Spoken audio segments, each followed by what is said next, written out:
most valued supporters. It says continued support of the XCOM project.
Hey, you cozy folks. Good morning, afternoon, or evening, as time appropriate to you all. So excited to be here for a lovely Monday stream.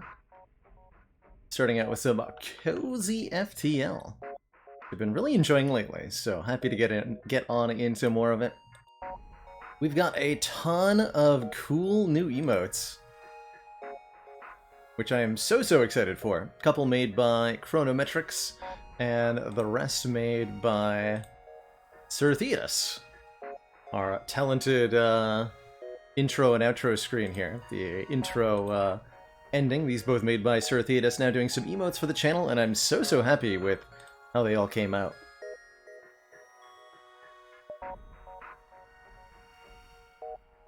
How's it going, Ivy Blade? Seablade TV? Bailey? Oh, to you too, Venusade, Zizivivification, SRF, Dom, Anasbana, hello, Epona, Zuthus, Chronometrics, great to see you.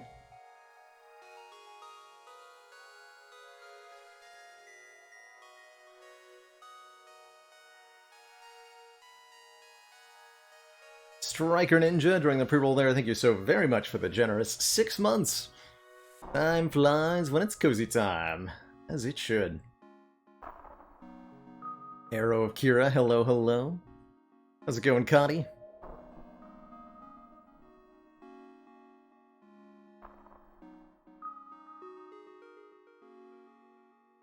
Hopefully there'll be some mantis devouring action today.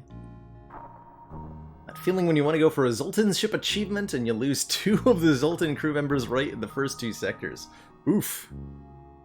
Stay strong. Might be able to pull it through still, but that's the big oof.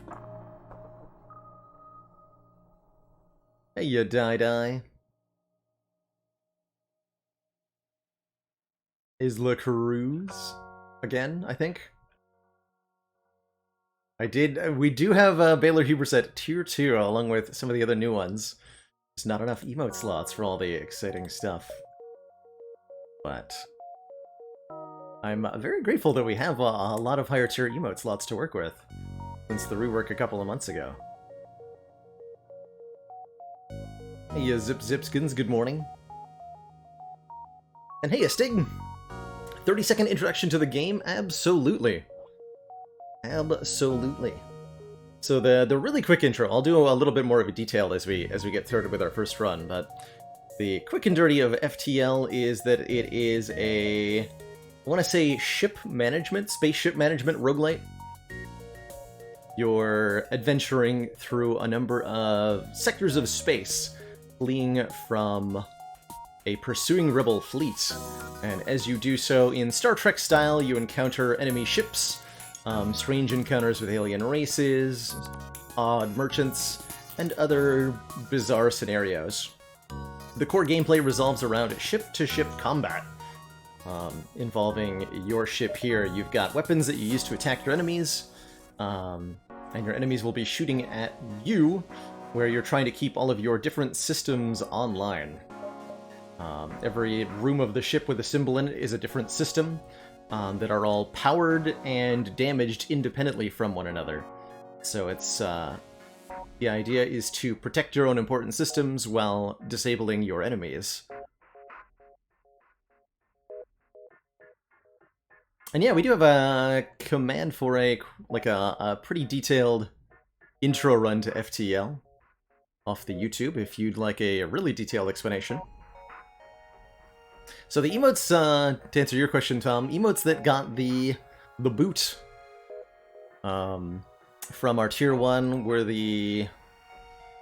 what I thought were the least used / least popular. We lost our Ayaya, we lost our Baylor Grin, we still have Baylor Evil, the other rock emote, Baylor Derp. What else did I get rid of? Can't even remember them all.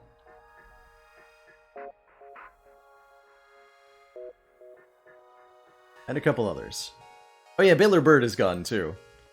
Fortunately, that one might not be permanent. If there's enough outrage, we can tweak things around.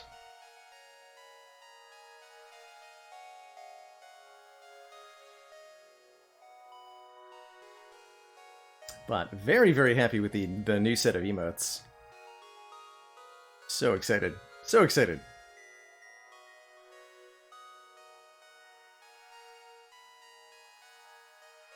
Baylor Derp was our Crystalina from Dicey Dungeons emote. So, what ship are we going to play with here? I think we're going to do what we did before and just hit random until I get something that we don't have a win with. Boop. So looking at the achievement bar here to see what we've won with. Representing the blips are A, B, and C victories respectively. So we've got a win with this one. We don't have a win with the red tail. So I think it's time for another run with it.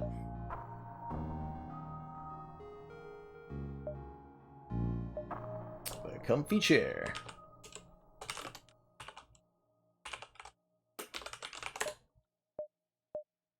This is the... Who do we have names for here? First key, Epona.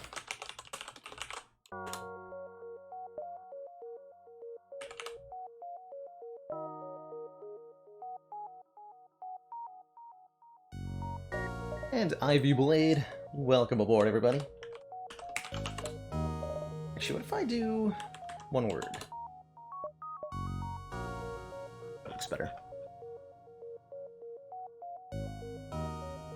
And it does still appear on the channel, Cutie, usurpation point reward. Indeed.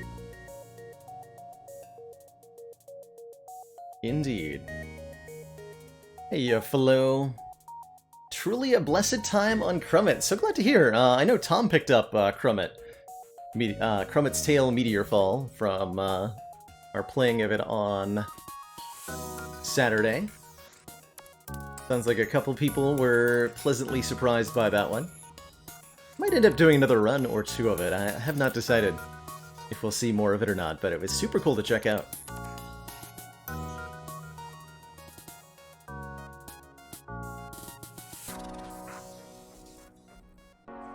Oola. Did run a meteor fall on the most recent stream chrono, so it should be right there at the end of Saturday's broadcast. If you want to catch it. Had a wonderful Bruno run. With much katana parrying involved.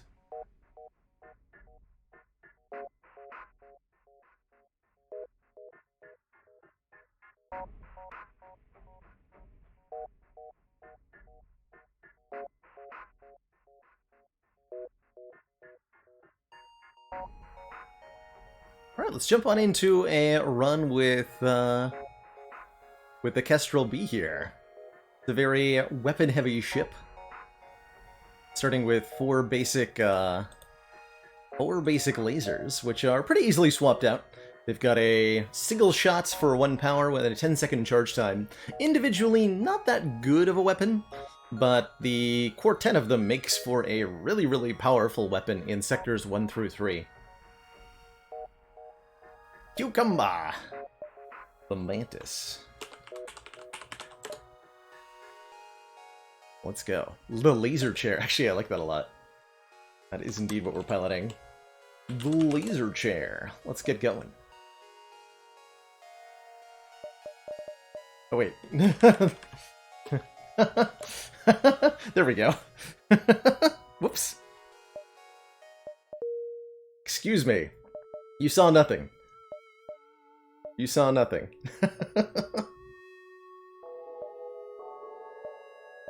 So here we are in Sector 1. Every sector has a layout like this with a whole bunch of beacons. You can think of kind of like as the question mark rooms in Spire. Everyone is going to have either a fight, an event, or a shop randomly, and you don't get a lot of warning ahead of time as to what you're diving into. You'll be told about distress beacons and stores that are adjacent to your location, but that's about it unless you've got long-range scanners or get an event that gives you information from further away. So most of the time in FTL, you're jumping blind into who knows what. Important to preview the beacon-to-beacon connections in FTL. You do have to enable this with an option. Where is it? Show beacon paths on hover enabled. Make sure that's on so that you can tell what connects to what. Because the distance between 2 points doesn't necessarily tell you whether beacons are going to be connected or not.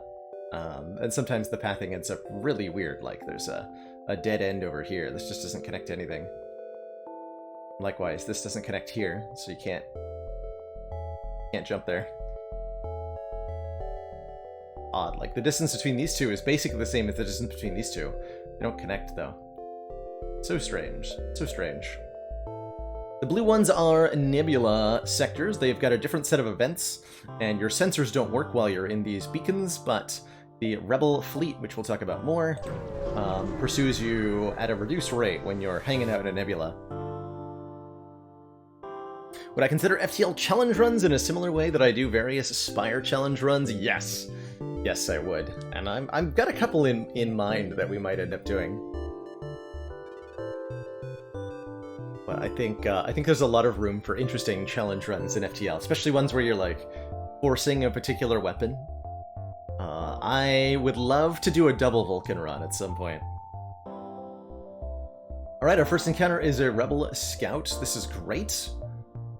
We'll happily deal with this, although it's got some relatively mean guns. We will get the jump on it, though, because our weapons are manned. Although we do want to have the Zoltan in the engines, I think. Do a quick swapperoo there. Depower my laser. The Zoltans are rude.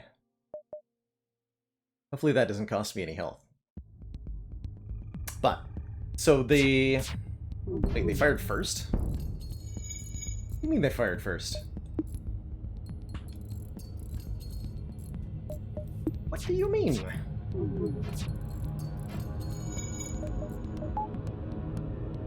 Ridiculous.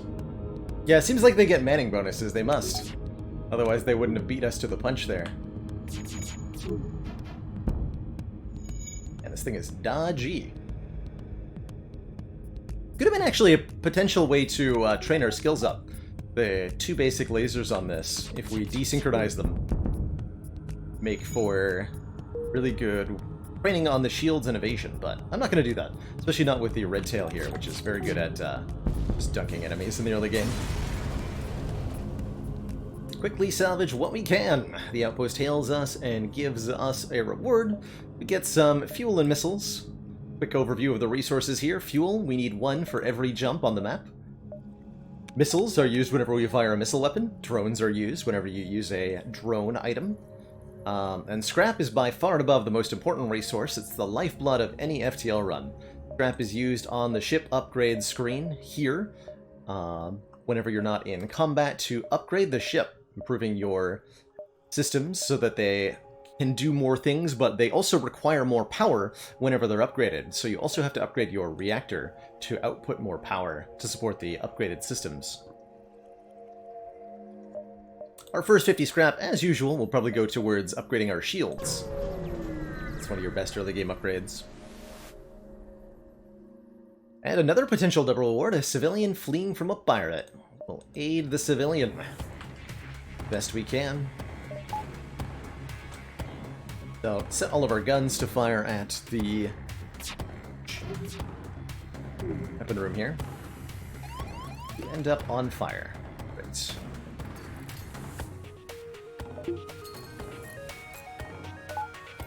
Fix that, please. Ooh, so close. So close. And they took out the doors. They've got a fire on board. You can usually solve these quickly by venting the air out of the room. We have to have the doors operational for that to work, though. Once the doors are back online, we can vent the air into space, put out this fire. Meanwhile, this ship is getting pummeled. No problem.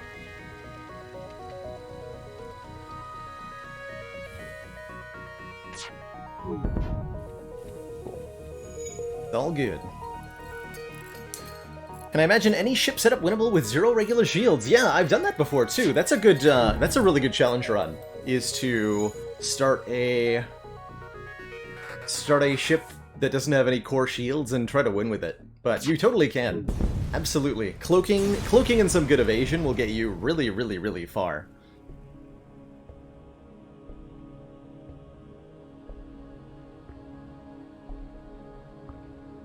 Hey, Doppel, we're just getting started with the stream today. There will be lots of content.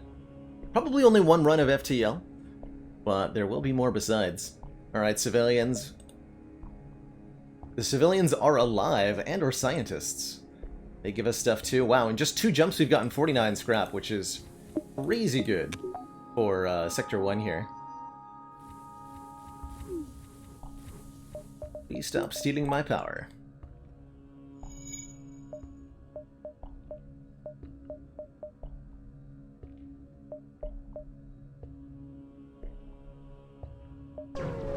But I could definitely see a no shields run or two in our future. Hey, Cotty, glad you liked the checking out Meteor Fall. Wasn't a sponsored content, by the way.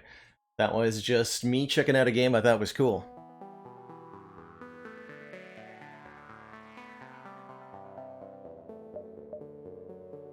Attack these rebels. Generally speaking, in FTL, we want to be taking fights when we can, because fights reward us with scrap. Boarders are easily dispatched by our Mantis crew. Mantises are very good at hand-to-hand combat.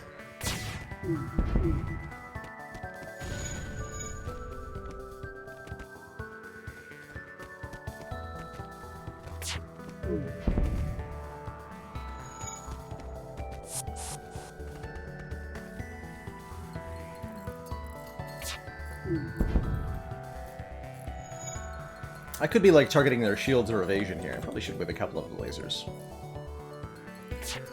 Of course, that might result in me getting hit.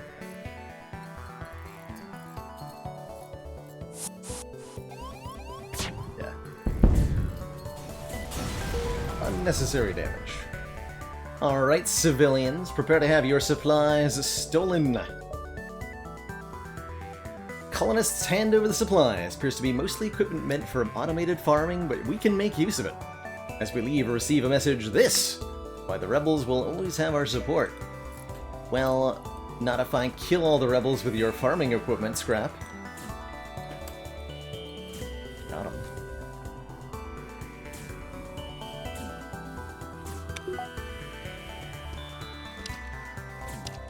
Get that guy. Just harass the devs, be like, you owe me! I made people buy your game. Now you must pay me.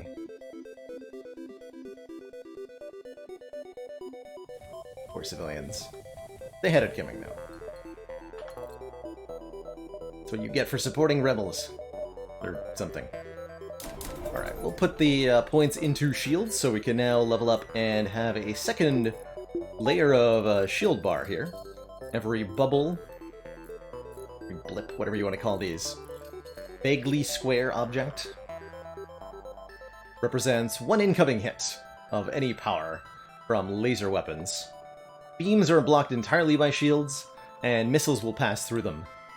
But the laser weapons, which are the bulk of enemy fire in FTL, are stopped cold, or hot, I guess.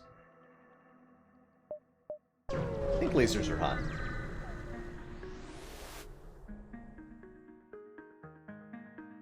Another rebel pursuing another civilian. Give them a hand.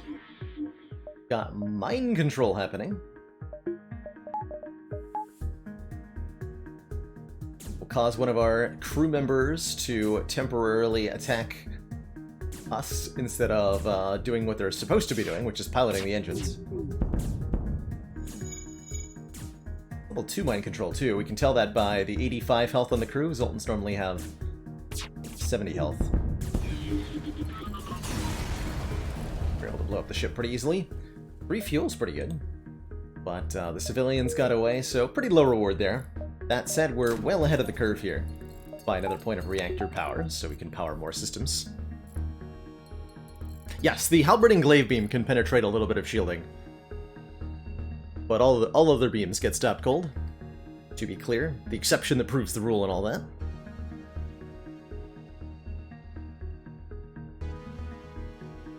So a couple ideas off the top of my head for challenge runs. You can have a fire-based run.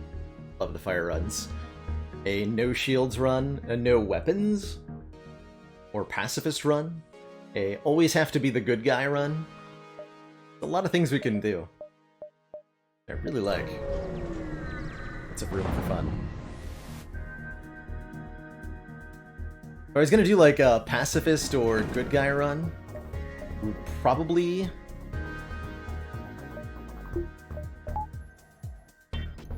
want to do that on easy.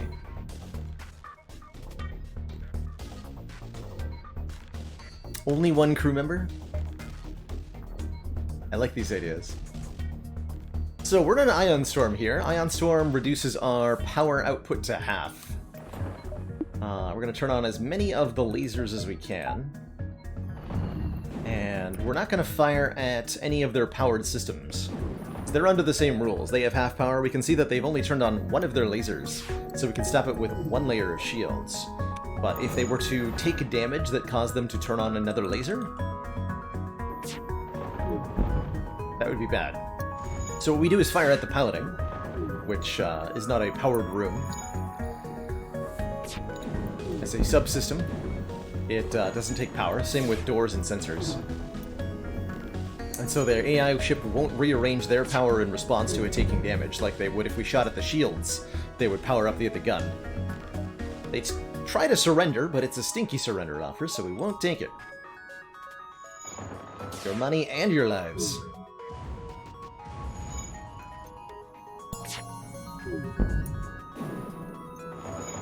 That ding sound was Epona leveling up at guns.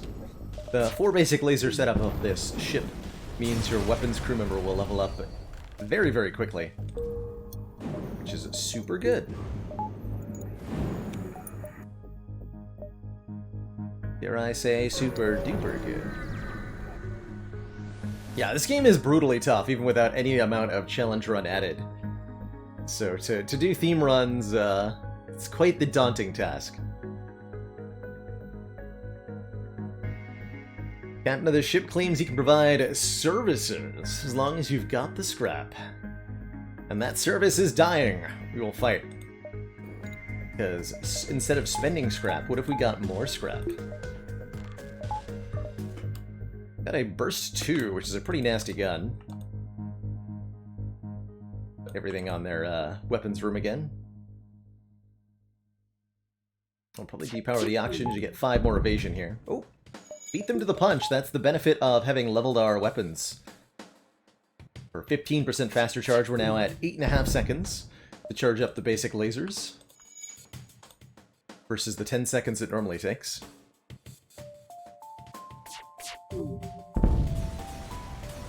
Oh no, Marius. Yeah, observing the setup, like, if you can peek at the guns that the enemy ship has, it's a good idea. A little bit of recognition. You know, you don't have to be able to visually identify every single weapon in the game, but being able to identify, like, a Burst 2 or Burst 3, being able to identify the scary beam weapons, or the missile weapon count can be really important, because there are certain enemy setups that can definitely be brutal, especially in the early game, before you've got more than a shield bar or two. Alright, got all this extra scrap. We're gonna dive on into these nebula locations, because why the heck not? Do I want to level piloting first? Yes. I will spend the 20 scrap on piloting. In case we find the Ion Storm event. Not this one, though. Find 2 heavily damaged ships floating nearby, the remains of a battle. Immediately we begin to harvest the scrap, before checking if there's anybody alive, which it turns out there were. And now they're attacking us. Hooray!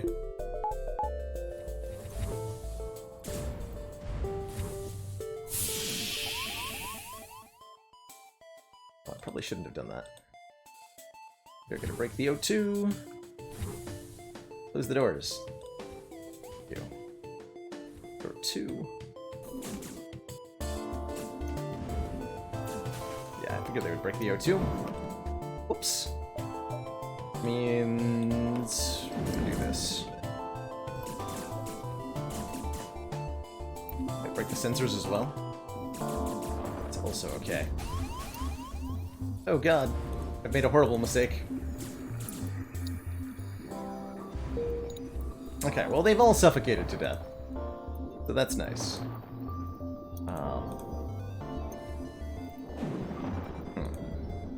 I think I can fix the O2 before we suffocate. The healing from the medbay is exactly equal to the suffocation damage. So the whole ship is vented of O2 now. I definitely borked this a bit.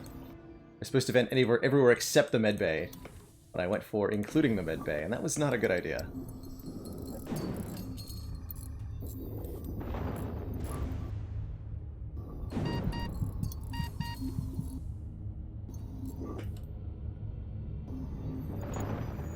Just wait for the O2 to come back online. Hiding in the medbay, and now we're fine. Great success.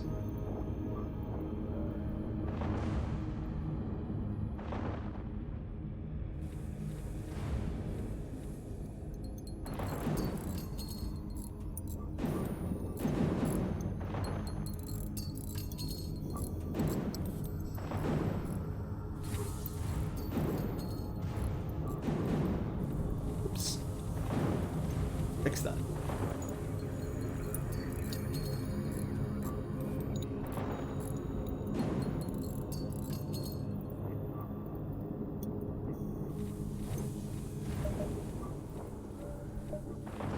Yeah, if the O2 and the medbay had been further away, I think we would have been in Problem Town. Although I might have been able to upgrade... Ooh, I couldn't upgrade the medbay. I could upgrade the O2. You can't repair a system by upgrading it.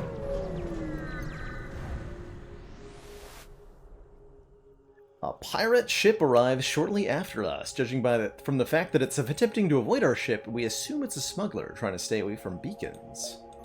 Smuggler that we're going to blow up with a juicy scrap. Very good example of a ship where it's really beneficial to have upgraded our shields. Completely non-threatening with level 2 shields, very dangerous with level 1. Didn't actually need to fire at the weapons now, did I?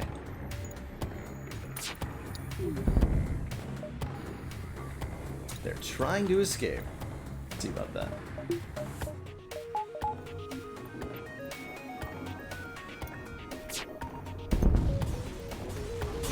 We're like dying to escape. Gather that the ship was gathering information. Nothing useful though, because we blew it all up.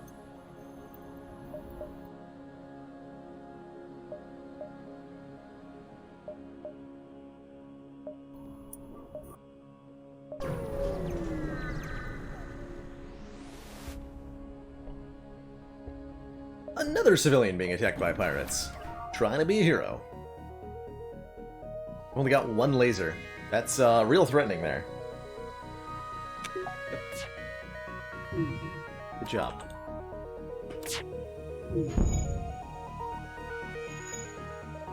Good job, enemies.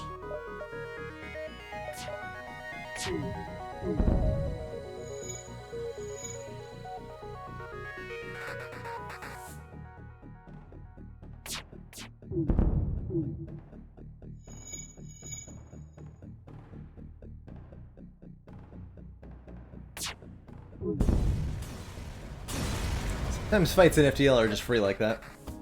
Contact the civilians. Ship we saved was badly damaged in the battle. Most of the crew accepts our offer to be dropped off at a nearby station, but James the Rockman wants to join the crew. Welcome aboard, James. Rockmans are slower than other crew members, but they're immune to fire and they have more health, so they're good at repelling boarders. or boarding enemy ships themselves, and they're good at dealing with fires on board your ship.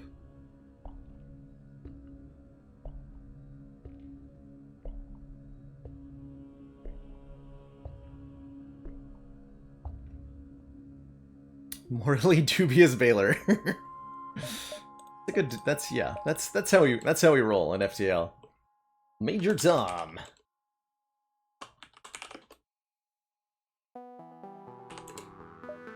Welcome aboard.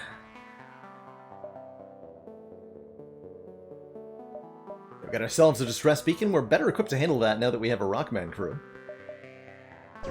Let's float some scrap here. We want to have enough money to spend at shop when we arrive there, eventually. Yeah, these guys got a missile launcher. That's a little bit scary.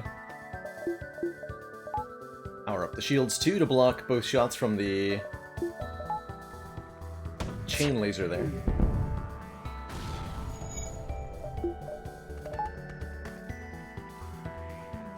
Let's keep our weapons trained on their guns. I want to know what's going on their ship. If we man our sensors, we can see what's happening over there. See that we actually almost got a crew kill just by shooting lasers at them.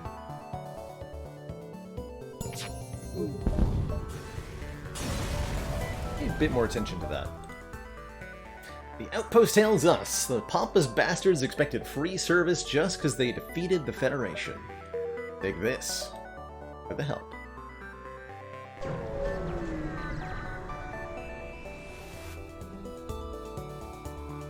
Personally, I'd have stuck with the Federation, but I'm a soldier and I'm no use without a war to fight, he says, justifying his rebellious actions. With violence, which just begets more violence, really. Observe how your violence begets violence. Also begets fires, apparently. This is why we wanted to man the sensors, so we can see when fires break out on the enemy ship.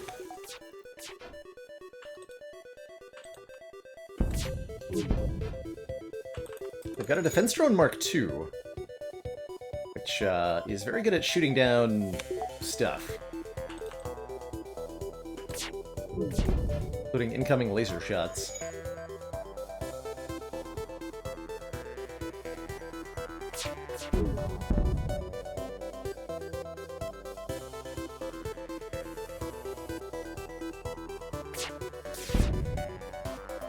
Okay, that's a very generous surrender offer. 5 fuel and 7 missiles. And a reasonable amount of scrap. Like, we're not really going to get more than 20 anyway. So I think we should take this offer, because it's very good. We don't have a use for missiles at the moment, but it's possible that we get offered an opportunity to sell them, and it's certainly possible that we pick up a missile weapon later. I'll take that. Just 5 fuel alone is very, very generous here. In the early game, it helps us go to a nebula sector if we need to later on, or some other nonsense like that.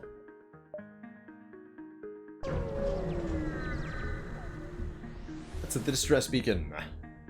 Indeed, a blue option for our rock crew. Of course, the distress call is a small research station on fire, but Rockman's is immune to fire. The rock soldier tears through the airlock directly into the fire.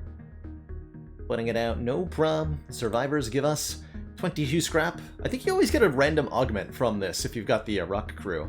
This time we get the Zoltan Shield Bypass, which is an augment that allows our teleporters and our bombs to pass through enemy ships with a Zoltan Shield. Could give us a reason to pick up a crew teleporter at a shop, perhaps. We could go boarding with this.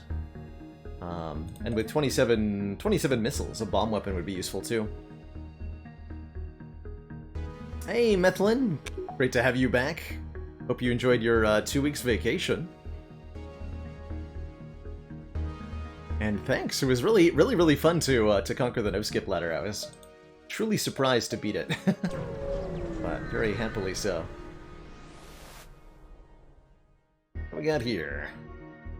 Ship with conspicuous pirate markings is orbiting a nearby moon, broadcasting a simple message claiming to have equipment available for sale. We could hail the ship. Even if you hail, I don't think you get a guaranteed opportunity to spend scrap, and I'd rather get the scrap from defeating him. So we're going to go on the offense here, as we often want to in FTL. Hey there, Shaw. Hello there. They've got an ion weapon which temporarily disables whatever system it hits. If it hits your shields, then you'll temporarily have some of your shield power deactivated.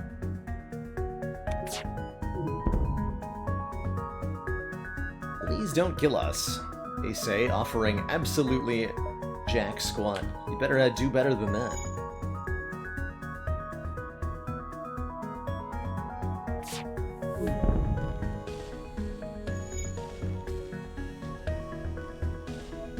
Is this my favorite ship? I wouldn't say so. I think my favorite ship is Zoltan B, personally, but I really enjoy the shooty power that this one's got. Could go for a dive, but I think so early in the run it's not worth it. NG-controlled sector or an uncharted nebulae?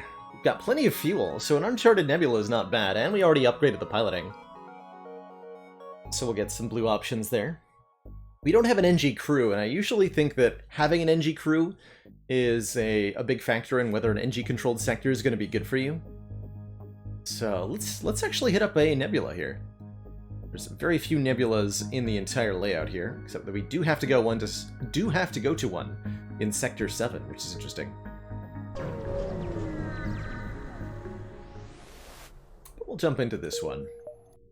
So, in a nebula, as the name implies, most of the beacons are nebula beacons, so our sensors won't function at all, which is okay, because we're not sensor dependent. If you're reliant on killing the enemy crew, then that can make your ship kind of sensor dependent. But we're not, so we don't care that much. Try to grab a little bit more scrap before the store if we can. We'd like to repair, we'd like to maybe buy something. Maybe even a new system like a crew teleporter or a drone control or something. It is worrying that the rebels have penetrated so deep into uncharted space, even if this is only an unmanned craft. Arms its weapon. We want to get our dodge chance up. We've only dodged like one shot the entire run so far.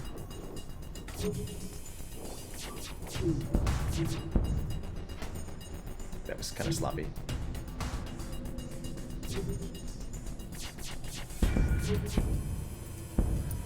There's always drones. Interesting. I don't think I've actually ever bought anything from that event. Substantial collection of useful scrap material. My favorite. That does connect there. Okay, we're gonna go here, then there's a shop. Let's gather as much scrap as we can. A pirate! Attack the pirate! Shoot the pirate's weapons. Repel borders.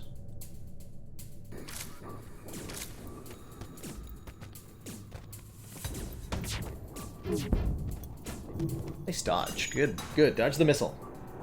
Exactly what I want to dodge.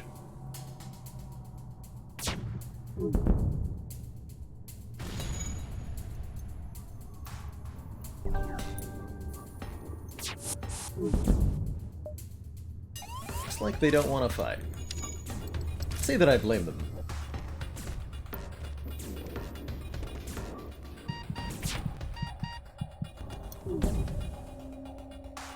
We realize our ship is no match for yours. If you let us go, we can make it worth your while, they say, in the middle of exploding. Oh, we actually got less stuff from killing them than their surrender offer. Search the remains of the ship, but only come across blueprints and debris from broken machinery. Whoops. Guess I should have let them live. My day. I was expecting a slightly better reward from killing them, you know? No pause challenge? I should do at least one hard no pause run that succeeds. I've tried it before. It's hard.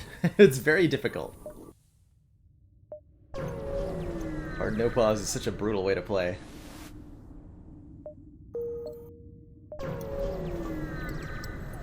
Alright, store. What do we got in store?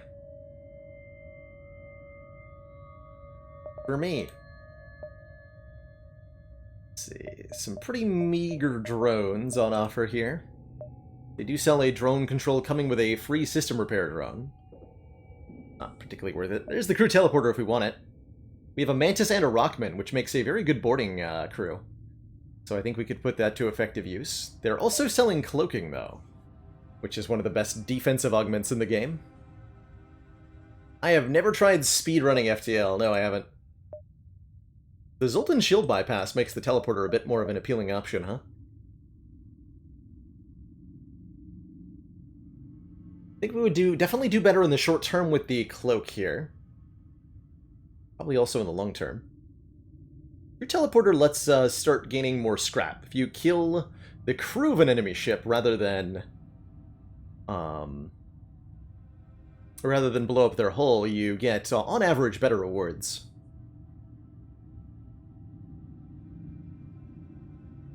And that's a powerful thing. Yeah, let's do it. I like boarding runs. The lifeform scanner detects, basically the location and number of enemy crew on board the enemy ship, even if your sensors are offline. So this would let me know how many crew my opponents have, generally. I don't think it's quite as good as a slug, because slugs can discern the race of the enemy crew. I don't remember if the lifeform scanner can. It will work in a nebula, though. I don't think it's worth 40 scrap. That said. Let's see, we're going to upgrade the teleporter to level 2 as well. That can help me. If we're going to be jumping into ships in an uncharted nebula, I need to be able to get the crew out of danger if I send them into a situation that's actually not good. Hey, Amfessy. So happy to hear that you enjoy the stream. Keep watching, I'll keep streaming. Sound good? Should have prepared another bunch of stuff there. That's alright.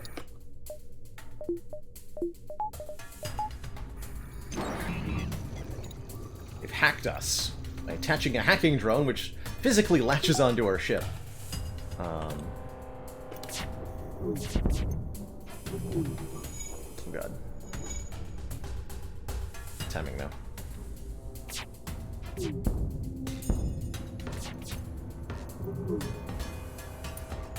Wow.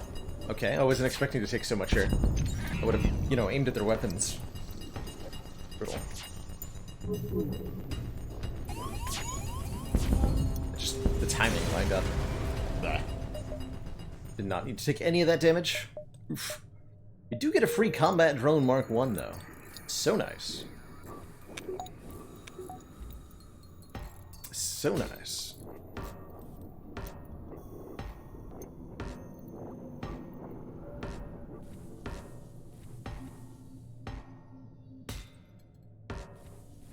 I'm definitely regretting my lack of repairing at the shop. We could go back. Sell the combat drone and buy more repairs. I'm actually going to do that.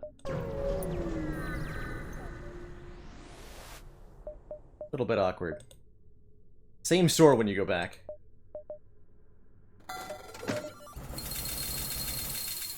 Okay. Onward.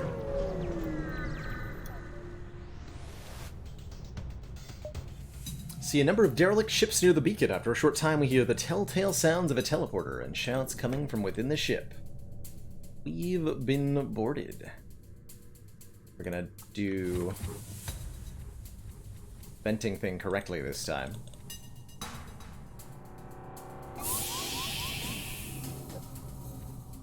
By venting the entire ship except for the med bay and where the rest of the crew are. I'll engage them in proper combat.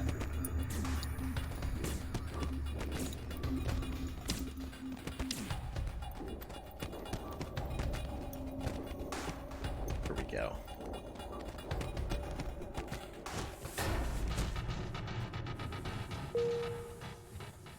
If any of our crew hit 0 health, they are gone forever. So this is a real life or death situation when you're involved in hand-to-hand combat like that. Hey, Sir Van Buren. Welcome to the Cozy Town. We generally don't repair to full at shops the Silver Fur because there are a number of random events in FTL that can give you a whole repair.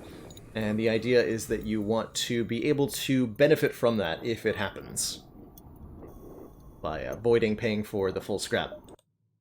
Rockmen do need to breathe, yep, just like anybody else. They are a little bit resistant, quote, to suffocation by virtue of having more health, so they'll last longer without oxygen than other races will, because they take longer to die.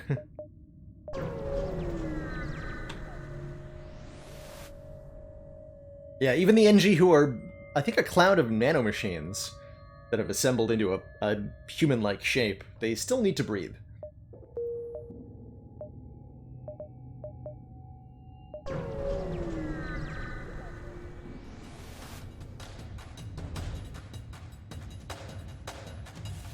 Automated Rebel Scout positioned with the Nebula to warn of our passing, which means it's going to power up its FTL and try to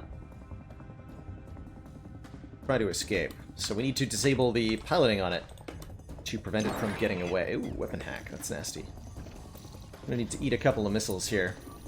We could shoot the guns to shut those down, but we have to stop it from fleeing first and foremost. Dodge.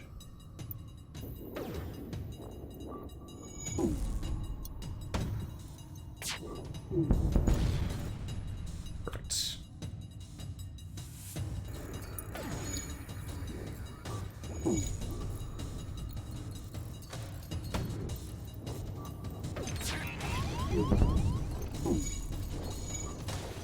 Let's fix that. Commander, the aliens are Boba Face Roll, thank you so disturbing. much for the 5 months and that Prime sub. Subtime Honey.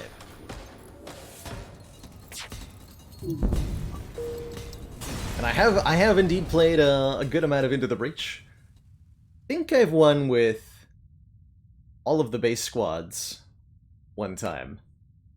And then we did a couple custom runs on stream. The Breach was a good time. Solid recommend if you like FTL. Coming from the same devs, very different style of game. But a super enjoyable take on the roguelite experience.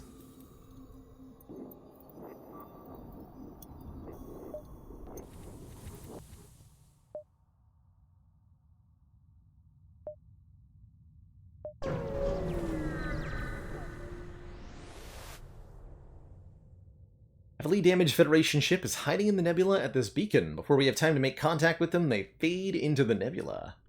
Let's lock on to their life signs with our teleporter, picking up Noemi the Mantis. Ooh, another Mantis. So we can now do double Mantis boarding crew, which is super effective, generally speaking. Mantises deal 1.5 times combat damage. They're super good at it.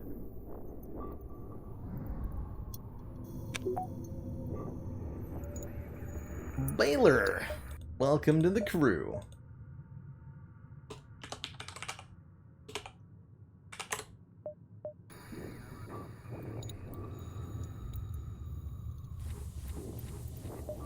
Alright, have you guys live there, and Tom will live in the shields now. Oh, we got quite a bit of shields training. It's alright. Upgrade the engines. Improve our dodge chance a bit. Now we're at 25% evade. That's pretty good. Whole ship waiting nearby, stationed to look for us. We'll attack them, and unlike previous ships, gonna put our teleporter to use and board this one. Definitely supposed to upgrade the teleporter before I did that. Power the teleporter at level 2 anyway. Oh well. Looks like we're fine here. They have no medbay, no clone bay, and no anti-personnel drone, most importantly. My doors. Needed those. Ow. Again. I'm gonna do the old shuffle.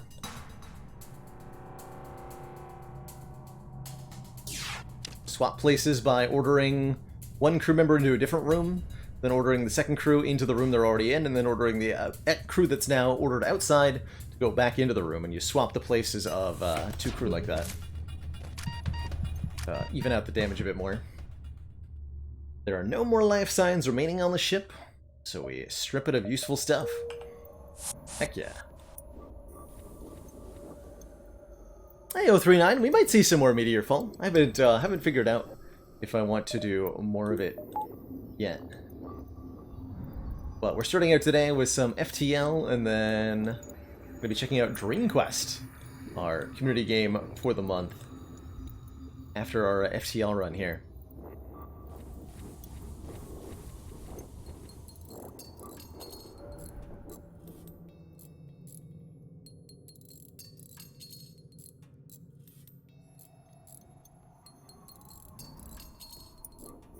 Use those Mantis Claws.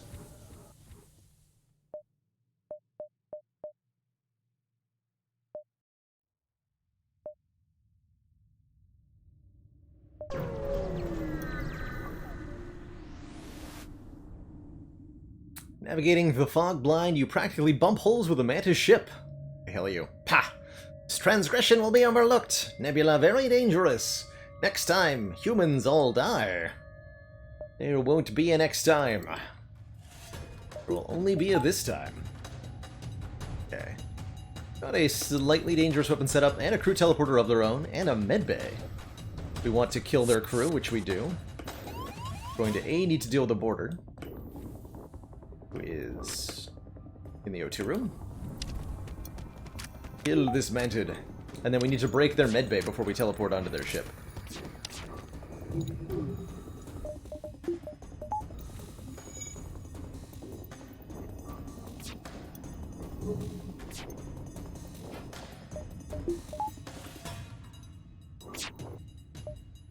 Don't auto-fire.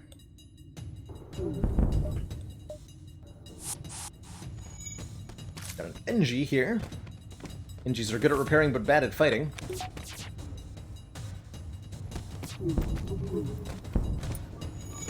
Dang it.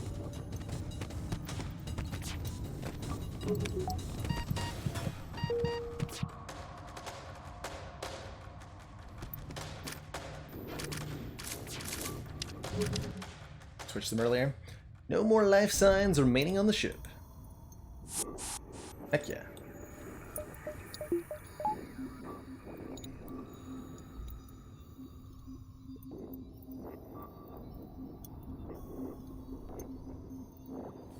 Commander, one of our Watsy Woo. most valued supporters says continued support of Thank you the so much for the XCOM 14 project. months. Here's to another month of Faster Than Monster Train streams. Spire.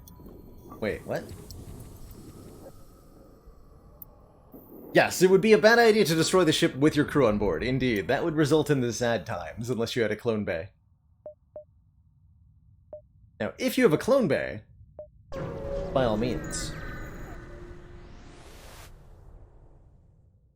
It's hard to see why, but this beacon is apparently a tourist destination. And they're offering us a trade of 3 of our missiles. We have way too many. For 3 drones. We don't need any, but the drones are potentially more useful than missiles. I'll take it. Now to the exit. What ship is this and what's the gimmick? This is the Federation, or sorry, the Kestrel B. And the gimmick is 4 lasers to start. It's very shooty. Let's see, we can reasonably go for a dive here. I think we might as well. We'll want to upgrade our engines one time. But it's pretty safe to dive, which is to say go within the area of Rebel Pursuit when you're in a nebula sector, because if the exit beacon is covered by a nebula, then you won't have to face anti-ship batteries when you're inside the Rebel fleet. Just a higher tier ship. Thanks for responding to our beacon. Our FTL navigation's gone haywire and we can't plot a course to the nearest depot to get it fixed. Can you help us? We'll say yes. They give us 10 scrap immediately and a quest beacon in the next sector, which I'm totally okay with. We'll upgrade our engines for 30 evade, and that means faster FTL charge, which means we get to escape this combat a little bit quicker. Oh, geez. Double burst too, huh? Maybe we can take out one of them. Yikes, though. In the event that we kill this ship, we'll only get a single fuel as a reward. Nothing major or exciting there. Okay, good. We took out one of them. So we should be relatively okay.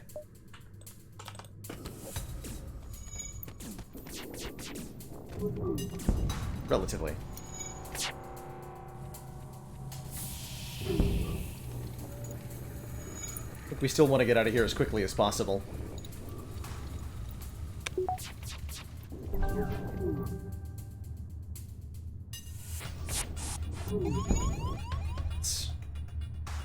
Let us leave now.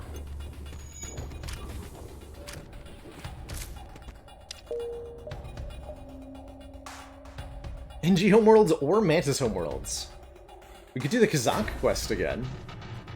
We have all the things required. An upgraded teleporter and a medbay. Or is it upgraded medbay and a teleporter? I think it's upgraded medbay. Oh, we would upgrade the medbay.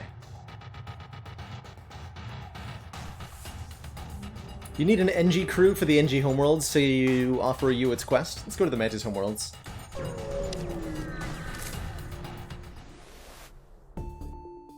You've entered a poorly charted area of space known to be home to the Mantis. Ensure your whole plating is up to scratch and that you have enough fuel in the tank to make it through, or else the big sad might ensue.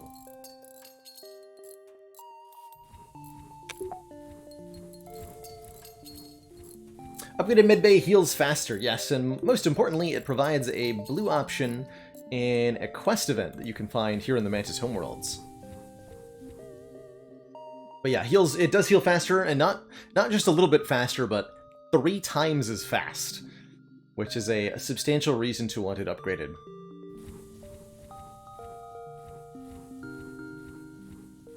But that's not the reason we're upgrading it here.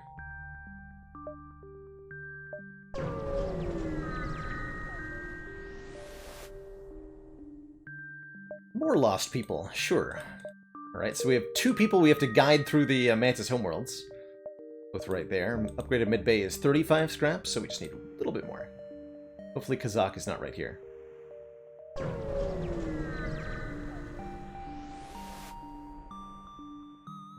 Point, you almost expect to fight with a Mantis, but the beacon appears to be entirely devoid of other ships.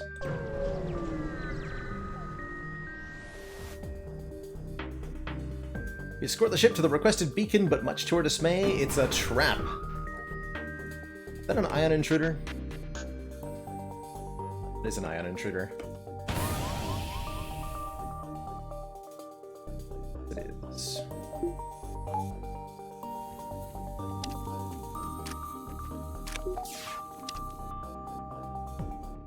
So the ship can't hurt us as long as the shields stay up. But they boarded us with something called an ion intruder, which periodically ionizes the room that it's in. Also creates a hull breach when it first enters the ship.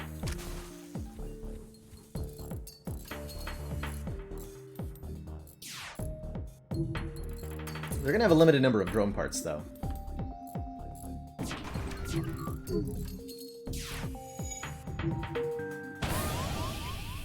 It's fine-ish.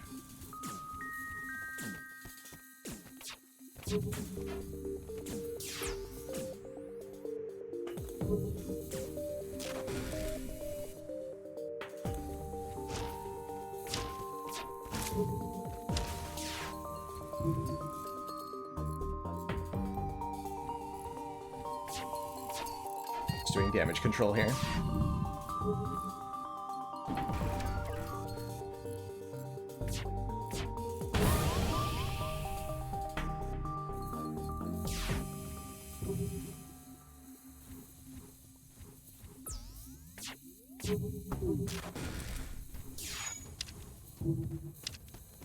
We're just gonna break ion intruders until they run out of drone parts.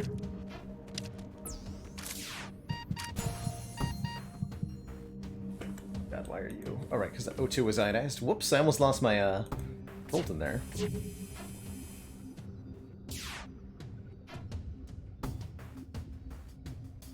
That certainly would have been the big set.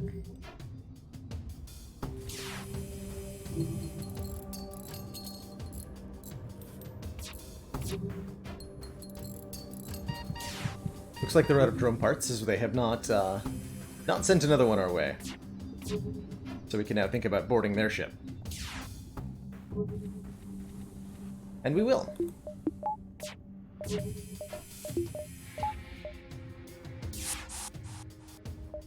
Stop firing our guns.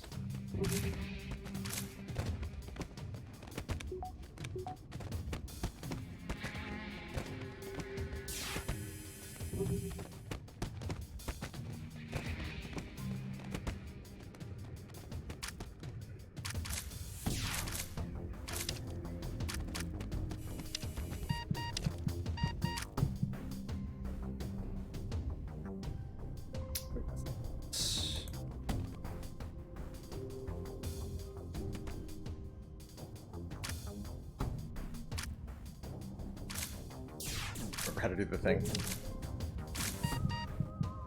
Get a repair burst, which is a bomb weapon that heals system damage. A weird one. I don't know if I've ever used a repair burst in my entire time of playing FTL. It just doesn't have enough fast enough charge time, right? It's 14 seconds and fully repairs all system damage in the room. I'm trying to think of a situation I'd want one that doesn't involve selling it immediately. Can't think of any. Alright, we'll upgrade that medbay. Now if we find Kazakh Plethkilik, the Mantis Pirate of Legend, we can avoid getting him dead. These guys upgrade our reactor for us, which is definitely appreciated. And there is a shop. Let's explore around-ish the store. Does connect. Okay, good.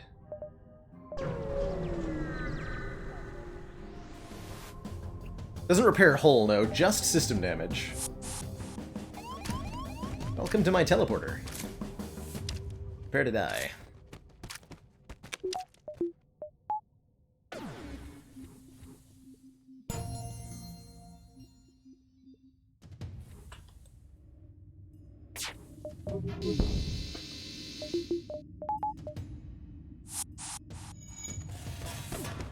So I usually like to board into the teleporter room to prevent, or sorry, into the medbay to prevent them from healing or repairing it.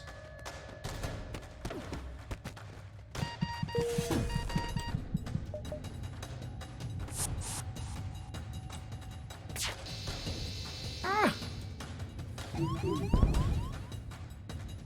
Okay, that should have killed the two mantises that were in the medbay there.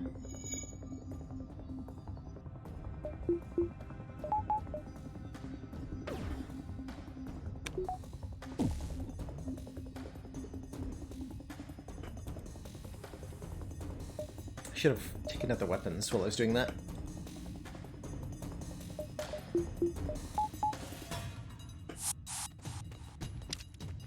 There we go. With no more crew on board, we're free to salvage what we can from the remains. 2 fuel and a very important 31 scrap. Good stuff there.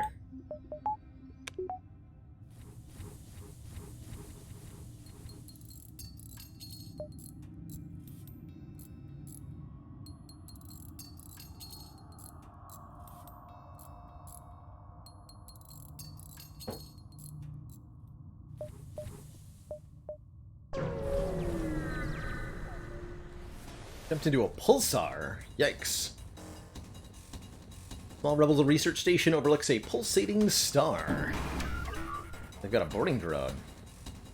So pulsar will periodically send out EMP waves that'll disable systems. Oh boy, we're going piloting here? Yikes.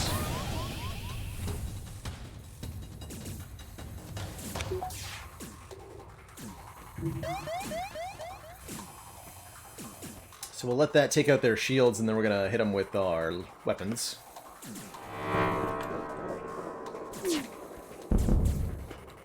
Good.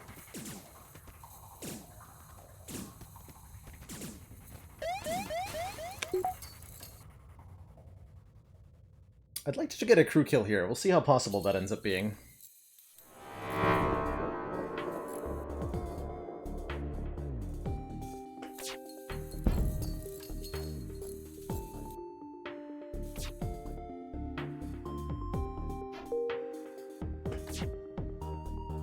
Want to make sure they cannot fire at me.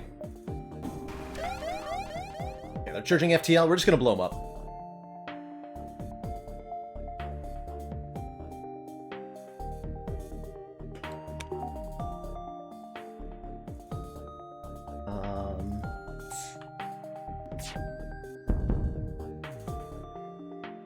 Cannot believe how well equipped your ship is. Take this and let us live. How about no?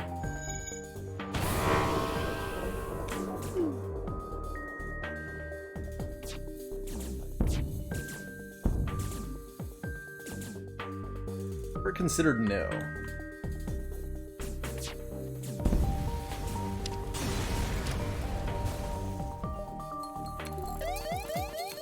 Okay. Pulsars, which are super dangerous, pretty satisfied with not getting murdered there.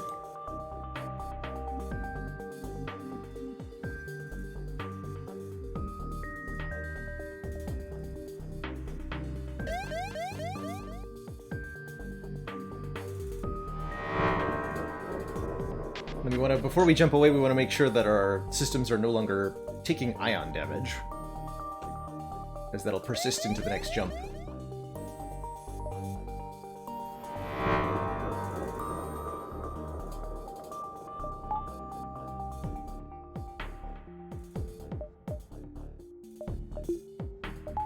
Okay, let's get out of here. The shop now?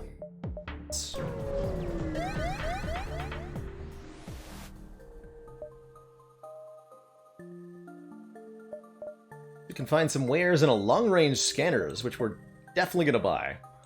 Our last Federation Sea run got out of control, in part because of early long-range scanners, which give you information about nearby beacons on the star map, notably telling you whether there's an enemy ship there or not.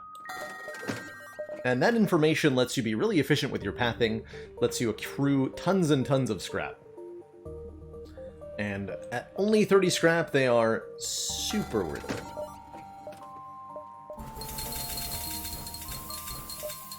We'll also patch up the hull. Do I want more fuel? I think we'll be okay, because we're doing crew teleporter stuff. There's some weapons here that aren't too bad, but we're good with the 4 basic lasers for now, I suspect. Okay, so we can see that neither of these have a ship detected. We just want to head over to the exit beacon now. Gonna get caught by the rebel fleet pretty quickly. Not be able to find Kazakh, but if we're lucky... Detect and retrieve an escape pod floating nearby. We consider returning it to space when we learn its mantis. If we open this, we might get a mantis crew. We don't really need a third. We might lose one of our existing crew, and I'd really be hurt by Ivy Blade going in particular. We're going to jettison that pod back into space. Send the pod out the airlock. We're not stupid.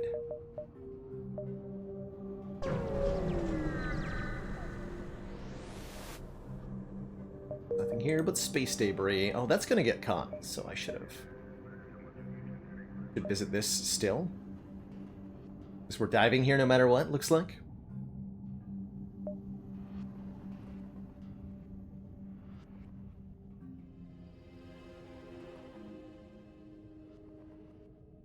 Yeah. Lost myself a fuel there. Refueled for 3 drone parts, even worse. Okay, not a very good sector, ultimately. Looks like we didn't get very much stronger. You guys want even more fuel. Offering us 31 scrap as a reward. We'll take it. We'll upgrade the engines one more time, just to make this dive a little bit safer here. We now have 39% evasion chance and a really fast FTL charge, which helps get out of this combat relatively safely. At least that's the hope. Gonna have to dodge an anti-ship battery shot, which is terrifying. But thanks for the free killing XP, I guess.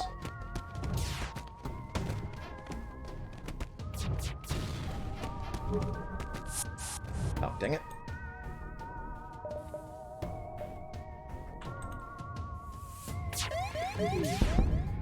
Turn on the med bay quick. Before the anti-ship battery shot comes in. Uh-oh, that means we're gonna get hit by the anti-ship battery shot 100% of the time. Ouch. Oh god, and they boarded into the cockpit.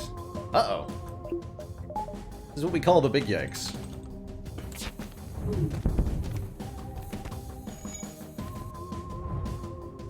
When it all goes very terribly wrong. Please leave my ship so that I can repair it and leave.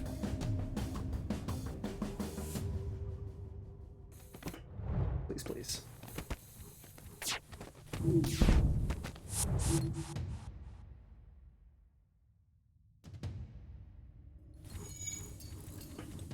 Humans on that. There we go.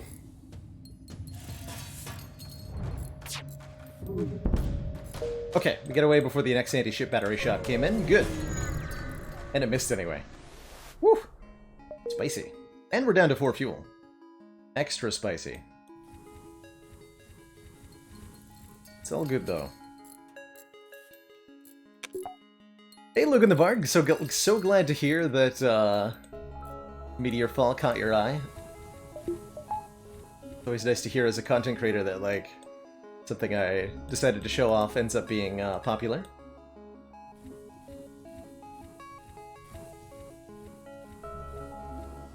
If we run out of fuel in the Rebel territory, bad times.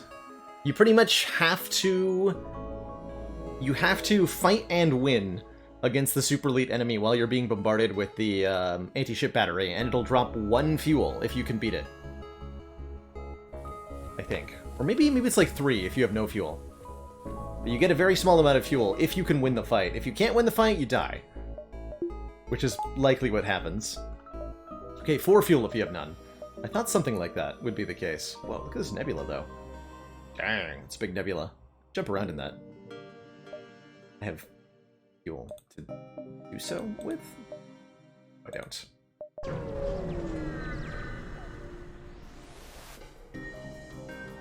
Federation scum. We waited a long time for this, they say, arming their incredibly dangerous weapon array.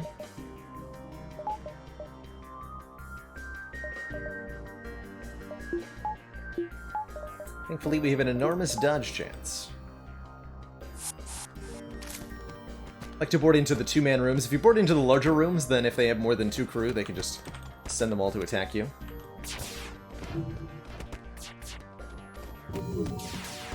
Uh-oh. Dang it.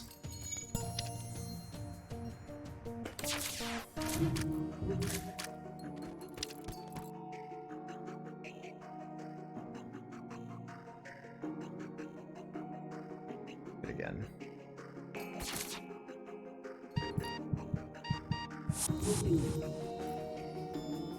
On shields, I believe.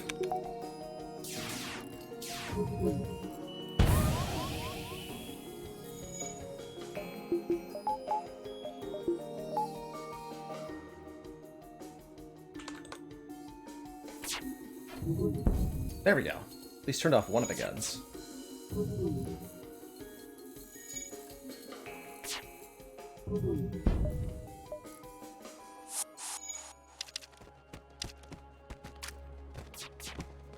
Oof.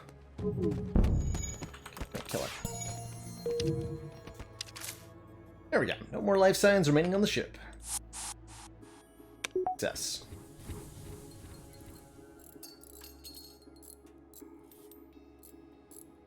No ASB and a nebula. Yeah, we can go diving too. Ooh. Good. Although there's 2 dead ends, so we really don't want to go into these.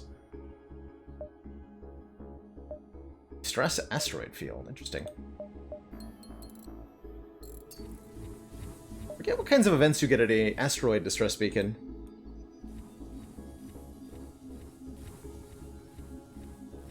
Commander, one of Origin, our thank you so much for the 9 months and that most Prime valued sub. supporters says continued support of the XCOM project. Enjoy that shiny new badge, and thanks for the long-standing support.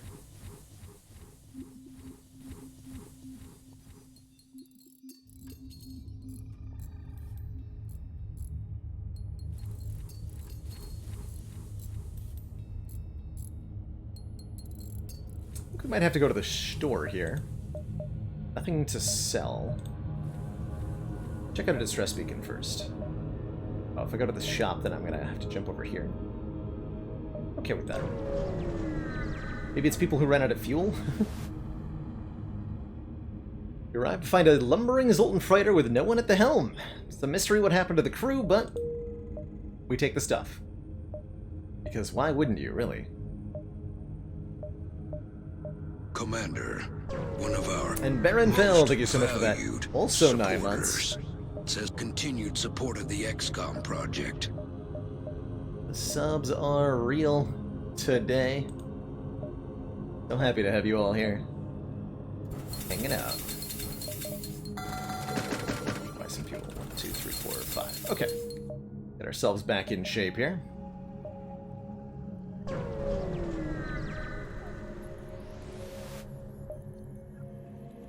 Zoltans who are doing study. Yeah, give me some stiff dough cakes. Uh-oh, instead of stiff dough cakes, we find combat. How rude.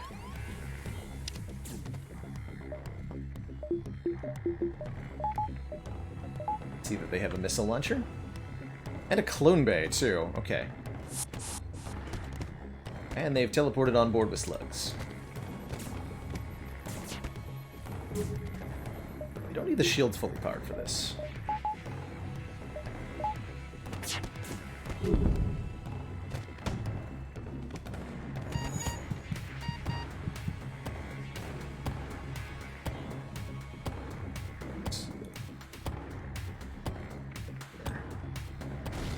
About places like that. Although that'll still result in you dying, actually.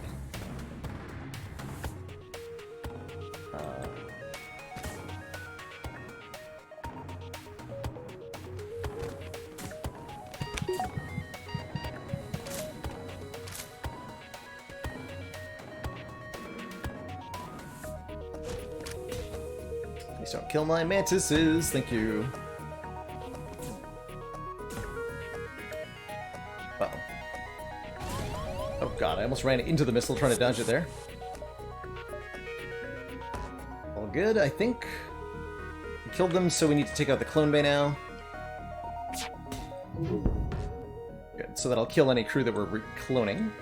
We can get back on board temporarily. Shortly here. Deal with them. Good dodge, good dodge. Some kind of missile defense would definitely be appreciated.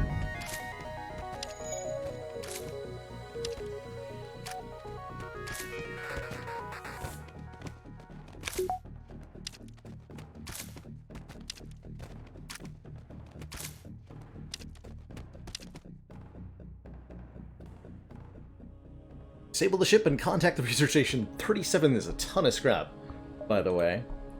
And the scientists give us even more scrap and an anti-combat drone that we can sell at a store. Or even more scrap. So all told, that was like 60 scrap from one jump. That is a game changer right there. Reminder that we do have a Zoltan shield bypass, so even though we're in a Zoltan sector with a boarding ship, we're not in too much danger here. We'd like to spend our scrap on level 3 shields. Been a lot of ships we've fought recently where we've taken unnecessary damage because we don't have enough shield bars. So let's prevent that from being a problem again. If we can. Gotta win 1 or 2 more fights. Yeah, this is an example of a ship where we would like to have level 3 shields. Let's see, we could board this with the level 2 teleporter, if I recall correctly. We're going to board with the Rockman, because that's 100% safe with a level 2 teleporter. But I'm pretty sure anybody can board with a level 2 teleporter onto an AI ship and have it go well. I'd like to take out the pudding.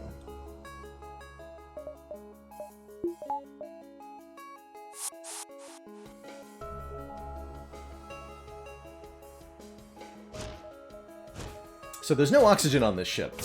Our crew will slowly suffocate while we're there.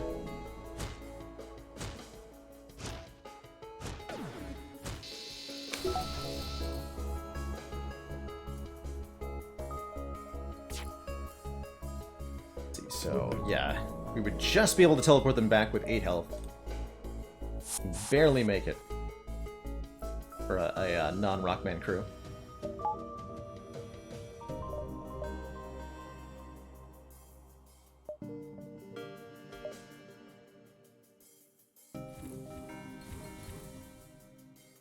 We're gonna keep getting halberd beamed, though, until we can shut down the weapons a little bit.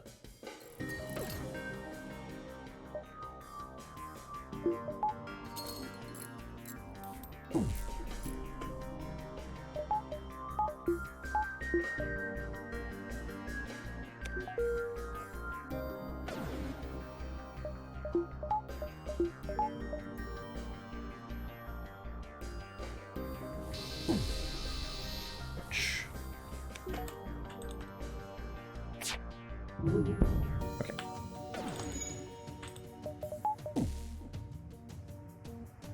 Can actually destroy it.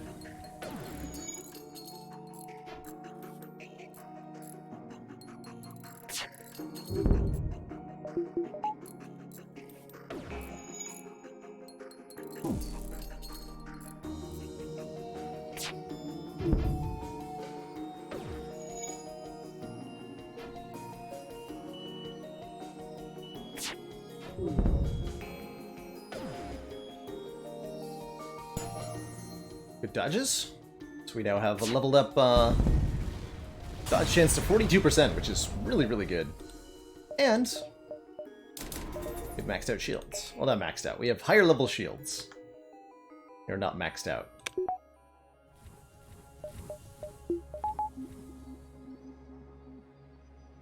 So now we're really only at major threat from missiles, which our huge dodge chance does still give us a significant advantage against. But we're not immune to them or anything. A debris field that used to be a Zoltan cruiser, manned by NGs. Hack our sensors. They're being censored. They've got a clone bay on board, which is not going to save them from double mantis boarders. Not really.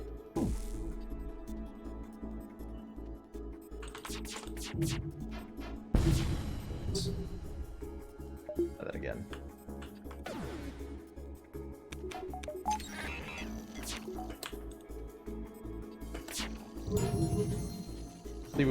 Probably we won't be able to actually damage their clone bay from here. Can try. And now we have fully maxed out evasion. Even better. Yeah. Could only be NGs on board, who are pretty easy to kill, as it turns out.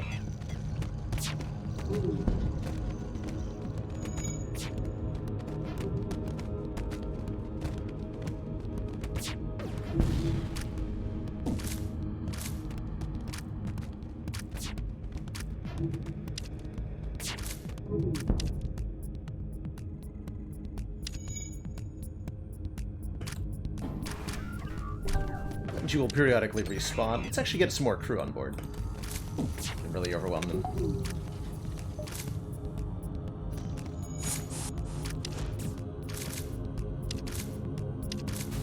There we go.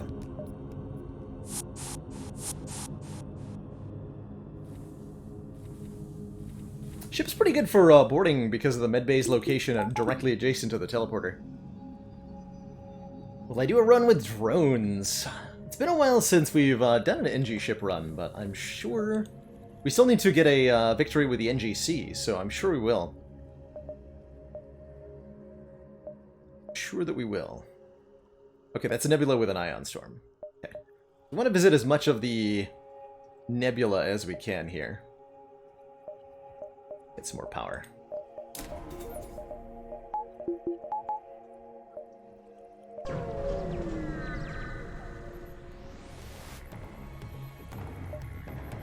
the time we noticed the rebel ship behind the beacon, it's too late to avoid the fight. I mean, we jumped here because we knew there was a fight here. You realize that, right, game?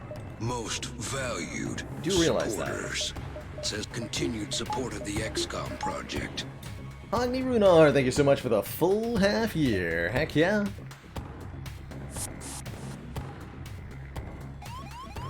Boarding me with stinky humans. Let's try to break their teleporter.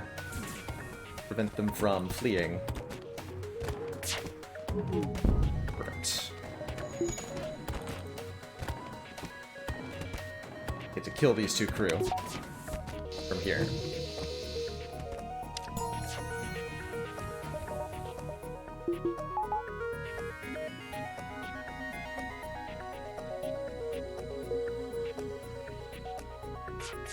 They would have fled back to their ship when they reached low health if we had not done that.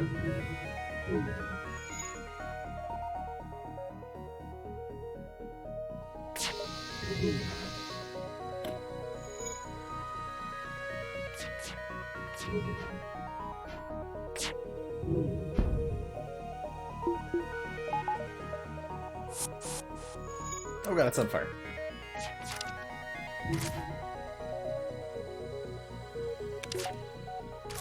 Threw them into the shield room, where they're usually pretty happy to fight us.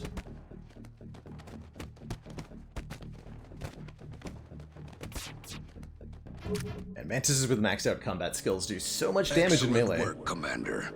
This council what, is plus pleased to see our continued support of this 20% more project true has damage, been on top of the worthwhile. 1.5 times they already do, so I think it's 1.8? Something like that? Oblox, thank you so much for the 2 months in the Prime sub. First time renewing a sub. Glad to hear it. Happy to be your first. Okay, more power. Ship has too many systems that need to be manned all the time. Or powered all the time.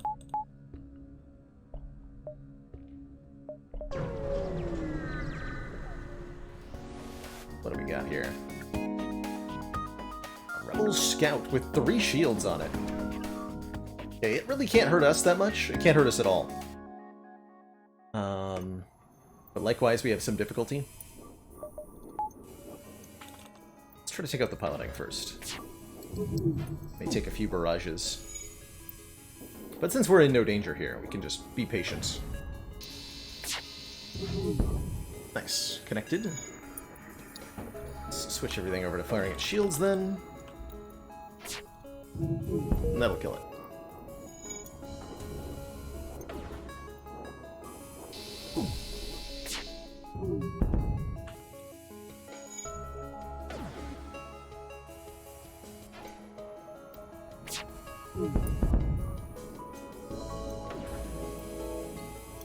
If we run into a 4-shield enemy, we would have to use our teleporter to triumph in some fashion. Fortunately, we shouldn't see anything with 4 shields until at least a few more sectors, so we have some more time to prepare. But we will want to prepare for that eventuality, because it will happen eventually.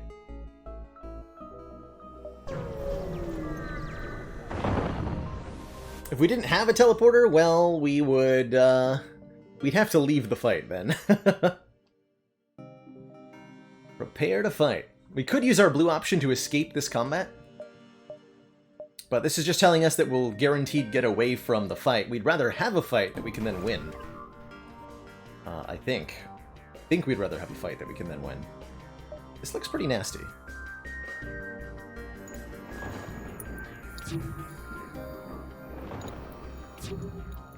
We're in an ion storm, so we've got half power going here.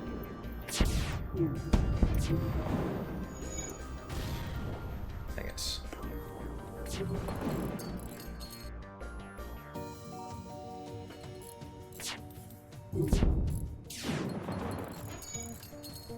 Just keep an eye on the O2 levels. We don't want that to drop too far. We'll depower something to turn up the O2 if we need to. Turn off the shields, for example. There we go.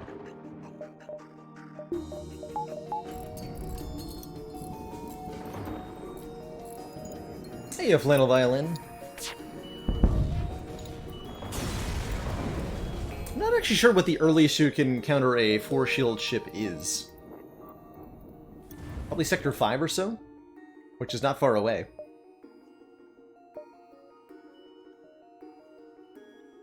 Okay, we're going to avoid the exit beacon and go for a dive here, since we know it's relatively safe in a nebula.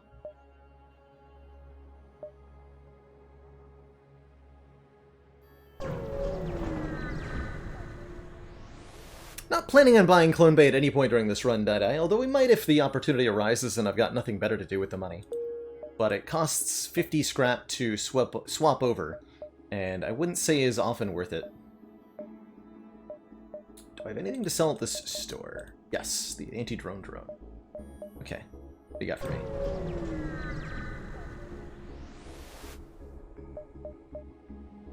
Mind control could go well with our boarding strategies.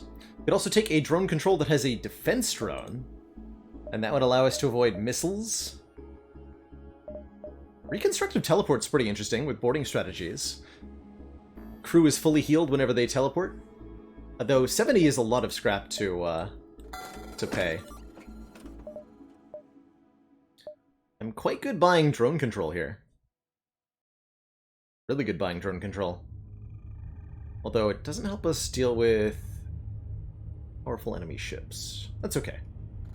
We'll do it. We'll do it. We got a lot of drone parts after all. Does take 2 power, but whatever. It's fine. Nothing else to sell, right? There's no way to repair more? Okay.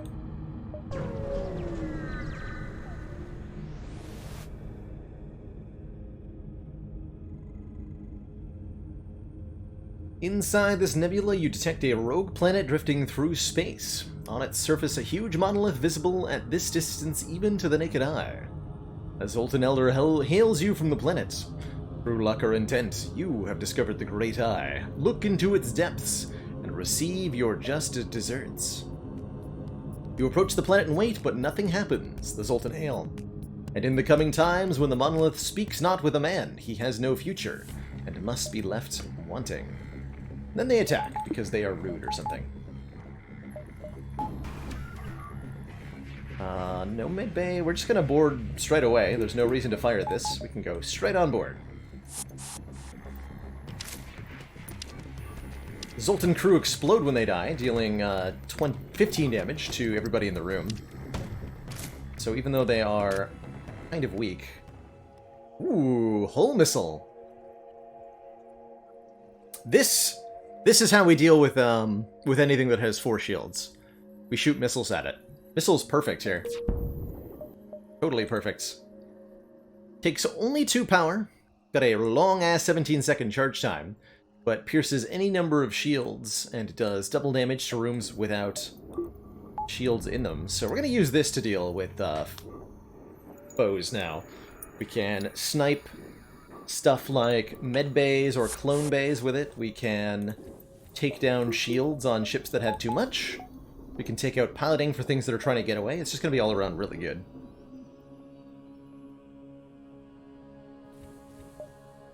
Really, really good.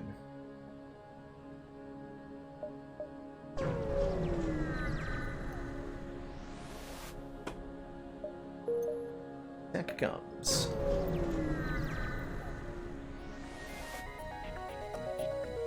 Nebula turns out to be the hiding place of a terrified rock crew taking refuge from the Zoltan border police. They don't seem prepared to risk our leaving with their coordinates, and choose to open fire. Rude. They've got a teleporter but no medbay. Unfortunate for them.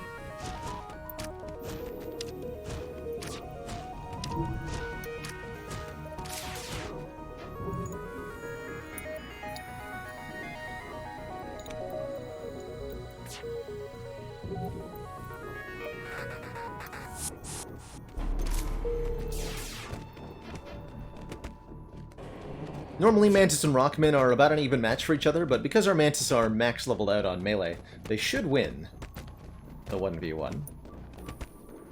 Unless the Rockmans are also leveled. I don't think they are. They were not.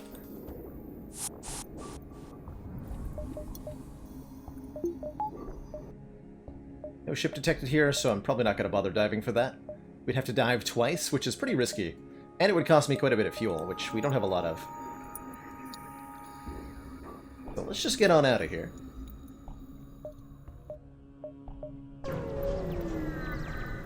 What are we up against?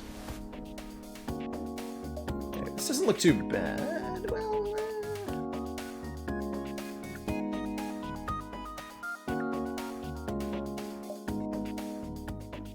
I'm gonna try to kill this ship.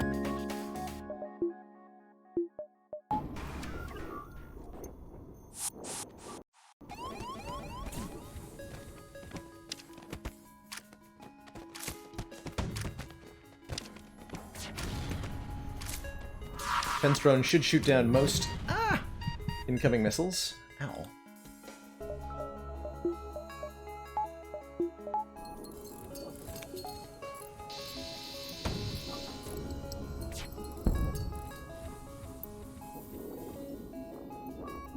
Bomb almost got me good though. Oof.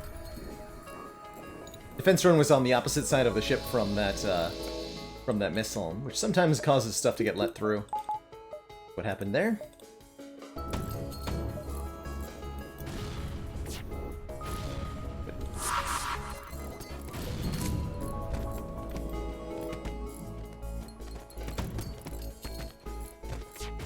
Oh, come on.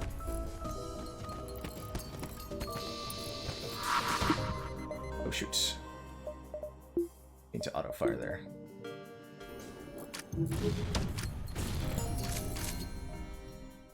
There's no time to salvage the enemy ship. We have to jump away before the cruisers get in firing range. We only get 1 fuel for that. It's better than not getting anything.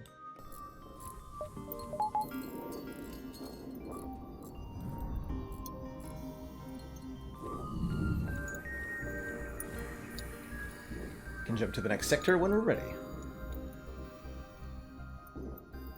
Thanks, Nebula.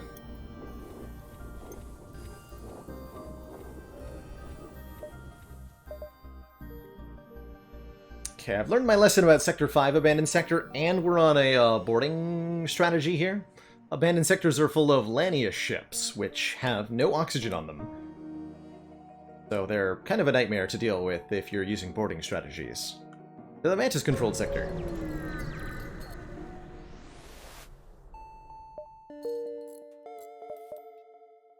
The Lanius do have some sweet music. I will give them that. The music would be our death knell. Probably.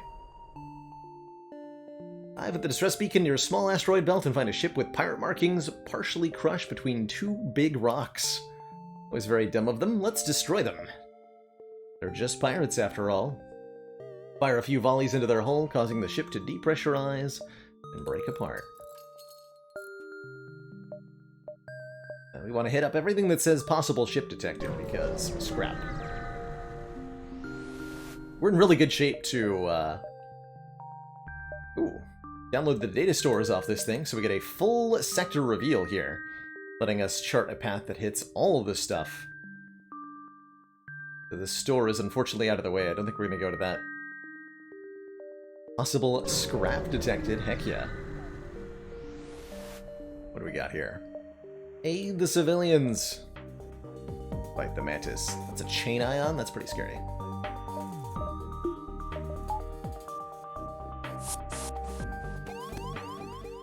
It's bored directly into my stuff.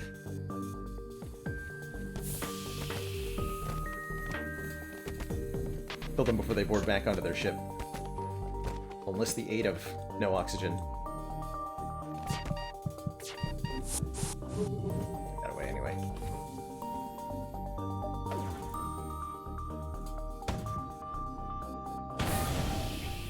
Have fun with that, nerds.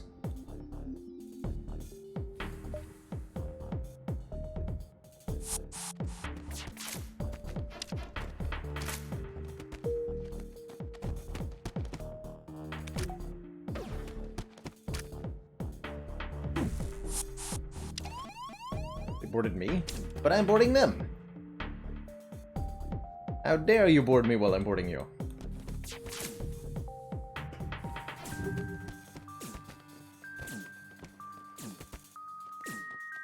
It's just rude.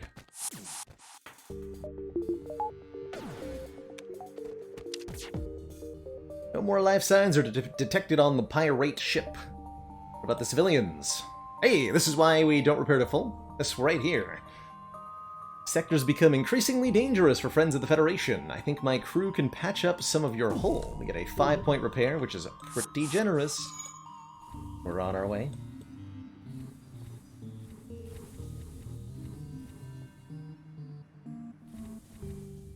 I'll take it.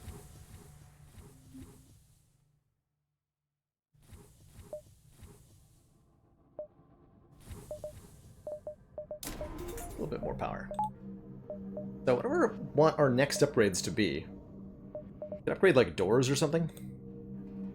That's pretty minor. O2 level up could be okay.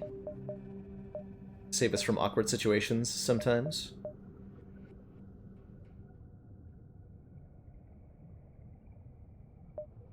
A reasonable path here. Oh yeah, go through the distress beacon and then go. So that does let us go to the shop if we want to. I don't think we want to now that we got a repair.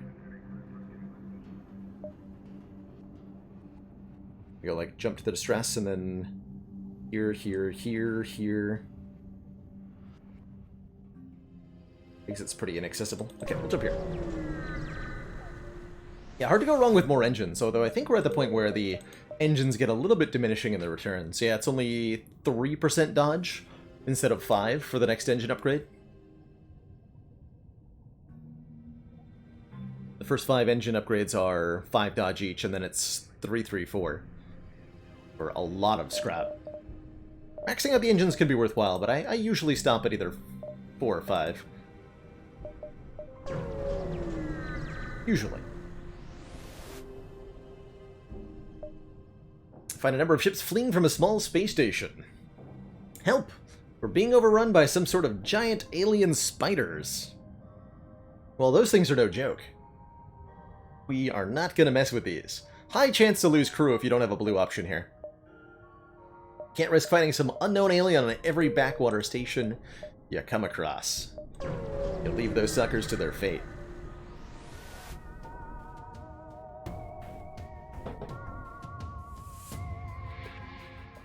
Mantis ship with the markings of a warrior tribe breaks position and attacks.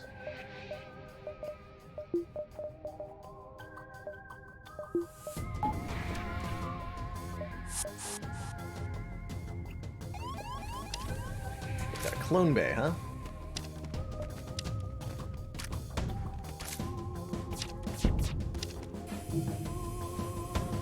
More like a blow. Aw, man. I was gonna say more like a blown bay, but it didn't get blown. Try that again.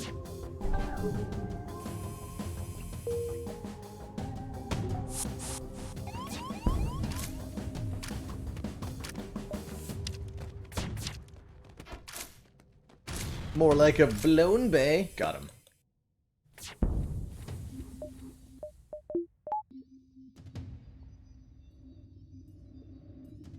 Back on there. Quickly before they fix it. Oh, they fixed it!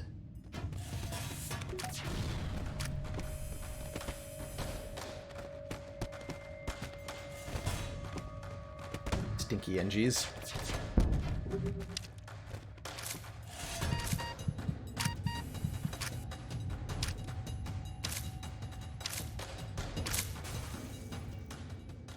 Wow. With the crew dead, you're able to take the fuel out of storage and all the scrap we can manage. When we talk about boarding getting higher rewards than blowing up the ship, this is what we're talking about. Huge fuel, huge scrap. Great stuff.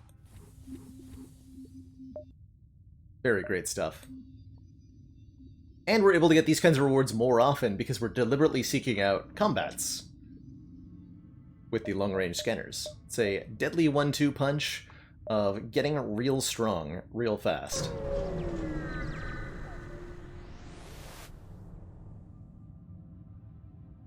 Over here, Mantis chatter. Attack the Mantis. I'll teach them to talk to each other. A burst 2. Pretty scary weapon.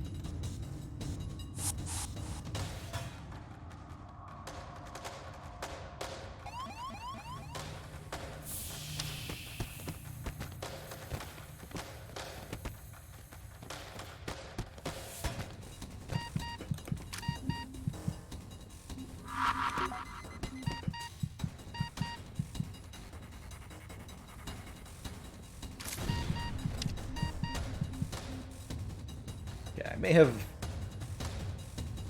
lost all my oxygen there.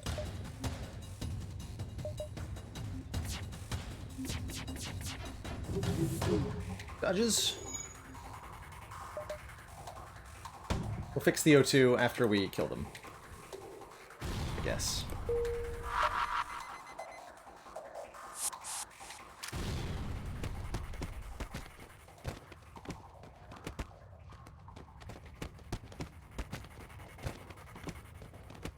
Get him.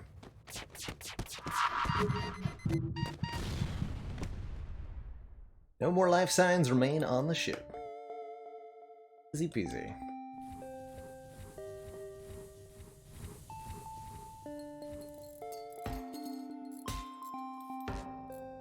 Gonna hang out over there because there's no oxygen in the teleporter room, so we might lose Cucumber if we were to come back where the O2 is replenished. I think it's time we upgrade the O2. We've got plenty of extra scrap.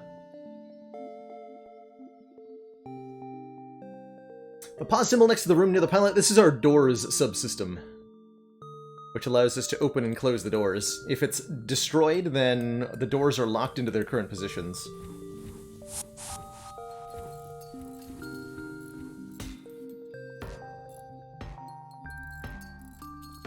And if it's upgraded, we get better doors that are good at keeping out enemy borders and fires.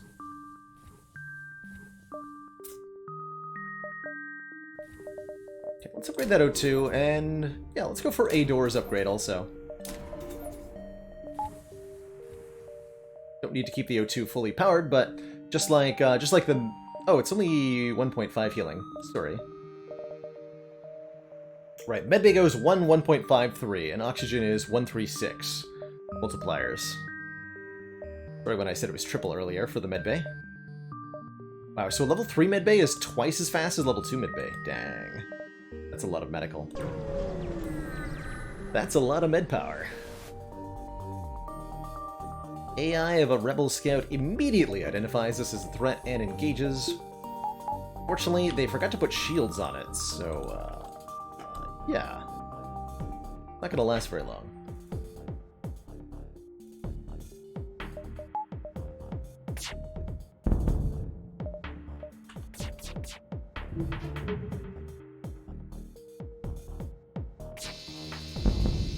Yeah, very, very easy fight. Got him.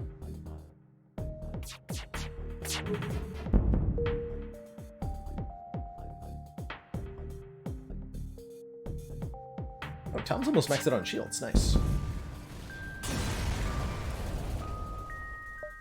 Easy peasy.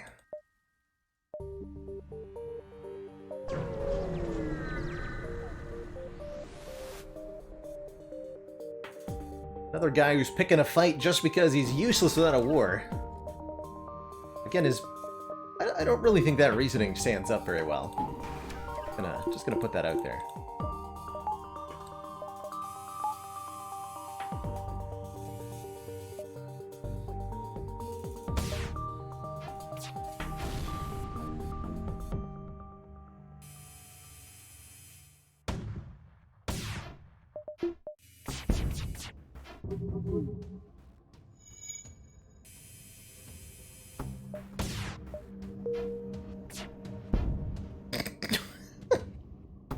You were way late on that shot, drone. Come on.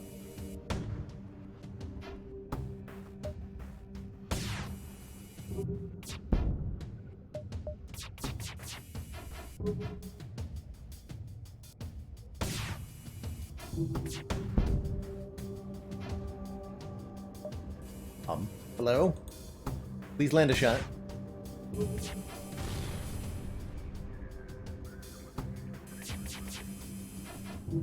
Yeah, defense drones are worse on ships that are elongated in their shape. It's worst on the Federation, I think.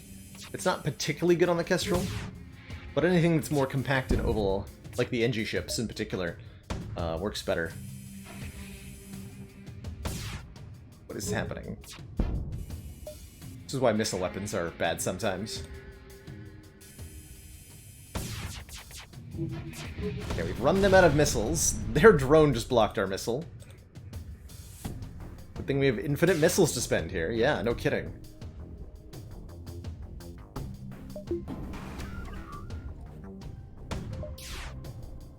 There we go.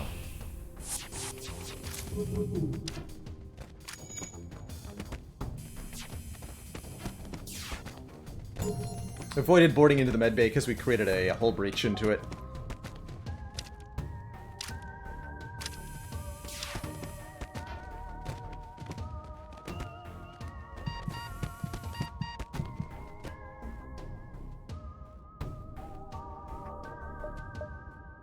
Get back.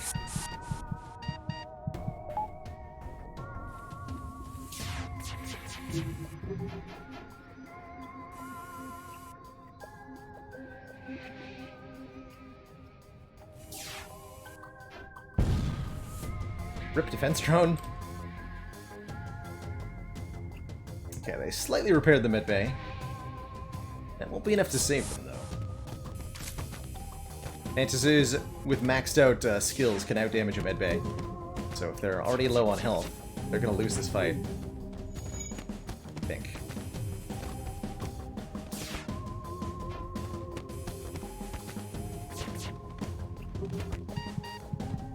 Right.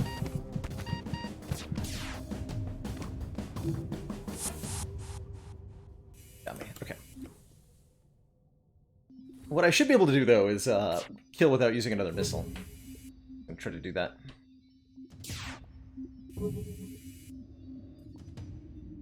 Just need to board more.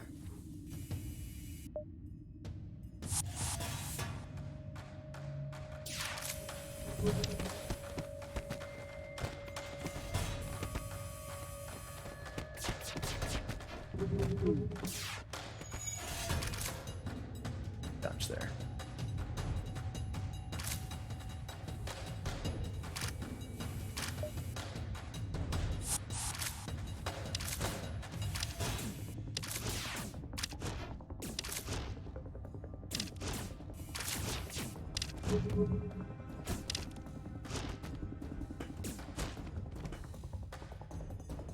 So we distract them by engaging them in combat in the shields room here. Meanwhile, the mantises will break the medbay. Distract them. So we don't want to lower their health, because then they'll run into the medbay. We just let them shoot us until the medbay is gone. We can now kill them pretty easily here, without using any more missiles.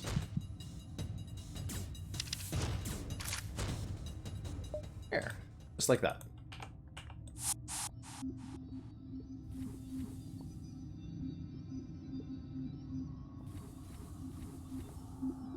Easy peasy.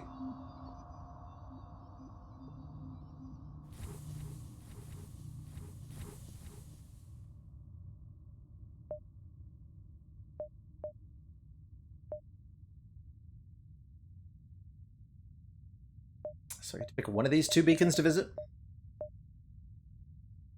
I'm probably not going to go to the pulsar, am I? Go like here, here, here. Avoid the distress beacon.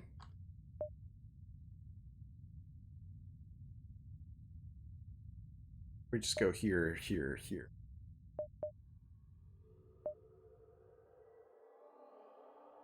Ooh, here. Jumping willingly into a pulsar is a questionable choice. One I've decided to make.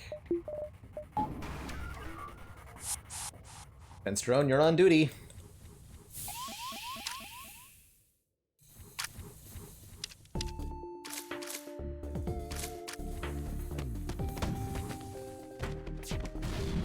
Damn it, defense drone, I trusted you. At least I tried.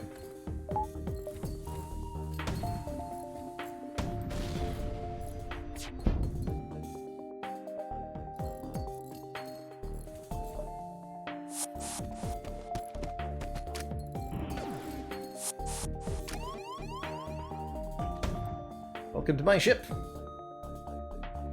Enjoy your stay. Or it will be a short one.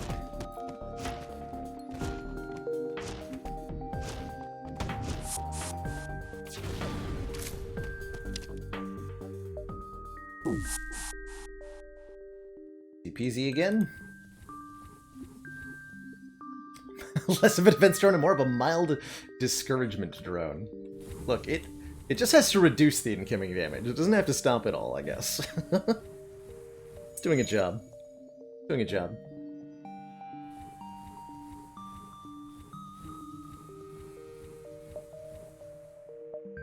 So I decided to go to the Pulsar. Was that wise? Probably not. We upgrade to Shields 4. It would make the Pulsar a bit less dangerous. Let's do it.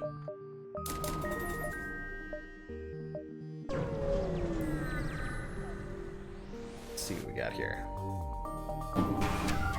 No medbay on board. Perfect.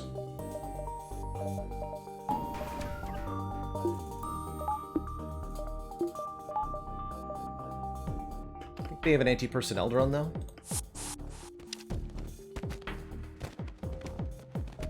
No?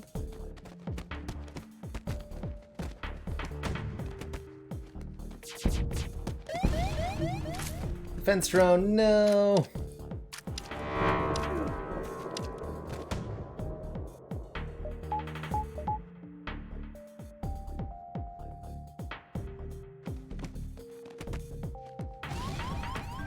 Dang it.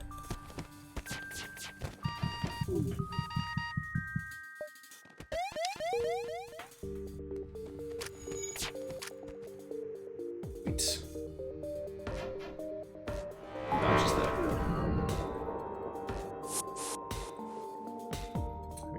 Q-Combo went down to 5 health. That was a little bit sketchy. We got there, though. Blowed up drones have to be replaced, so it costs... To redeploy them costs another, oh, I didn't mean to do that. Costs another drone part, which isn't supposed to do here. And then we leave the drones behind when we jump, so you permanently lose the drone part. Unless we have a drone recovery arm. It's an augment that you can get. But we have plenty of drone parts, so I'm not worried about optimizing them. It's part of why I bought it in the first place, is we can just use the drone parts willy-nilly. Oh, it's not supposed to jump yet. You hear a grating rattle and a soft clicking. Reach for your pistol. Welcome to space, nerds.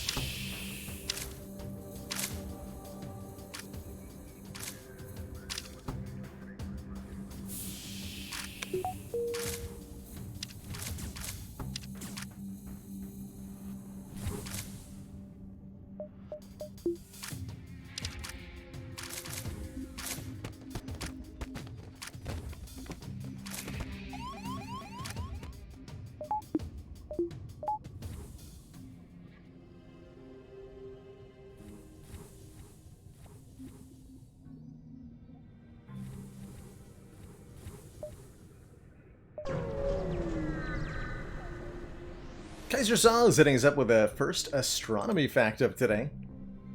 We're learning about one of the moons of Neptune today, Triton, which is a large frozen world orbiting Neptune. Curiously, Triton orbits Neptune in the opposite direction of Neptune's spin. It's the only satellite in the entire solar system that does this. Every other natural satellite orbits in the same direction as the spin of the planet. At 3,500 kilometers across, Titan is a little bit smaller than our moon, and about the same size as Pluto. It's got some other similarities to Pluto too, an icy crust and a dense core, which all point as evidence towards the idea that Triton was originally part of the Kuiper Belt, but was captured by Neptune. Until the discovery of Neptune's second moon, Nereid, in 1949, Triton was commonly known as just the satellite of Neptune. But we now know it to be a pretty cool and diverse frozen world. Arrow of Kira wants to know more, happy to do so. Triton's surface bears a lot of evidence of geological activity, both past and present. Cryovolcanic landscapes on Triton are similar to many silicate volcanic terrains, including what appear to be volcanic rifts, calderas, and solidified lava lakes, flow fields, breached cinder cones or stratovolcanoes, viscous lava domes.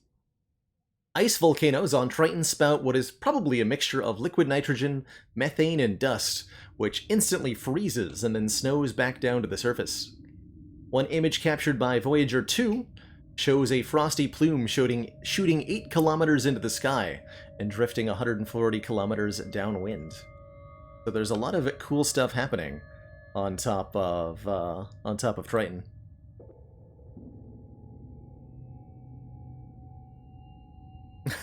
Viscous Lavadome. That sounds like a pretty cool band name. Intelligent life forms investigate and try to communicate peacefully, but they just stand there silently judging us. How rude. How rude. Hey, Rebel Stronghold. About time. About time.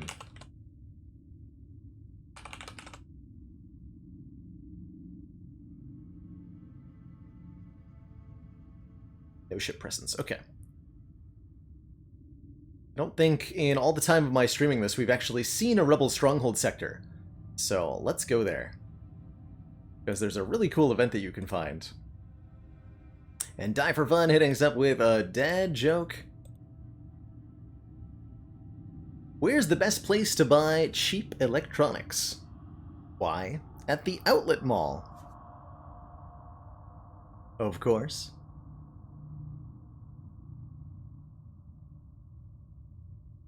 Hey, Matt Warbuckle, you finally trounced the transient. Very nice. GG.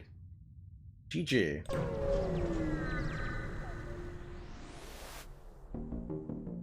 This sector was hit hard by the rebellion. The many alien settlements and stations located here are now watched over by almost an equal number of rebel bases, heavy-handedly keeping the peace.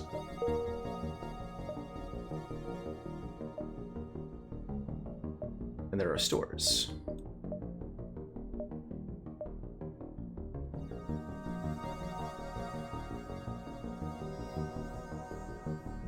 Where do I get all these? I find them in various places online. Do a little bit of research each week, dig up some jokes to share with all you. Well, I mean, we'd be fine in an asteroid belt. Let's go to the asteroid belt first here. We should have no problem dealing with this with 4 shields. Rebel Auto Scout is stationed here. No prob.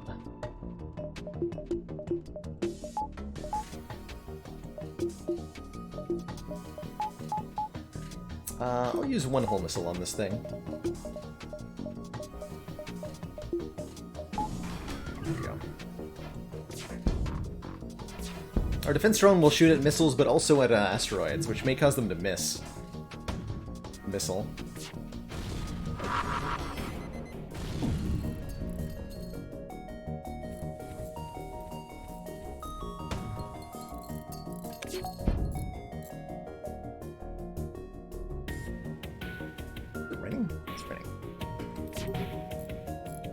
We'll wait for them to cloak again, because the cloak is, I think, a 20-second downtime. Oh, our whole missile went down. Oh dear.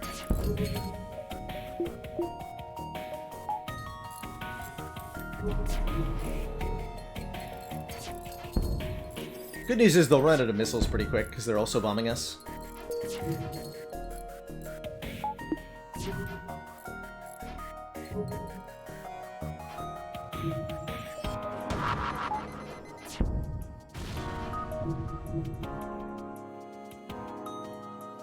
That works.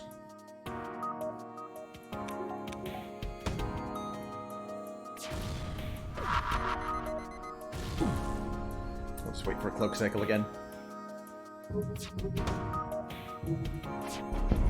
Looks like they ran out of missiles too, so we're fine now.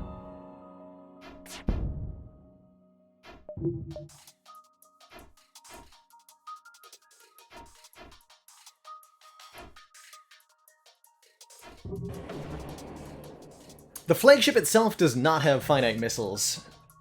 It can fire as many triple missiles as it wants at you, which is super rude. If we're gonna kill this with weapons, we have to take the shields down. We have to take the shields down. Dang it.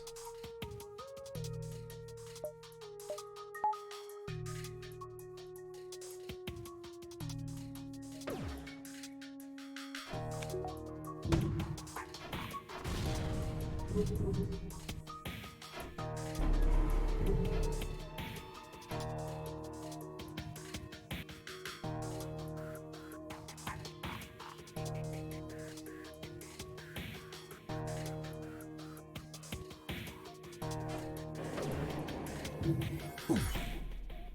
can also use our Rockman to board to speed this up a bit.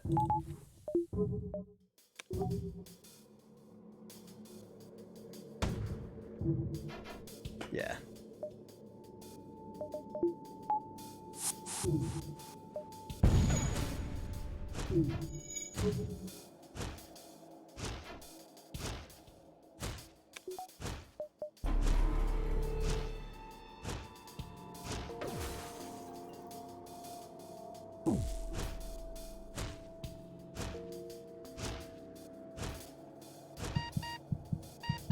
Cloaking? Okay, good.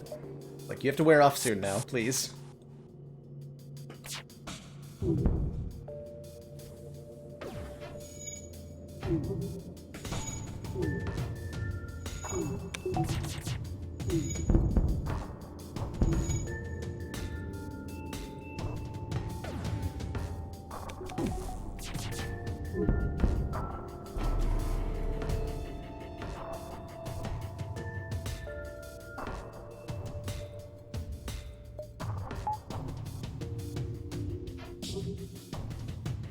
It is kind of weird that Cloak lets you dodge asteroids, isn't it?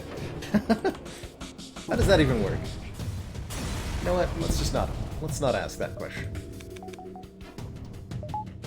It's just real science, okay?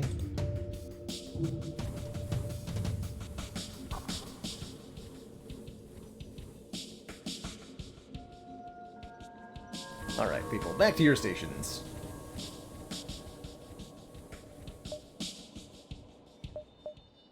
Yeah, so we want to visit locations that do not have ships detected in them. Once we stock up at a ship here.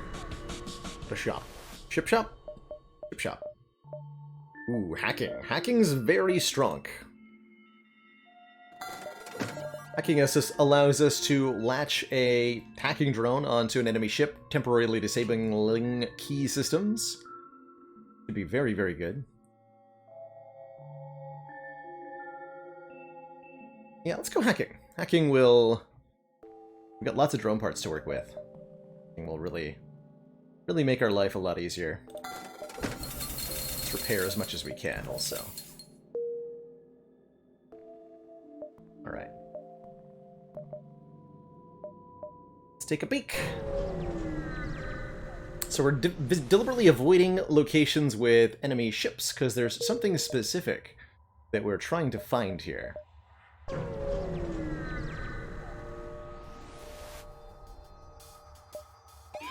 Unmanned scouts. This one's trying to get away. Means we're using the Rockman. For surezies here. Could use the hack too.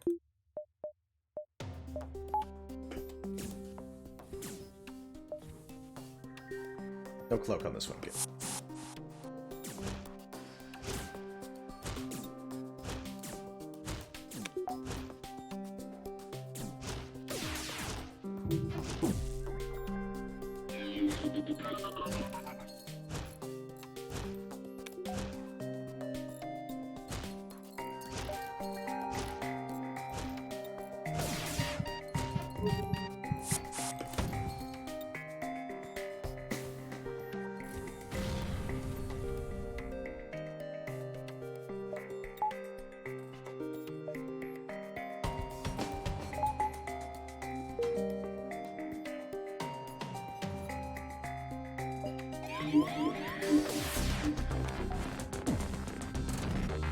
No fighting in the O2 room.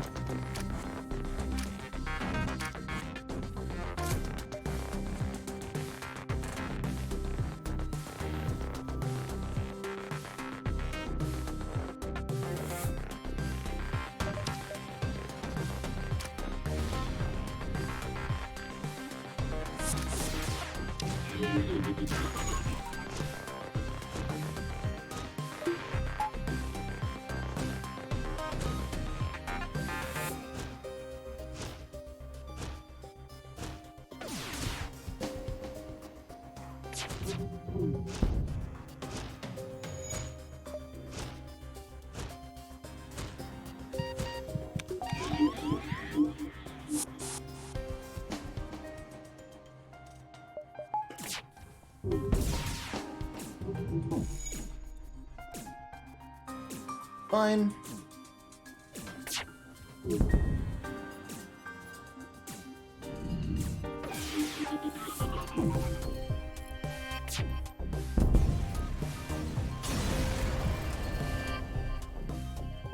Good. Okay, that ship didn't get away from us.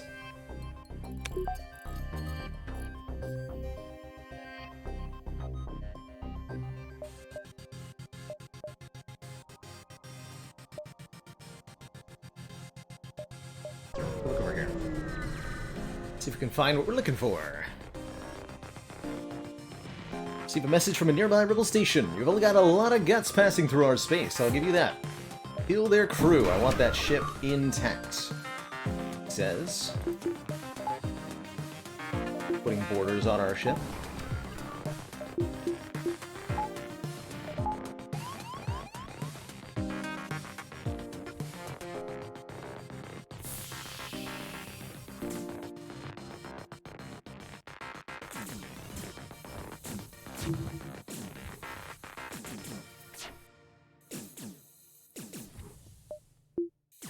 Turn off the O2.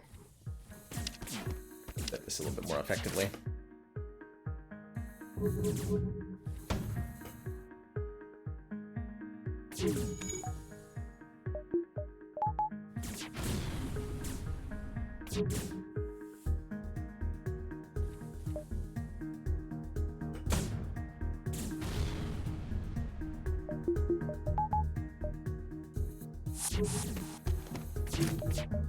No, don't auto-fire. Okay. Please do not shoot my med. Here.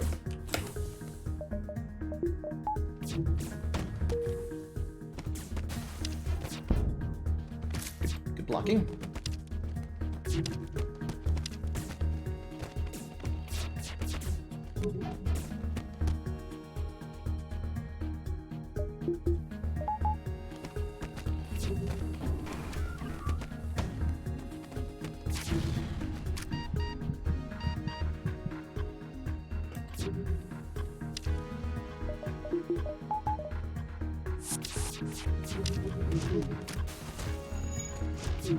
Take that, you stinky repair drone.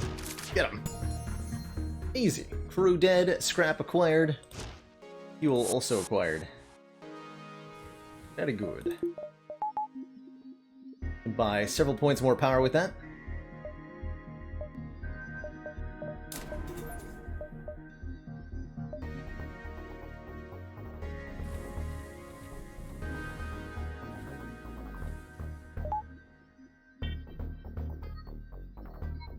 That's right, Tom. The anti-personnel drone, it's basically a boarding drone, but you can't send it to the other ship. It stays on your ship.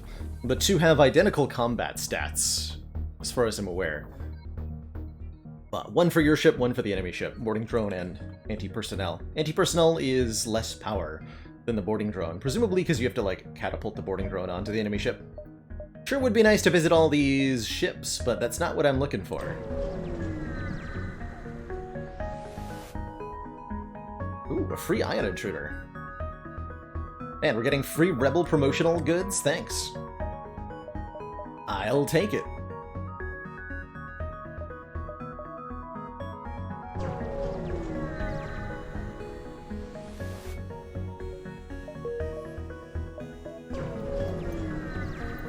Figured I'd visit that while I'm here. Must be one of the rebels' unmanned scout ships. Looks like there's no way around a fight. As usual. Well, we know what to do with the rock, man. We can use the ion intruder on this thing? Oh no, we can't, because we haven't upgraded the, thingy. Okay, the ship can't hurt me, right? I don't think so.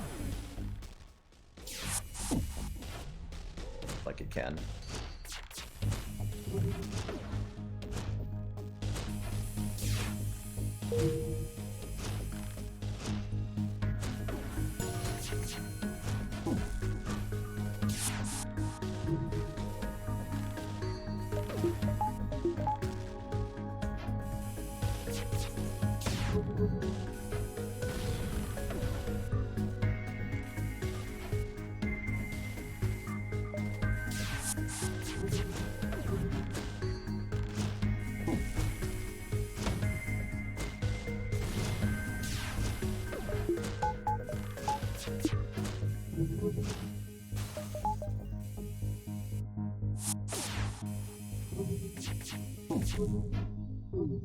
Wait, they repaired it already?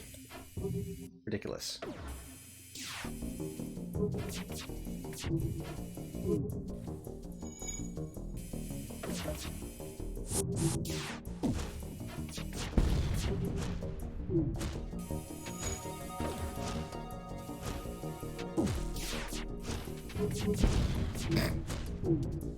Take that, you stinky drones. Get him.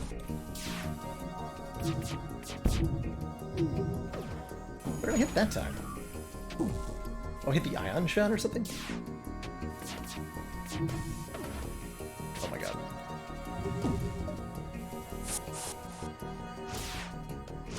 I have the shields back up before you know it. There we go.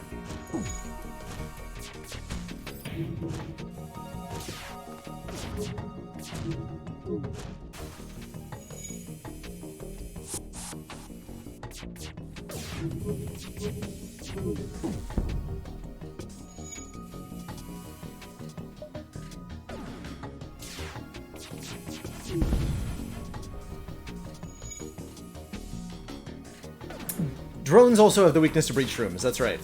So if we breach a room on an enemy drone ship, it can't repair that. It can't repair that system anymore.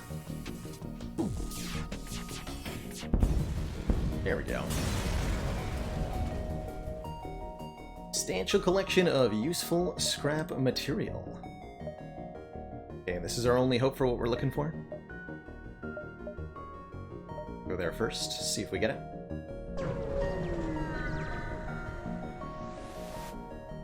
Aha! We arrive at the beacon to find ourselves in a huge rebel shipyard. Scaffolding and construction drones filling the sector. The entire system looks devoted to ship construction. The nearby planets and moons ruthlessly mine to harvest resources. For a ship of immense size... ... Let's take a peek around. Warning lights flash as scans identify the gigantic ship under construction. It's a second rebel flagship. This must be the secret shipyards where the first one was built, and you've accidentally stumbled across it. Even in its weakened state, rebel ship powers up. Get ready. You've got a hell of a fight on your hands. So we end up in combat with a prototype rebel flagship. Still being constructed, it's missing its left and right wings, but the core of the ship is still here. No super weapons either, by the way. But we still have to deal with a triple laser barrage, and more importantly, a triple missile barrage. As well as a crew teleporter and a lot of enemy crew.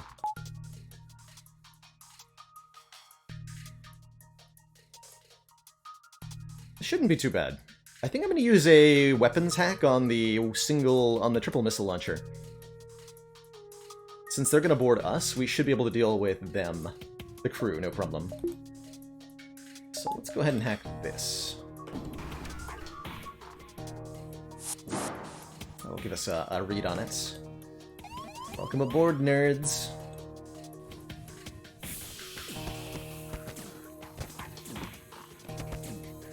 Want to make sure they die before they get back to their ship.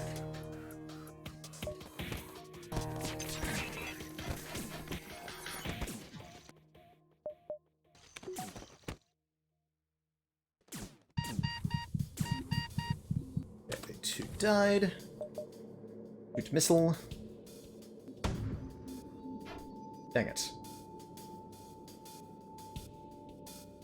Alright, we'll use another drone part here.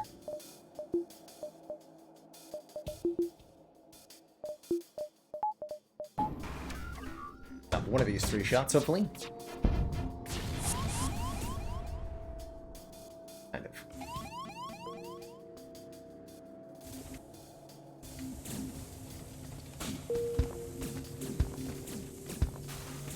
Hang on.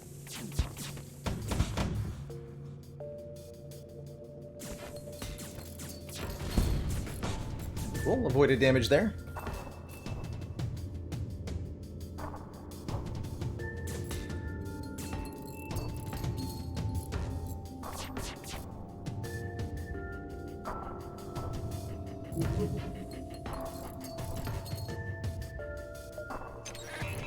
Put that down, please. We're gonna board onto their ship in a moment here. Pretty much as soon as our missile fires. Perfect. Oh, it's got 4 power. Interesting. So the prototype flagship also has 4 weapons power.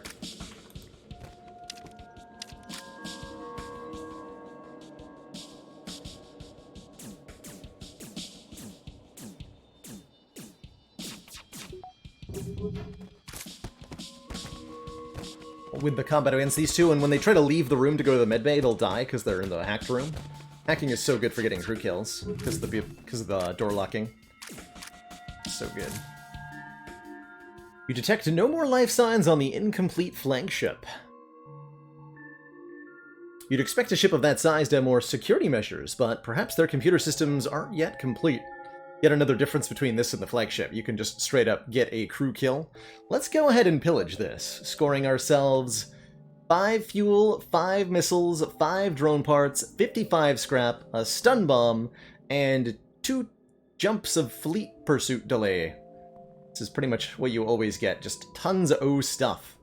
While the second flagship was not yet finished, it doesn't make the battle any less of a victory, and we've crippled the rebels' fleet's strength considerably. While we won't overstay our welcome, we quickly salvage choice bits of metal, drones, and even an unusual object or 2 from the wreckage, and prepare to jump. As you are leaving, you detect an interesting Federation ship signal. Apparently the rebels were reverse engineering the advanced weaponry of a prototype Federation cruiser. We don't know how they got that ship intact, but we program its FTL drive to return to the nearest Federation base. That would have unlocked the Federation cruiser, had we not already had it unlocked. That's the quest to get that ship. Very good. Very rewarding.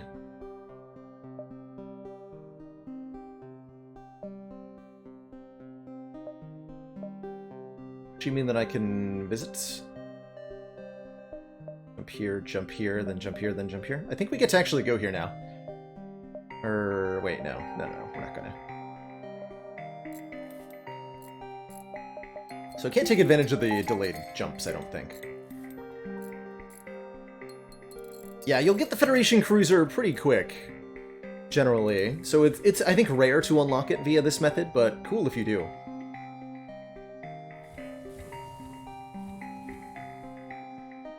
Because I think you also get it for beating the flagship, right? With the Kestrel. Something like that. Either way, very, very rewarding.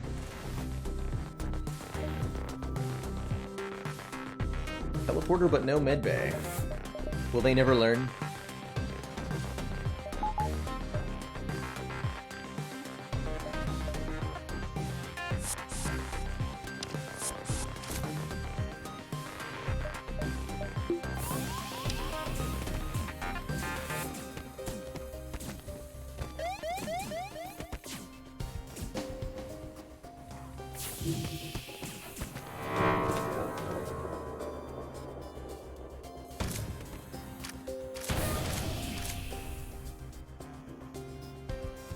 Oh no, my doors got ionized? Disaster.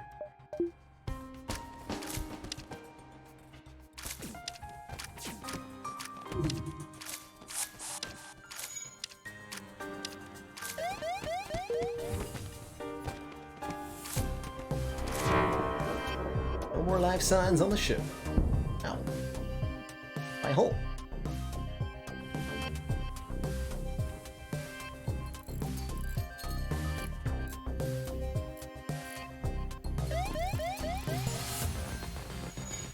see, if I might be misremembering this, but I think you get the NG ship for getting to Sector 5, and then you get the Federation ship for winning a run.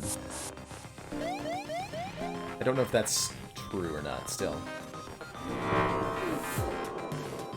But those are the unlock conditions that I remember.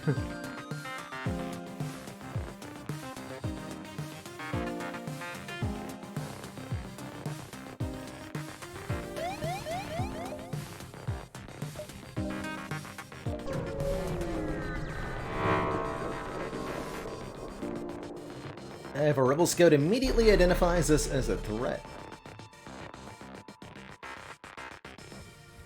Immediately.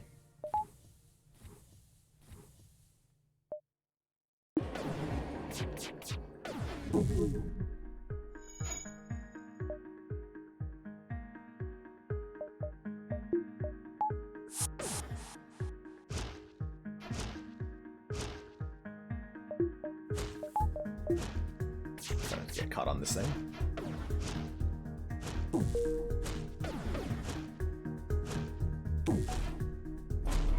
Oh god. Might have just lost Tom there.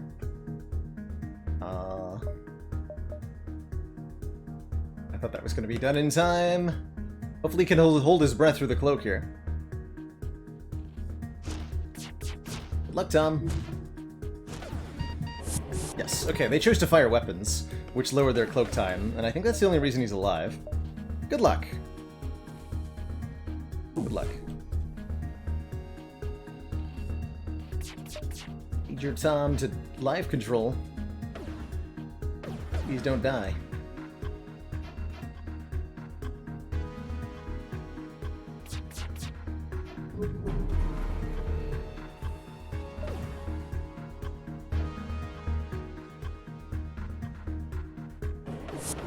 Should be safe, because cloak cooldown is 20 seconds. They're trying to blow up their cloak. Nice.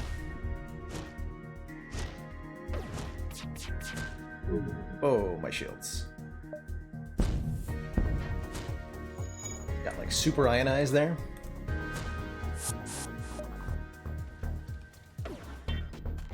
Something's on fire. Gotta be this room. Fix. No! Dang it.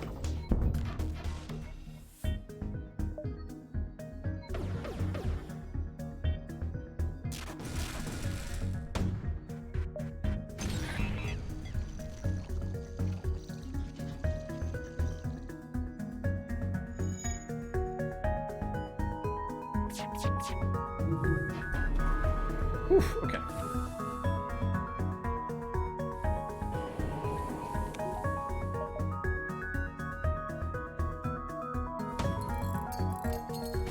I think we'll just blow it up with missiles. This one's scary.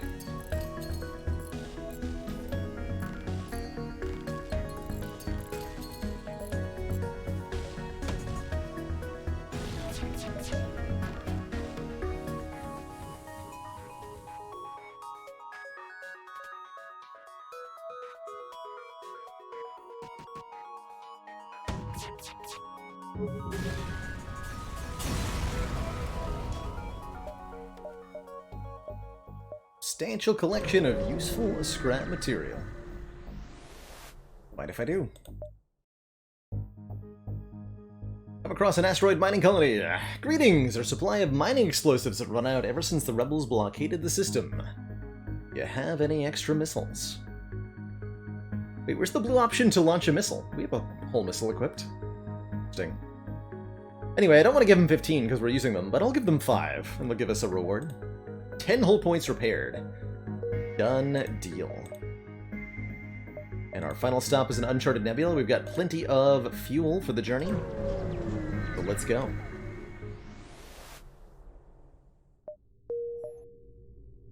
Yeah, thinking too hard about the clone bay is definitely not advisable.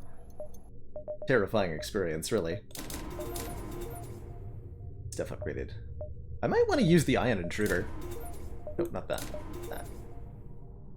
Ion intruders are pretty cool.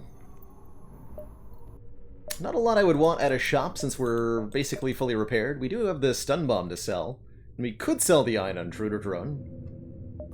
But I think I want to use it. Over here.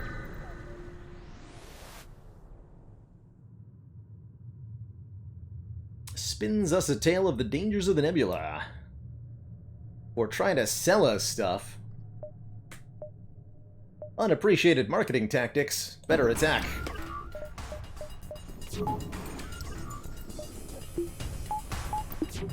We have a Sultan's Shield bypass, so I can just board them, but I can't hack. So we do actually still need to take down the Sultan's Shield. Sad truth.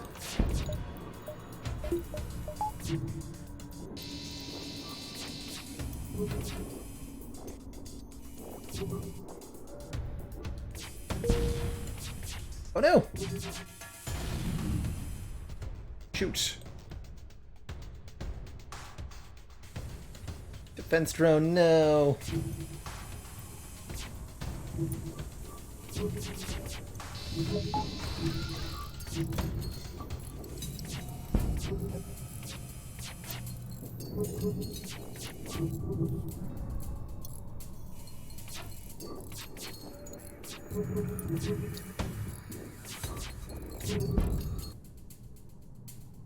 Need to run to the med bay, because if you get hit by a missile, you'll die.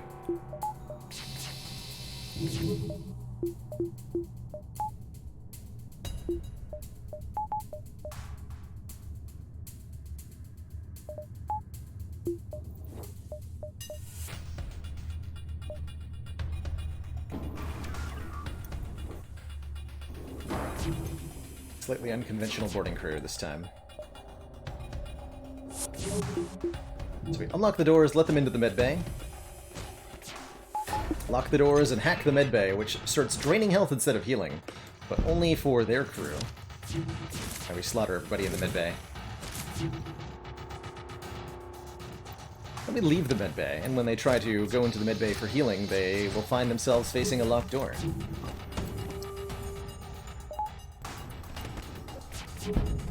It's just that good.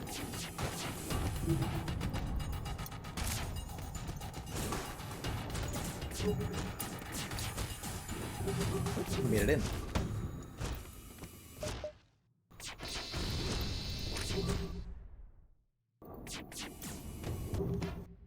And hack.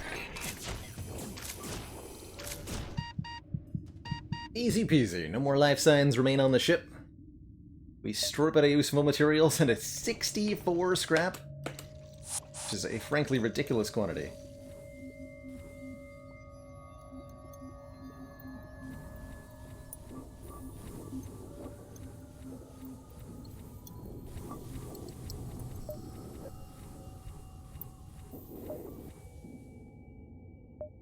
There's a ship over there, but no reason to go.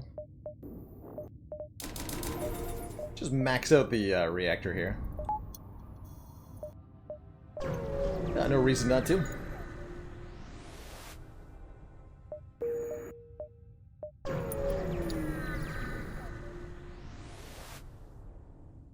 Attack the pirate!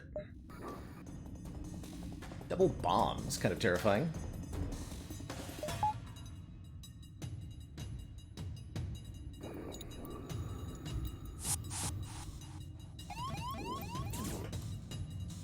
Doors room.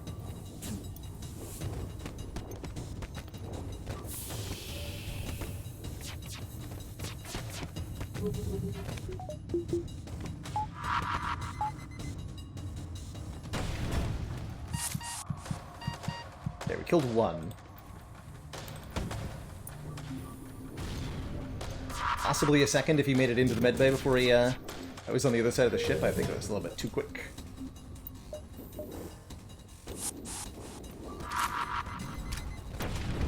Firebomb.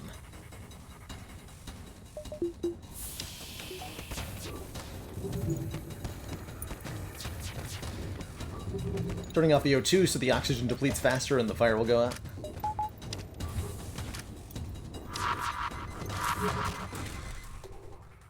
Crew dead, we search the ship, finding military-grade weaponry. A pike beam is a very good weapon. The 2-energy beam weapon that hits an extra large number of rooms. Swap that out for one of the basic lasers. I want the stun bomb. Yeah. Also equip that stun bomb. Might be some use for it.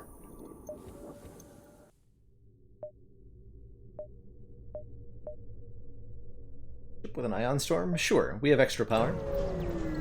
Probably be okay in an ion storm. Oh, jeez. Rock armored transport nearby seems to have lost its bearings, but when we hail them, they grow suspicious. Whatever life form you are, we find you repugnant. We seek no aid. You sure about that? Rock crew, Tom, offered to lead them out of the nebula. They grudgingly transfer control of their helm to us, and we steer them to a thinner part of the nebula. They're not sure what to think, but they transfer over some supplies all the same. And wow, there's a lot of ships over here. Heck yeah. Let's pick some fights. Yeah, probably time to upgrade the weapons so we can have more than like one thing powered at a time, huh?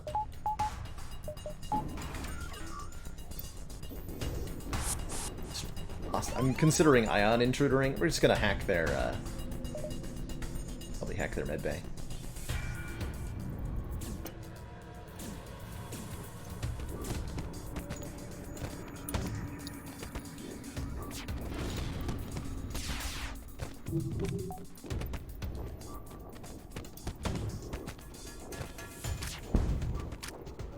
Oh, they just let their crew die like that? Okay.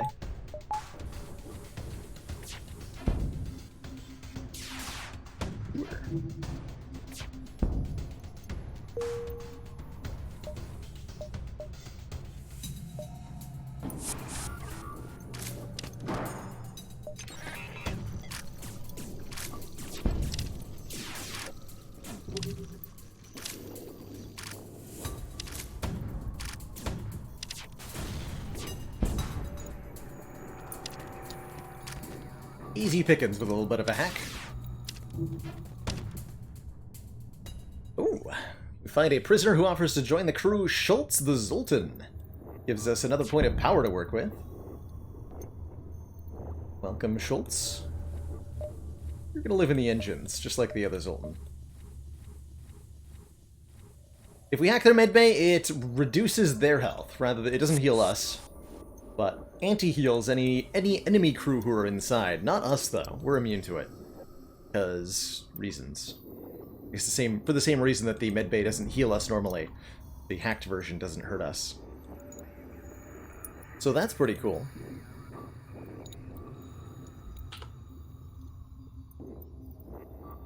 That's pretty cool. Well, it's on my mind. I think this is a good opportunity to take our first break of the evening.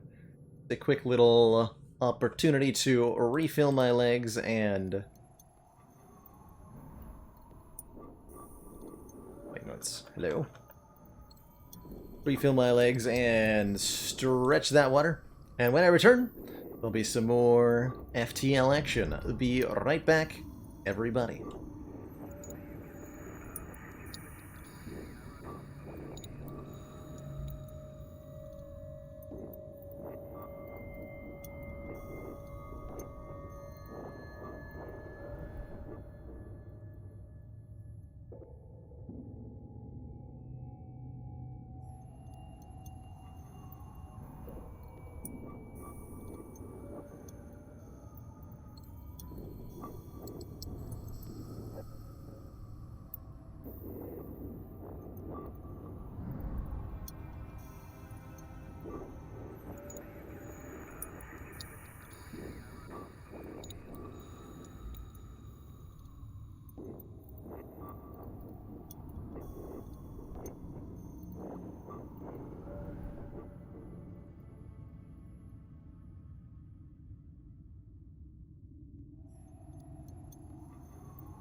Alrighty, folks, we are back. Thank you for that patience.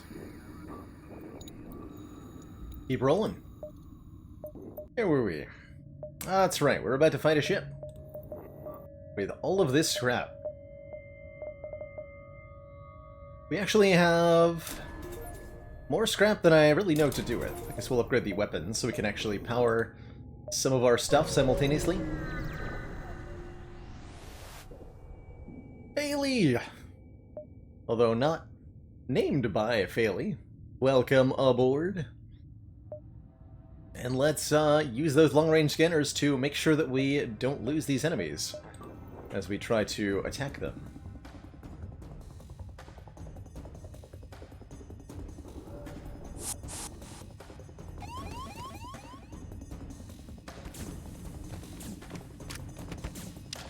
Welcome back, Siebely. Run is going really well.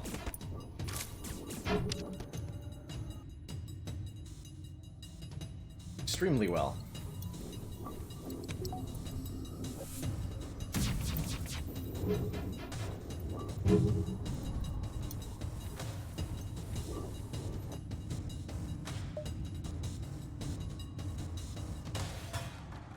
Try to get a crew kill with the ion intruder drone. Oh, my child.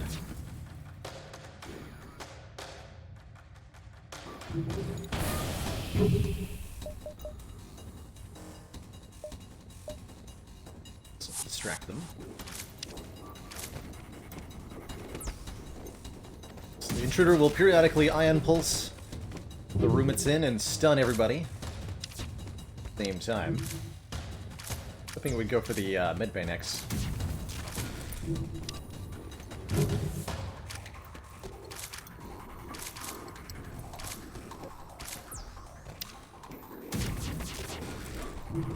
Just gonna go back and forth between those two rooms? Well, that's not helpful.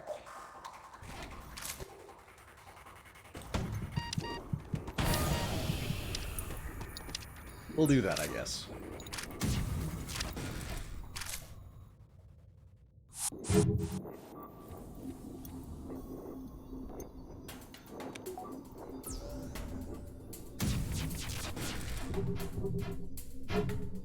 Not impressed, Ion Intruder.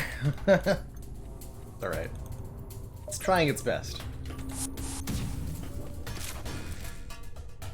There are no more life signs remaining on the ship. Nice.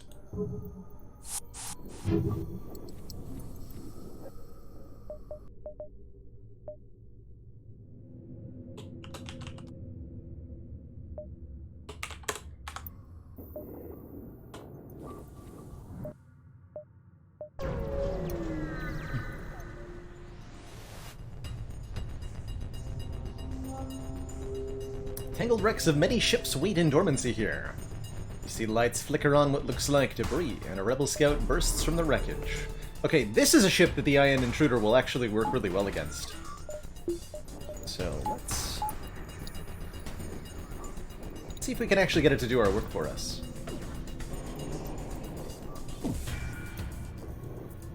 So one, it creates a guaranteed breach wherever it lands.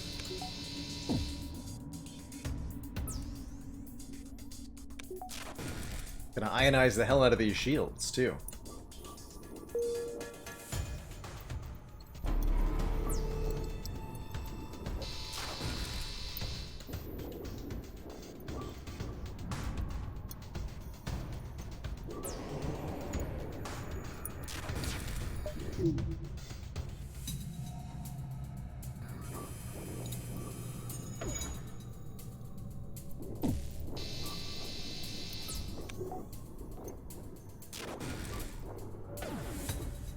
How the pathing AI works. Cool that it goes in a straight line through this ship.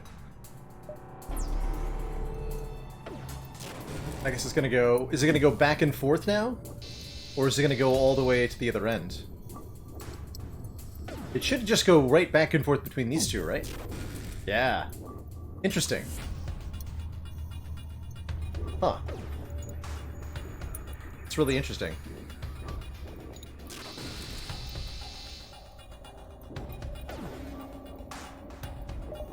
Pike Beam does, yeah, it does 1 damage to every room it passes across, and the targeting looks like this in a line, highlighting rooms that it'll hit. It only does any damage if there are no shields, though. Yeah, I'm ultimately not impressed, Ion Intruder.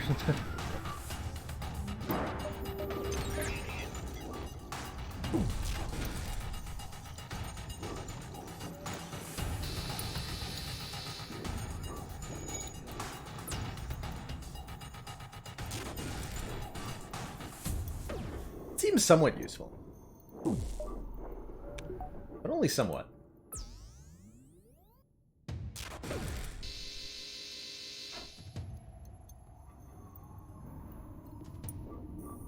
Oh, cool, Jedit. More evidence to support an entirely liquid ocean on Europa is pretty neat.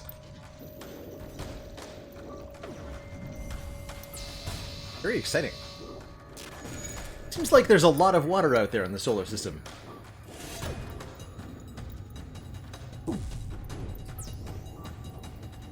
Oh, the thing you're missing, Maniac, is that you cannot target where it goes. I can only turn it on or off. And it chooses a random room on the enemy ship to go to. And then it chooses where it goes from there. I have no control at all over the pathing, ultimately. Which is partially why the Ion Intruder and the boarding drone end up so terrible, ultimately, in FTL, is because you cannot target them, and they don't always make good choices about where to go.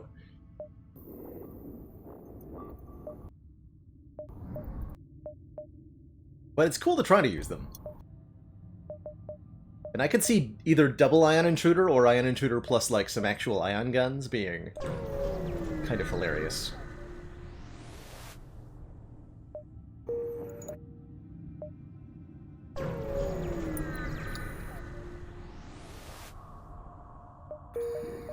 Right, why am I jumping around like I don't have long-range scanners?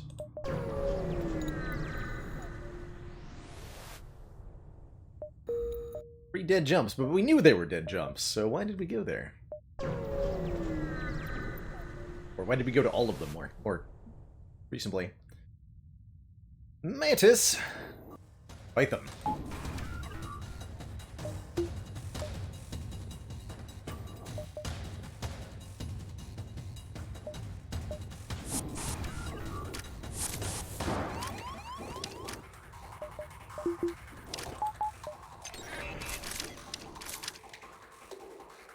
Borders in there. Okay.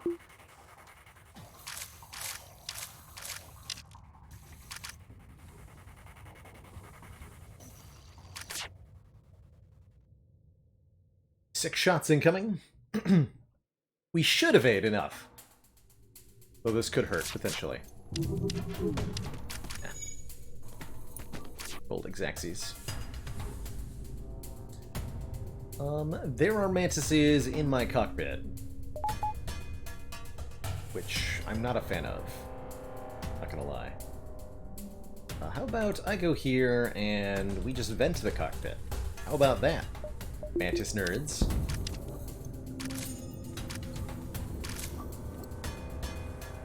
How about that?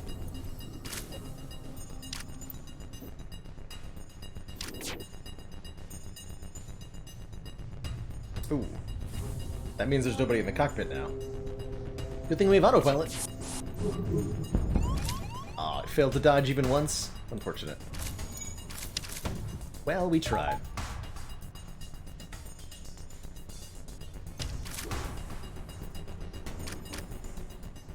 Another Zoltan, Marcus, offers to join the crew. Welcome aboard, Marcus. And good dodge autopilot. Actually, no, Marcus dodged that. Because Marcus spawned in the cockpit, so we got evasion. Nice. Good job, Marcus. Good job.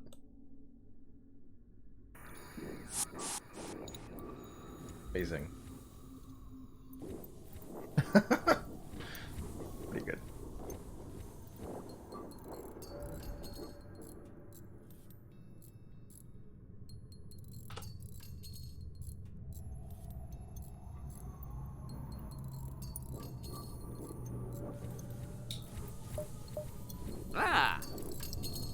It's interesting. I kind of find the more I play FTL, the more I find that like the repair speed penalty of the Mantis is partially made up for by the fact that they move faster, so they can actually get to the room that they're repairing much more quickly.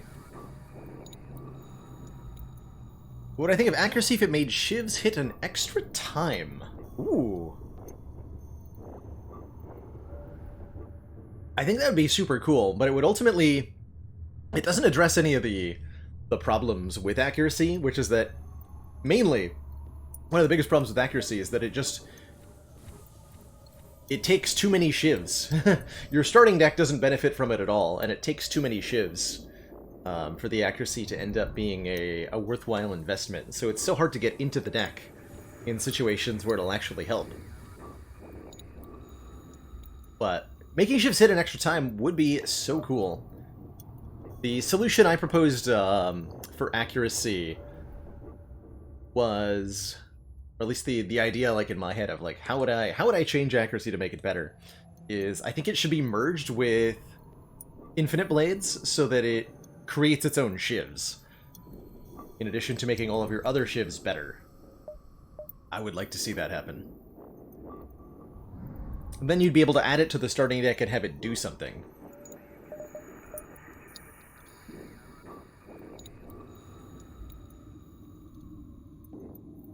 Oh, nice, Pantherin! Did you learn the survival strats from watching my shenanigans with Blasphemy? Super cool that you can use Incense Burner like that, right?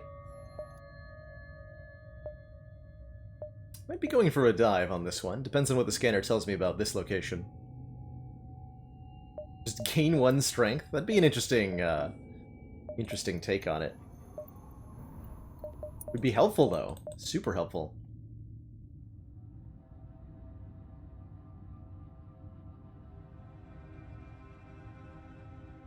Just an educated guess? Very nice. Very nice. Man, we have so much upgrades already. I don't really have anything to do with the scrap. Let's just jump around.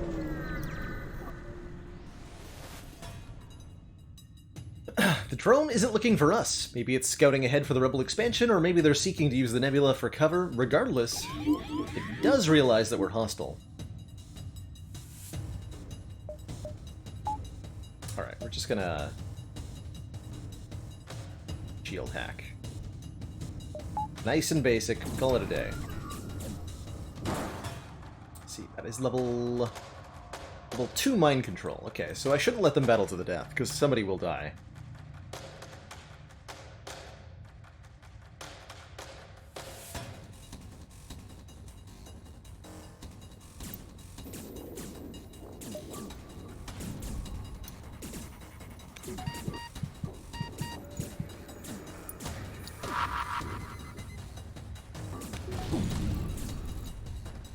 Piloting offline.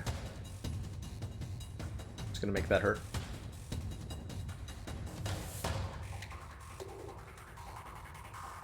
Just a lucky bomb. Alright. Full damage is fine. Got health to spare.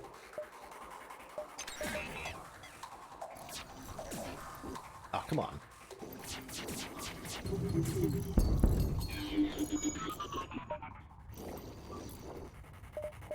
So we need the basic laser to land for the hack to actually work here.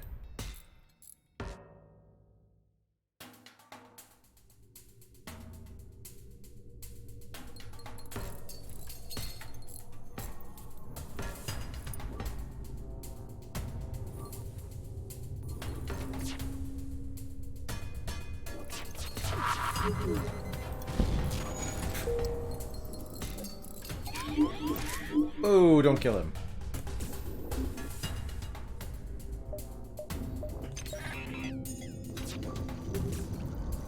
Oh, I gotta do it. Yeah, that makes sense. Well, that did work. Okay. There we go. Some actual damage being done.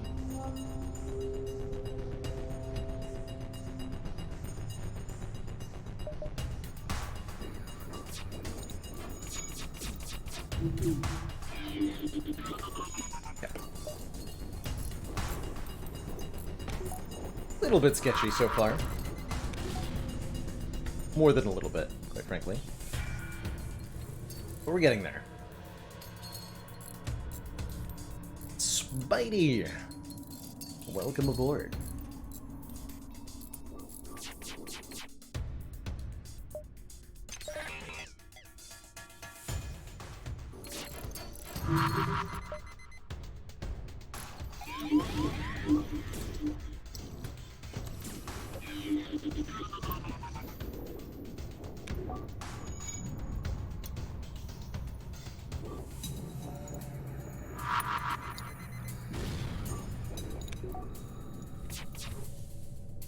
Let's do that. Bad time to mess around with my positioning.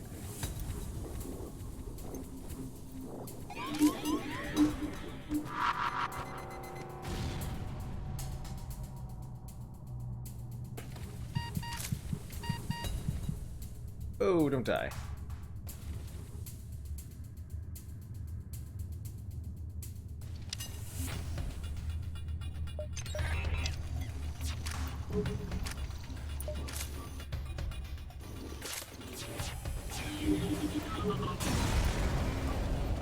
There we go.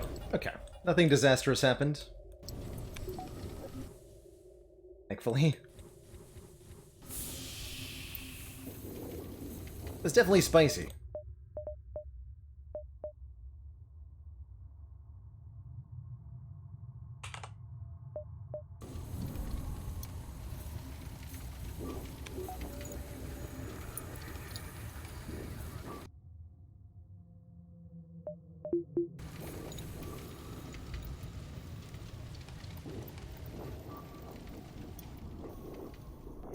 Favorite spicy food? Ooh, gotta be... wait. Might be wings. But if it's wings, then it can't be, It can't be fajitas. I also love fajitas. Anything with like super hot salsa on it. So good. But then it also can't be chili. I love spicy food in general. But chili, curry, wings, Tex-Mex.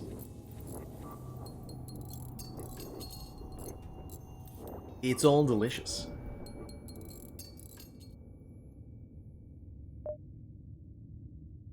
Yeah, there's a store? Sure, I'll go diving for that, I guess. Favorite race in FTL has got to be the Lanius, with their oxygen-sucking powers. I think they're so cool for doing that. Plus, they're super good at boarding enemy ships. Okay, no med bay, we got a clone bay instead.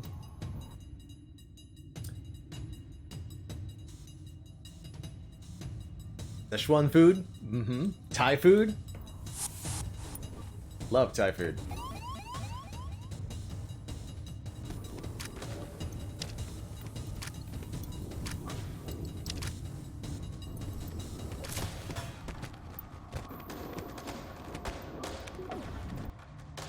Habanero lamb curry made at a local Indian place. Okay, now I'm getting hungry. Dang it. Sounds amazing. Stun bomb. Not a big deal.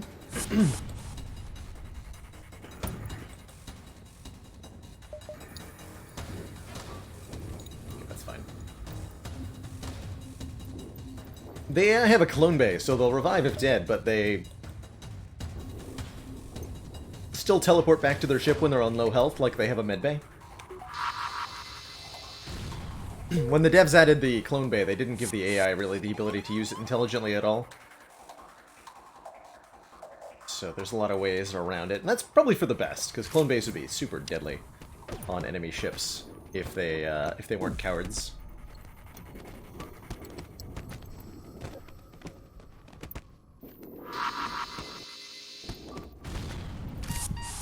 Kill them.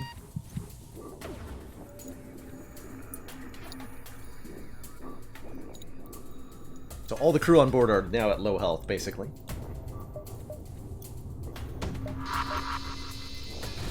So we blow up the clone bay and then board. And they all just die instantly.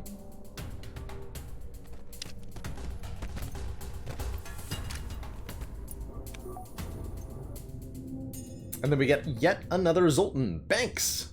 Banks the Zoltan. What am I going to do with all this power? And who would I get rid of? First, Key and Epona have been with us since the beginning. There's Major Tom, our talented shield person. Replacing the shield people with Sultans is pretty good, though. Gives you ion resistance. So I think Major Tom's gonna go. But we'll keep the name.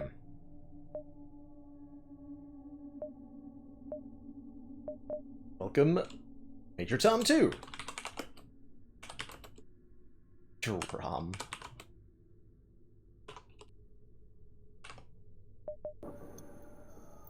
Don't call them that.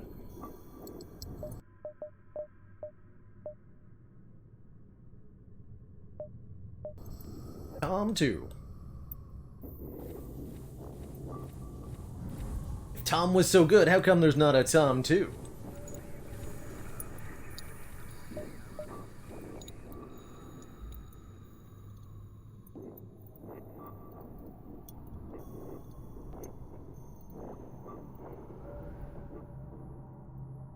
Yeah, we're also not losing the experience because Spidey came in with full XP. Works for me.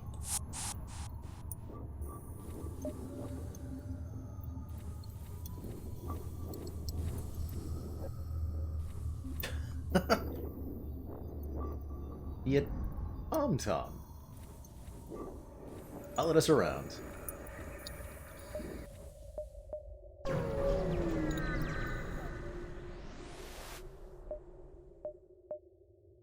Wait, there's a hotkey to change text size, and I've somehow pressed it.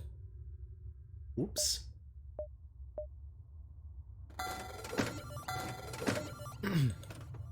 Let's see, we can pick up a small bomb here. Gives us a way to do system damage. And we still have the Sultan thing. This would actually be quite useful.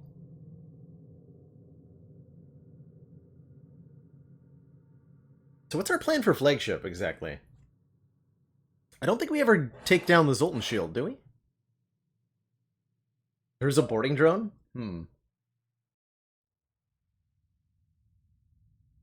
We could swap out our Ion Intruder for the boarding drone. Or we can just keep using the Ion Intruder. The boarding drone's definitely probably better, right?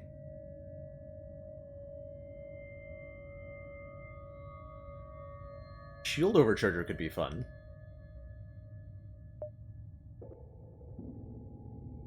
We don't need the long-range scanners anymore, because we're going into Sector 8, so we can sell these for 15 scrap now. They technically do things in Sector 8, but we're not going to use them functionally. So, take the 15 scrap. Call it a day. Probably might as well buy a backup battery so we can have a fully maxed out ship. I think I do want the small bomb. Sell off the basic laser. Pick up, Good. Okay. Got enough drone parts and missiles for the final sector. Could do that, Medius. We can also upgrade the drone control enough that we could send them both in at the same time.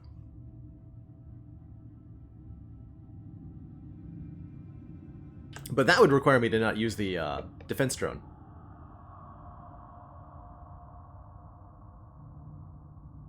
Shield Overcharger generates 1 point of overshield every 10 seconds or so.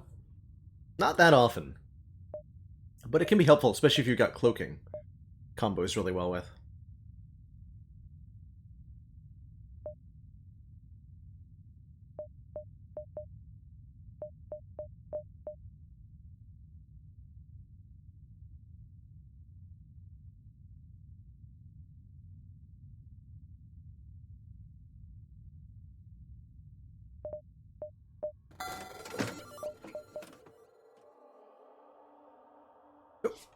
Computer there. Whoops.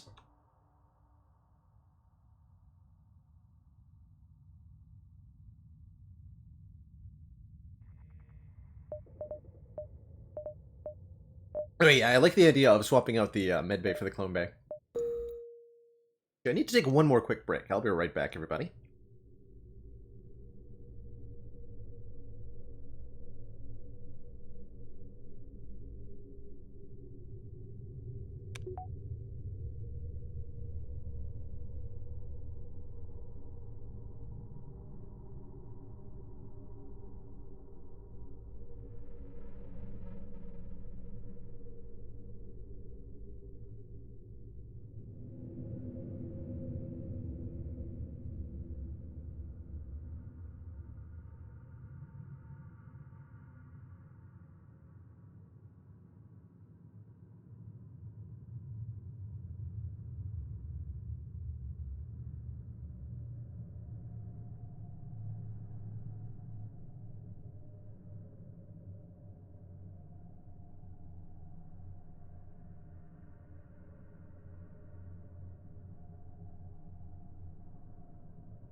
Alrighty, we are back. Jump right back on into it. Had a little bit of cracker caught in the throat there. But we're good.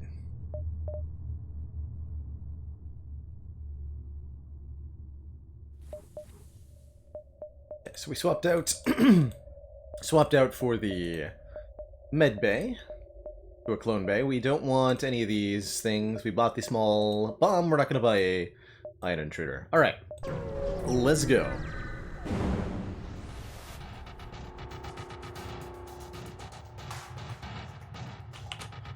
Advanced Rebel Hunter easily found our ship.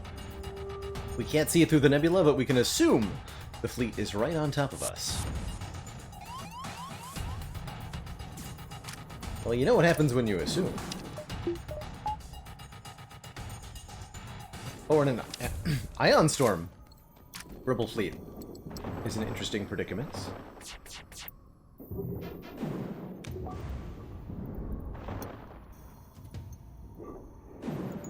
Just gonna try to avoid any damage if we can. This.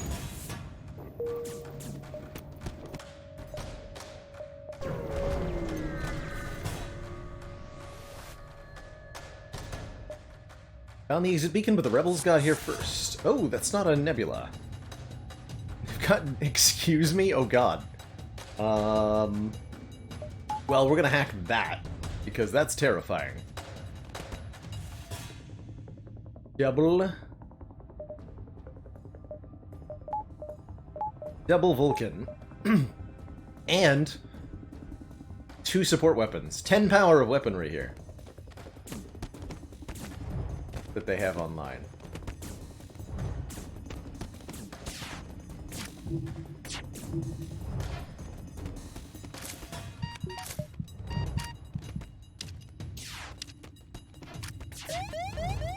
Actually, I think we get away before the Vulcans become a problem. There we do. But it gets real spicy real quick there if we stick around. Let's not. You arrive at an outpost close to the Federation base. Your access codes get you past initial security, and an admiral sets up an officer sets up a direct feed to the Federation base's war room. Admiral Tully speaks first, saying, "What is the meaning of this? Who are you?" Our explanation is met with murmurs of cynicism and disbelief amongst the officers. General Terzil of the NG Brigades speaks up, saying, "Intel suggests potential counter to rebel technology. Risk all, or save none." We will explain that the rebels have a giant flagship, which we definitely know that they can make more of, but they will also definitely be completely destroyed if we beat their only one that they have, that they can't make more of, that they were already making more of. But we stopped them, so that's good. But even if we hadn't stopped them earlier, they would still be defeated when we beat the flagship. Don't think about it too much. Just accept that if we beat the Death Star, we win. Ooh-la! And then they send us on our way. Seems reasonable to me. Oh yeah, our crew did just die, by the way. But we bought up Clone Bay, which means that they come back to life. We can be reckless with their lives now. Hooray! Max out that Clone Bay, too.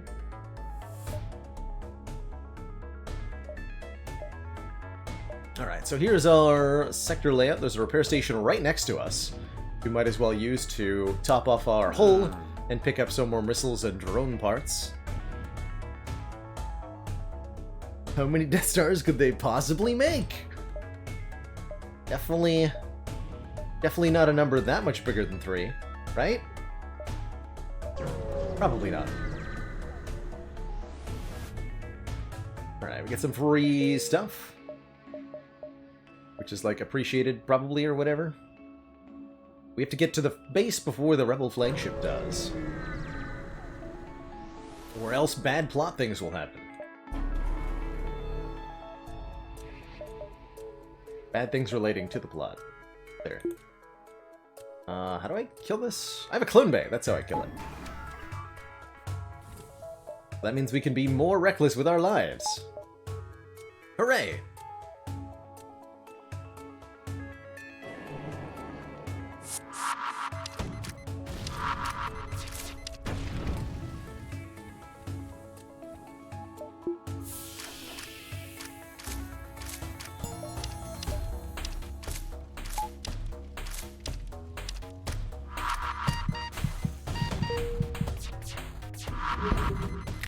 This thing's gonna run out of missiles real quick.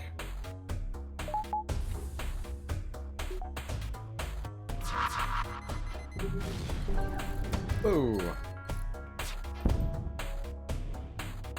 These do not blow up the clone bay. Big cloning. That's why we upgraded the clone bay, by the way. For nonsense like this.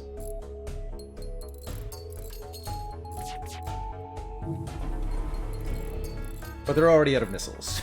So that's nice.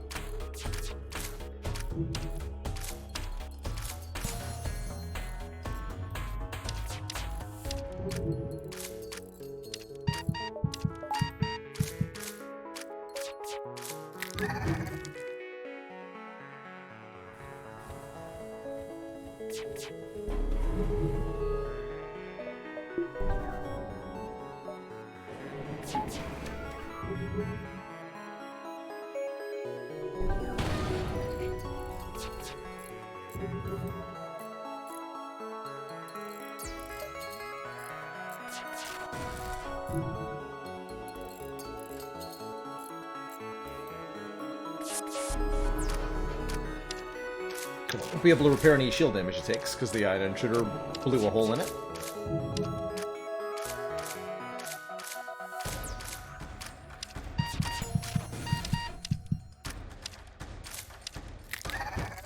And it avoids rooms that are already ionized, okay.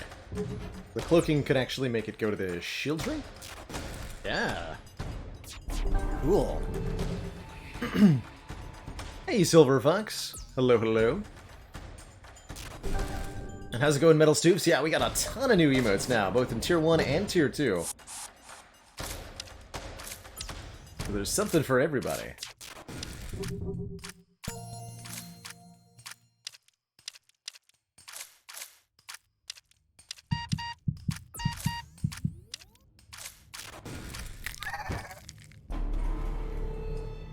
Current batch of emotes is primarily done by Sir Theodus, the artist behind our intro and outro screens. Super happy to see the work they've done with the emotes.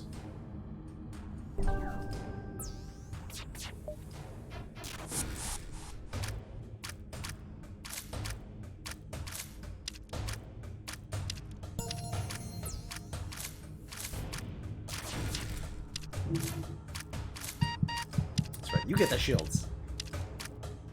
Get it.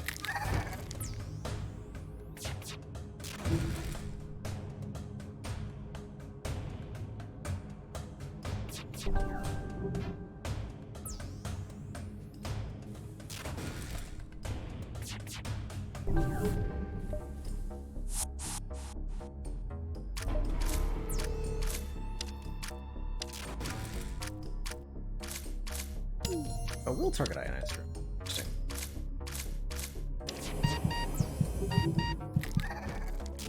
Pike Beam doesn't have one shield pierce. No, you're thinking of Halberd Beam.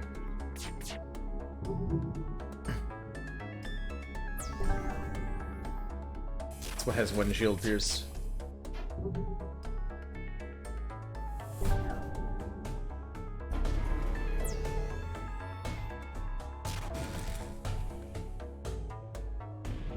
Is that a Tier 3 channel cutie Austin Fuego setting? My god. It's a lot of emotes.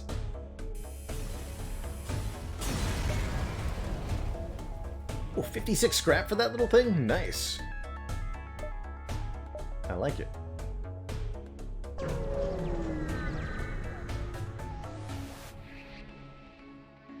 Boarding drone would probably be, like, a little bit better than the ion intruder. For the flagship. I agree. Not better enough. Just, like, relying on either to do anything at all, I think would be asking too much, probably. Based on our past experiences.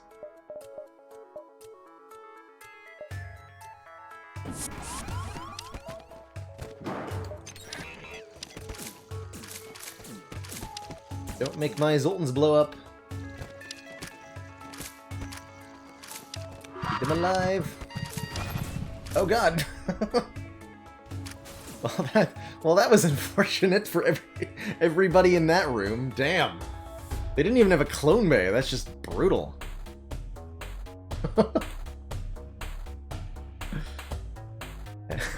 Wow. Dang. I got him?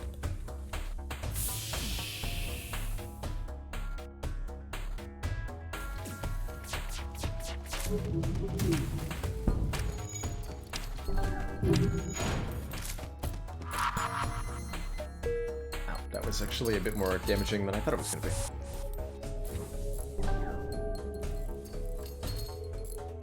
Turns out having your engines explode makes it hard to dodge. Go figure.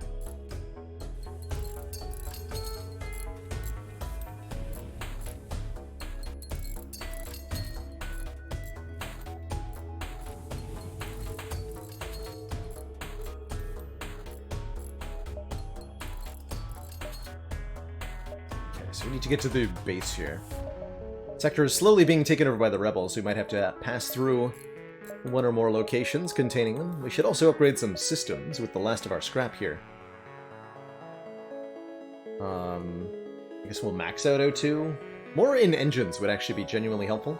We could go full engines for more dodge, and that would be huge. Let's do that. Talking about not having a lot of situations where you want to max out engines, but this is definitely one of them, where it actually makes real sense to do so.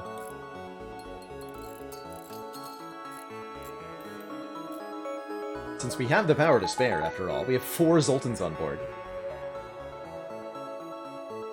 It'll also make us take, on average, a lot less damage here. Do one more real combat first. We could even actually visit the repair station, potentially. Let's think about that.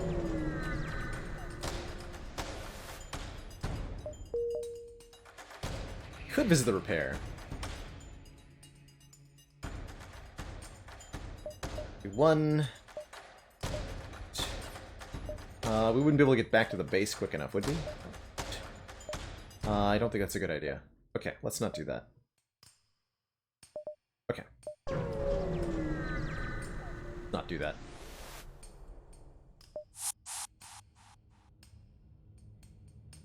So we just want to leave? We don't need to fight.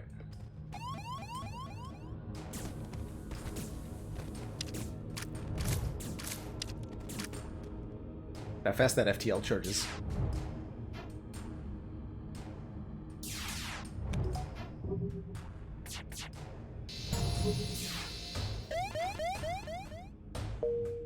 Bye-bye now. This is it, the Rebel flagship. We're able to destroy this monstrosity. The Federation fleet will have a chance of surviving. No turning back. I think the implication is that the anti-ship batteries are cruiser fire from capital ships, which is how they're able to get them into position everywhere so quickly.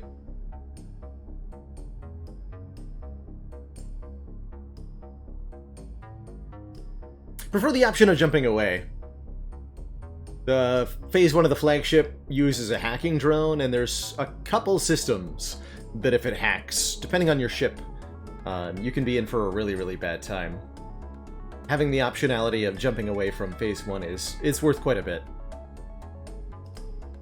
Seems complex and punishing. It is share wins, especially on hard difficulty. On easy, it's not too bad to get into, and I definitely recommend giving it a look if it seems on the surface really intriguing. The core mechanics aren't too hard to grasp, And a lot of the deeper stuff isn't required, especially on the lower difficulties. Let's see here. We'll turn on our defense drone. That might be able to stop them from hacking us at all, although the odds that one defense drone successfully protects you permanently from a hack in Phase 1 is really, really low. Yeah, okay. They hacked piloting. That's pretty brutal. Not ideal, certainly. Charge all of the bombs. Charge all of the bombs. And we do have the backup battery as well. Okay, so we're going to start by teleporting over here. And breaking this gun, since it's detached from the rest of the ship. They won't be able to turn it back on again.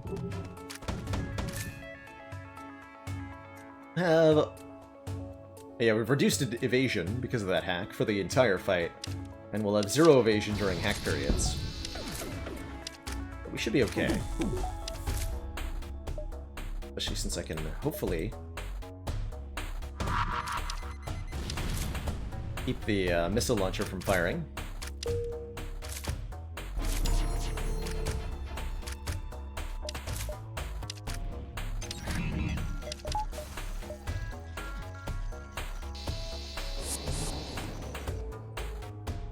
And then we're going to try to kill all the crew on board.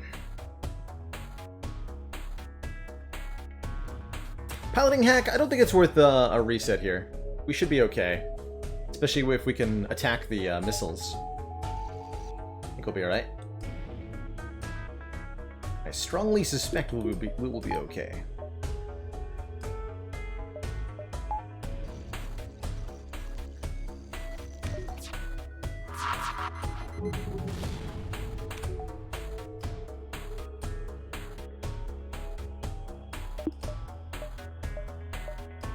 Hack the medbay.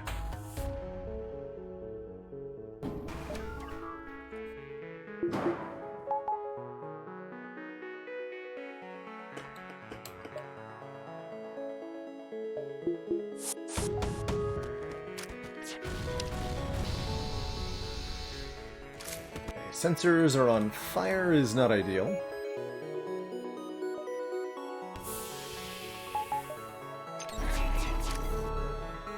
Hack their medbay. Look to wear off and then attack the missile launcher again.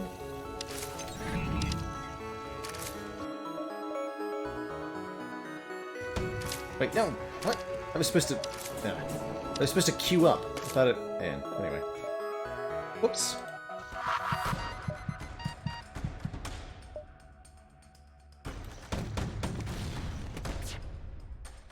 Whoopsie-doo. Okay, we're hacked, so all these missiles are going to hit us. Okay. 20 missiles remain on our side. Leave here freely. Yes. That for the moment. Well, maybe I want to die so that we can get cloning quicker.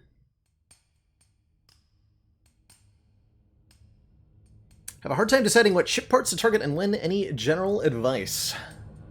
Oh, for the flagship. Flagship's hard. If you can shut down this missile launcher, it's pretty hard to do. Hold on, let me just take a step back. So there are a few things to prioritize, or questions to answer. One is, how well can you survive the flagship's attacks? The worse your ability to survive, the more you need to prioritize dealing damage to the flagship's weapons. Whether it be the ion one in particular can be really problematic if you're not good at stopping the laser and beam weapons. So taking down the ion first could be a good priority. Or if your shields are up to snuff, then it's probably the missiles that'll give you a problem, and in which case you want to take that down first. The other option can be go for the shields. If you've got a really powerful weapons loadout, then just simply breaking the flagship in half is your best survival option a lot of the time. Rarely do I end up going for something other than shields or a weapon on this fight. There's reasons you want to go for cloaking or hacking. Not a whole lot of them. Oh, goddammit. I should pay more attention. I knew that cloak... I knew exactly when the cloak was going to start. I just forgot. Oh well. I think we'll be alright.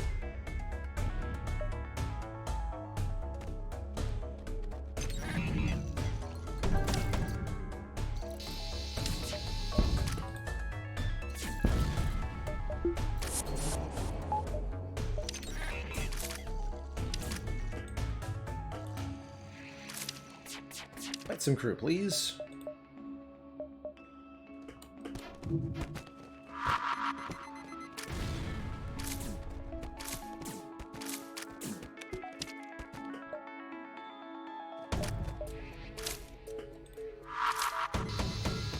Stunned all the crew that are in the medbay for 15 seconds. That might help a bit here.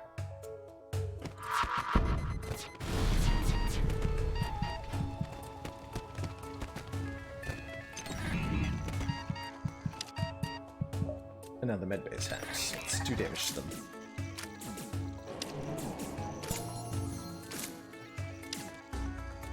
Okay, a couple crew just died. So we've thinned it out a bit. We're winning here. We are winning here. Often go for the cloaking first. Cloaking first can make a lot of sense, because then it, you know, it prevents your fire from being interrupted, but the cloaks are kind of nice, because the flagship won't fire its own weapons during the cloak period. They can actually help sometimes. Alright, I'm gonna repair this stuff.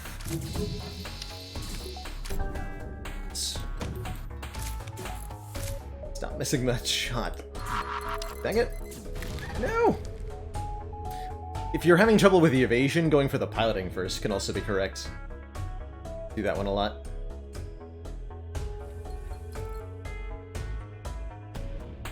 The hack back online.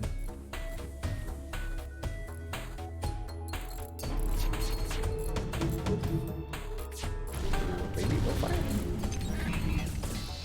I might have just lied. You know, I completely lied about it not firing, by the way. Ignore what I just said. Complete fabrication. Apparently. Oops. Why are you guys in the mid-bay currently?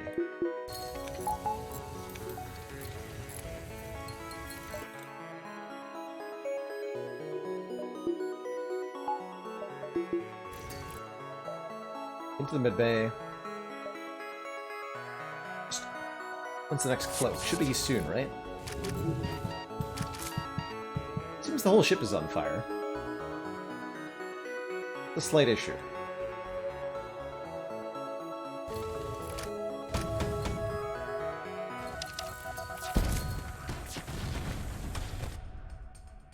Damn it, the hack got damaged again. 5 seconds should be long enough here. Wasn't.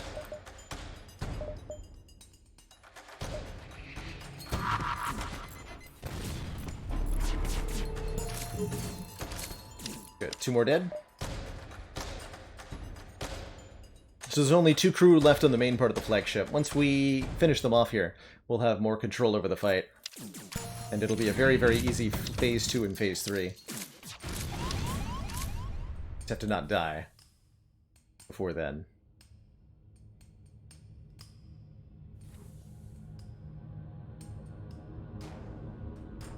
Don't die. So you know what? You guys are going to board the flagship right now.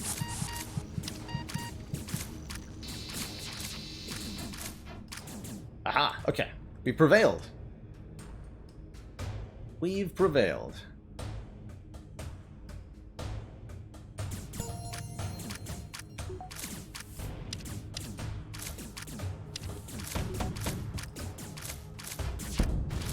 Okay, and that's the last point of damage we'll take here.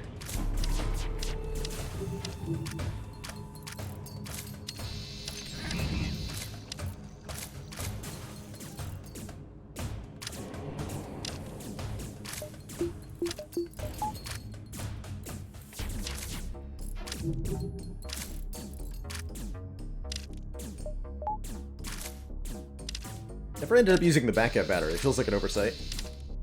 Had to be a moment where it was useful, right?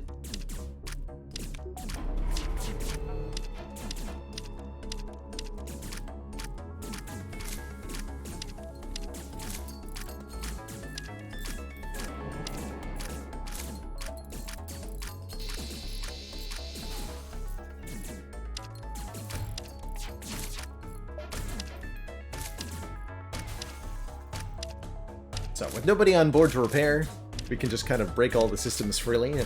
The AI ship, or the flagship, can't do anything about it. Easy peasy.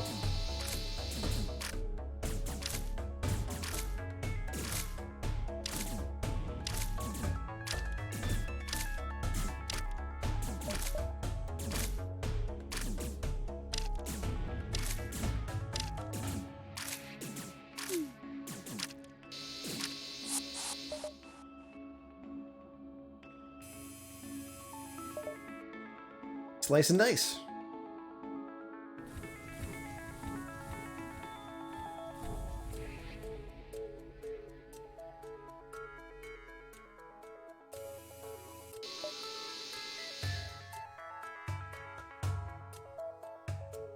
So quiet when it can't do anything.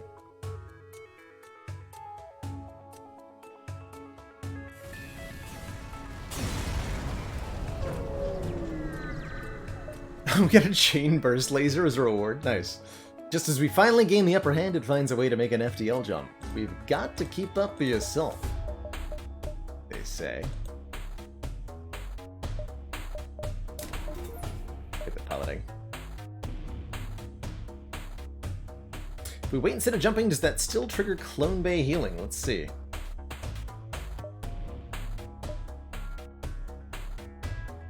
Yes. Yes, it does. And if we wait, we don't lose the defense drone, indeed. So we'll patiently wait for it to come back. We chase down the flagship and discover it is heavily damaged from the previous fight. Scans indicate it has redirected considerable power to the drones. But there's no longer any crew on board, so we can just teleport onto it. And break everything.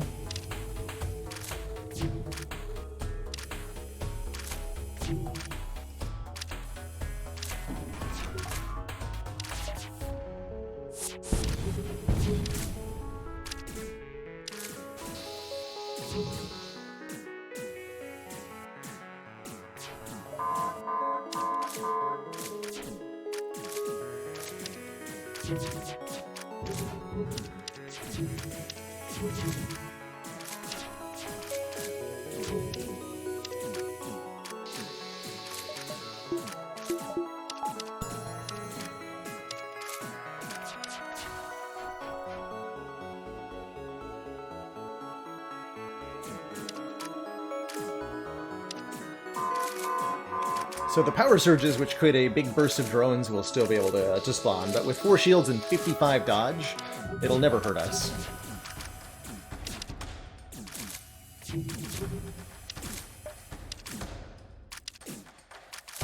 The AI hasn't kicked in because this dude Mallet is still alive, hanging out in the wing, although he can't help the ship.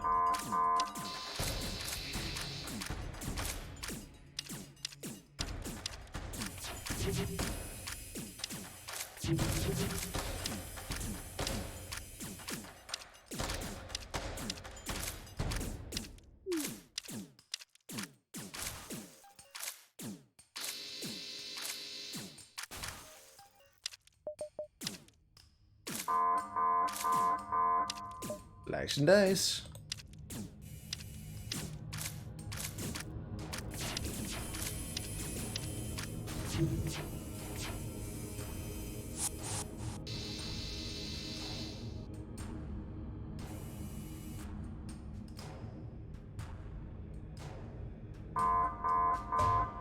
So we hit like 6 rooms.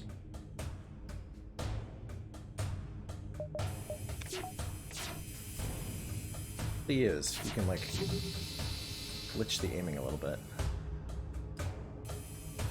Yeah.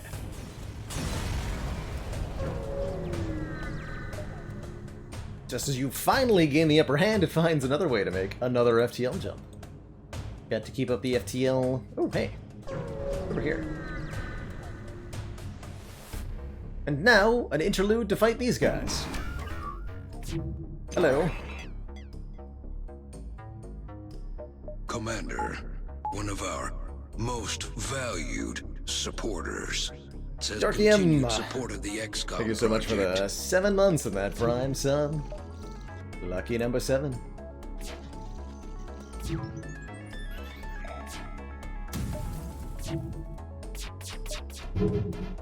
Oh, jeez. Hold on, I can't mess with... Oh, God. Hold on. It's terrifying.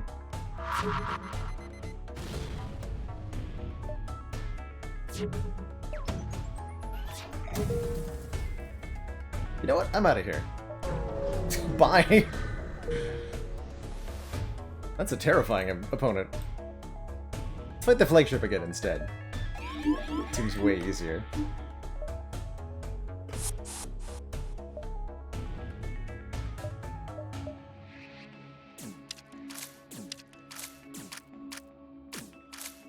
Thankfully, we have a Zoltan shield bypass, so we can ignore this big super shield.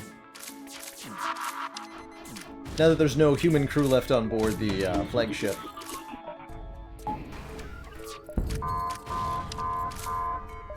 It will be unable to stop us. In fact, I would like us all to live on board this ship. Wait, not you, everybody else, we've decided we're going to go live on the flagship now.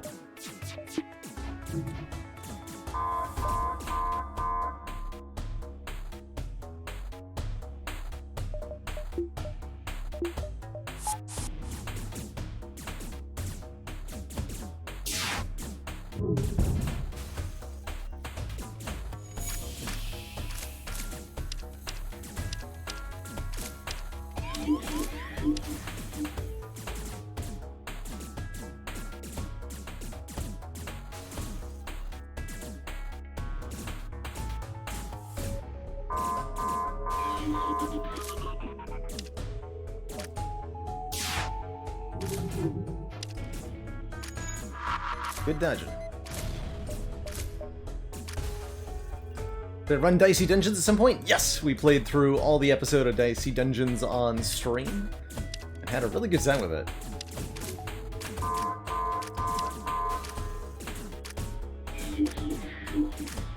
God. Repair it?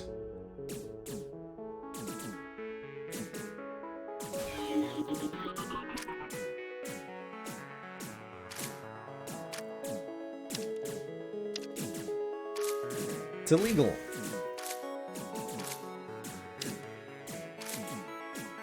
We haven't played any more Meteor Fall yet, Glassel, but there might be some in the future.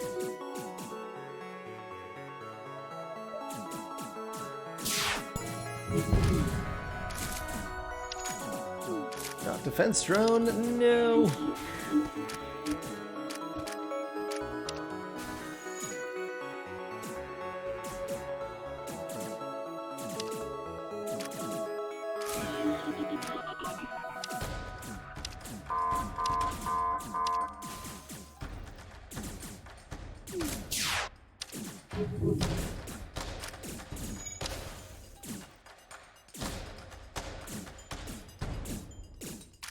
The AI ship is repairing its systems as we break them over and over again.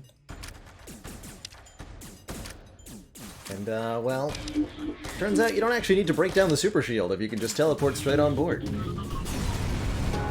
GG.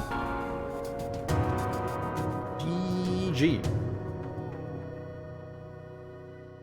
Thanks to the valiant effort of the Laser Chair and our successful crew, Cursed Key, Epona, Ivy Blade, Cucumba, Baylor, Fairley, Spidey, and Tom 2. GG, everybody. Good run. Getting that Kestrel B victory squarely secured.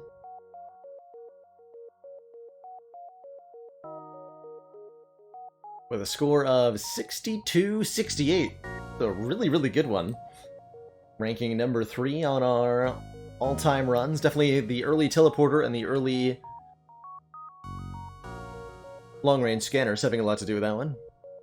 Just, again, drowning, just like the previous run, just getting so much scrap, they were able to stay ahead of the power curve for the enemies. Hey, and congrats on beating A19 with Silent Omniclad. GG. Alrighty. That means it's time for our community game this month. Gonna be diving into and checking out the, I almost want to call it like proto deck builder. It's Dream Quest. It's a deck building roguelite that is a very different style than Slay the Spire. Came out long before Spire did, back in 2014. And we'll be seeing just what it has to offer here today. Before I do that, though, I'm going to take one more quick break, because I drank way too much water. So it's bathroom time. I'll be right back, and then we'll be checking out Dream Quest together. Don't go anywhere, everybody. I'll be right back.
Alrighty, folks, we are back. Thank you so much for that patience. Fire up Dream Quest here. And have a look at what we've got.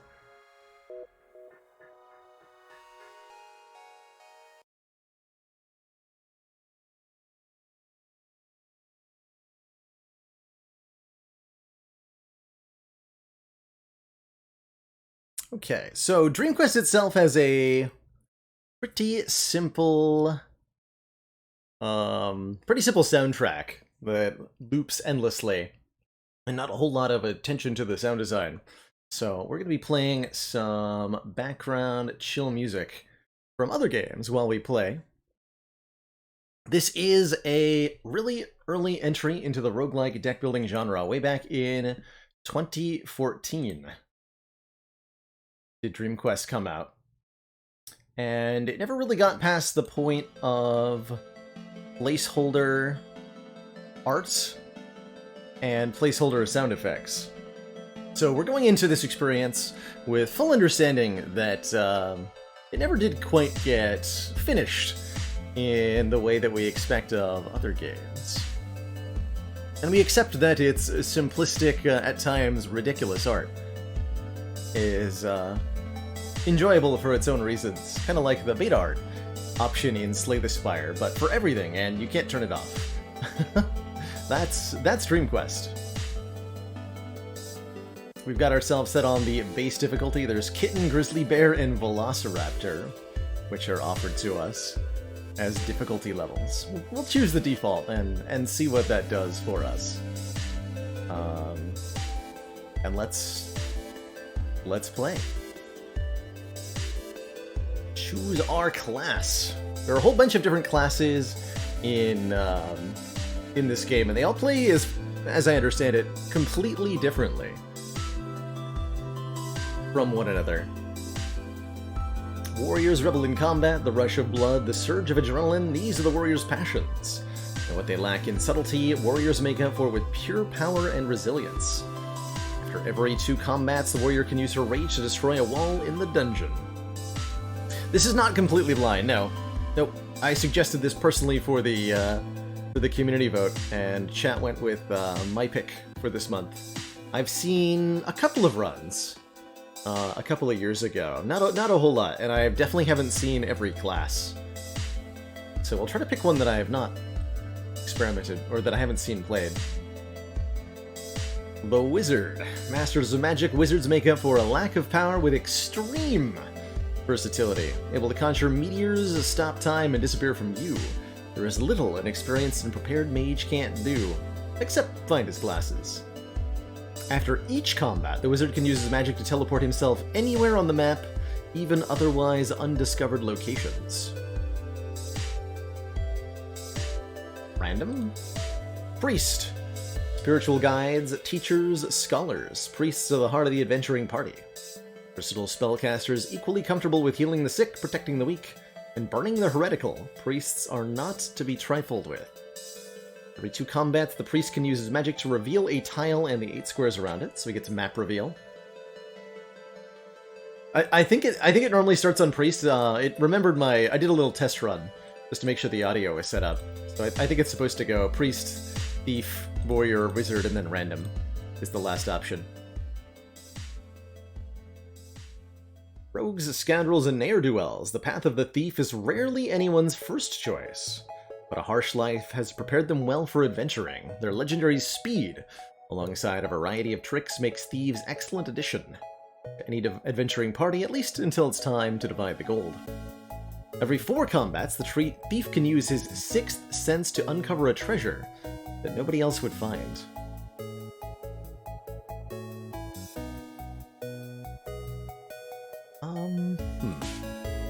Who do we want to play? Actually, you know what? Let's have chat decide.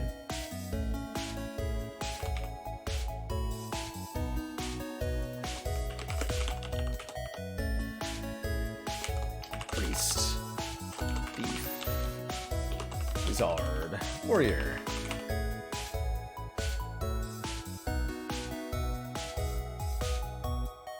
Choose for me. While I'm at it, while we're at that, Club Clam hit us up with an astronomy fact about the icy world Triton orbiting Neptune. Did you know that Triton is one of the coldest objects in the entire solar system? Most of the nitrogen on Triton is condensed as frost, giving the surface an icy sheen that reflects up to 70% of the sunlight that reaches it, making the moon even colder. Despite the intense cold, NASA's Voyager 2, the only spacecraft to fly past Neptune and Triton, found surface temperatures as low as negative 235 degrees Celsius, or negative 391 Fahrenheit. During this flyby, Voyager 2 also found active geysers of ice, which we talked about with one of our previous facts. So active geology and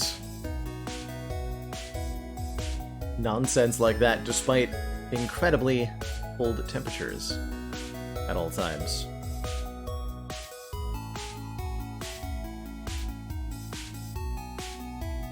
Thief is our... well, in the lead, not winning yet, but looks like that's the take. Tom hitting us up with the last fact before we get into it. Lending further evidence to the theory that Triton is a captured moon,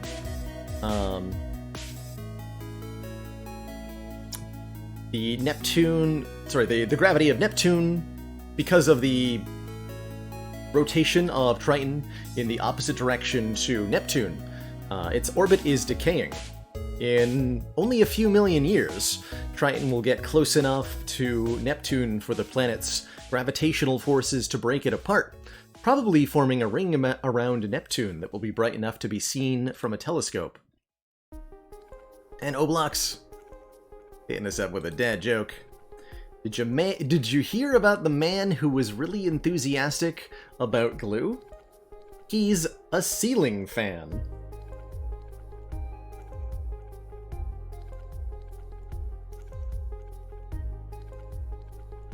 Alrighty, Thief. Let's play some Thief. I choose Thief. So nice of you to join us, Master. As your eyes finally adjust to the light and you catch sight of the speaker, you quickly close them again. Tentatively, you open them slowly and stare at the hideous creature floating in front of you.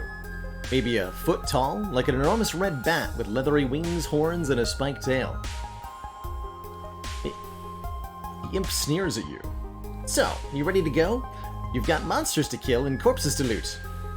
Looking around, you just see trees, as tall and as far as the eye can see. You try to find your bearings, but the trees seem to shift as you watch them. You have no idea where you are. Twigs snap beneath your every step, and you fear that each sound might annoy one of the dark shapes lurking just out of view. From the rustling of the leaves, though, you can make out distant words.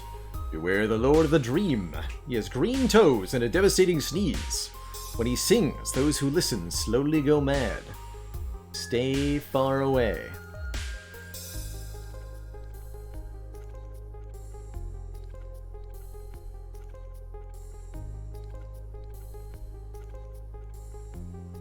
Cool. So here's the base interface of Dream Quest. When we talk about placeholder art, this is parts of what we're talking about. Our basic map is a grid layout, and we can uncover new tiles that are orthogonally adjacent by exploring empty ones. On the map, we'll see monsters. We've got a boss unicorn. There's a level 1 Usuri tracker, and a level 3 pixie here.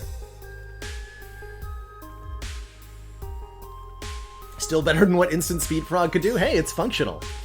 It is functional. We have 5 gold, 0 mana. I think this is actions per turn. And cards drawn per turn. You really don't get a lot to work with at the sort of Dream Quest. 2 cards per turn, and only 1 action. Let's take a look. Here's our starting deck, which has lovely art, as you can see. We've got a couple attack 1s, which do 1 damage, some attack 2s, which do 2 damage. Slice, which deals a damage and draws a card, but takes an action. So this is an attack card with the red, green is actions, and they take our actions. And Backstab. Deal 1 damage plus 1 damage for every action card that's in play, so it works with the slices, I guess. 0 to 2, I think, is the number of experience points to our level up. I think. And our ability does start charged, I believe, so let's find a treasure. We spawn a treasure chest on top of us. Whilst exploring the dungeon, you come across an old treasure chest. Just looking at it, you know beyond a shadow of a doubt that it is filled to the brim with delicious goodies. Visions of donuts, chocolate truffles, and candy canes dance through your mind as you bend to open the chest. Slowly, you raise the lid and stare at the inside. Nothing. Not even a crumb. Obviously, you cannot stand for this outrage. Furiously, you draw your sword and rend the chest to pieces. Huh. Maybe there was something hidden in the lining. Or you just got a little better at breaking things. We're offered venom. Apply 3 poison, and that works exactly like poison from Slay the Spire.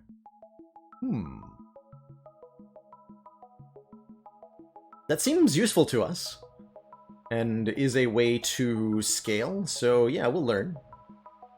We'll learn. And we've got a monastery, which we can enter here. Deep in the dungeon, you stumble across a surprise. Leaning against one of the walls is a cardboard cutout, a painted church in gaudy blue. On a whim, you try the painted doorknob, but to your surprise, the door, along with the wall behind it, parts. Curious now, you walk into an almost empty room. Sitting cross-legged against the far wall is a man. Long, scraggly hair obscures his face, but he stands as you enter. Welcome, traveler. Have you come to forget your past? The first time is free. It seems like he might be able to help you forget. But no one in this dungeon does things for free. Something tells you the cost will increase each time we take advantage of this offer. I think that's a card remove? Yeah, choose a card to permanently delete. We'll take out one of these stinky attack 1 cards. And then it's 10 gold for the next time. And that probably applies to future monasteries, too. I don't know where people are getting those damn advent Throws a hammer. But if I find another rapper, thank you so much for the 12 months. Consoles, and that tier 1 sub. Just exploring here. Let's see what we find before we start picking fights with things. Got a level 3 warrior. This is a level 2 griffin. Healing pool. Probably use that if we need healing. Okay. And then there's more parts of the level obscured by the enemies we have yet to beat. Generally want to fight the lowest level enemies first, so let's fight this Usuri tracker and learn how combat works. You are now in combat with a monster. Here you'll play cards from your hand to deal damage. So we either, just like Inspire, we either drag them to the middle of the screen to play them. There's also a play all button, conveniently here, that will play everything in your hand. Again, only 2 cards per turn though, so not a lot of choices. Our enemy, and this is what's part of what's cool about Dream Quest. In Dream Quest, all of the enemies have their own decks of cards, and they operate under pretty similar rules. They have their own number of draws per turn, and number of actions, so we know that this enemy only gets 1 card per turn. That's what this 1 indicates here. And they might have also got some statuses. But the next card played this turn... It's really important, by the way, to read the abilities that you're presented with, as some have, like, some really nasty effects that will mess with you. Counter the first card each turn. Yeah, okay, so... we play our attack card, it gets countered. And then we can play the attack 2. Then we're out of things we can do, so we can either click the hourglass to end our turn. You have to, like, discard manually the cards in your hand before you can end your turn, I think? Something like that? Kind of weird. Oh god. What just happened here? Played something called Pounce, which let it draw and play 3 more cards. So it did attack 1, and claw. We won't really be able to see ahead of time what our enemy is going to do, or what even they can do. So we're gonna get caught off guard, I think, a few times. Let's see, we only have one action, so let's use the Venom here. But I can't play Slice because I have no more actions. So it should die at the start of it. Oh no, it counters the first card each turn. Whoops. Oh, that's right, we retain cards. That's why we can discard cards. You can discard cards at will. Because anything you don't discard, you retain. But then you only draw back up to your maximum hand size. So if we hold on to one of our cards, then it's one less card we don't draw next turn. Here we go. Counter the countering, and we get 3 gold and 1 experience for our first combat. A little bit obtuse at times. It's alright. There's only level 2 or more enemies. Let's take a heal here. Heal 3. And let's fight the Griffin, because the spider scares me. So the Griffin has 7 health. Sure, sure.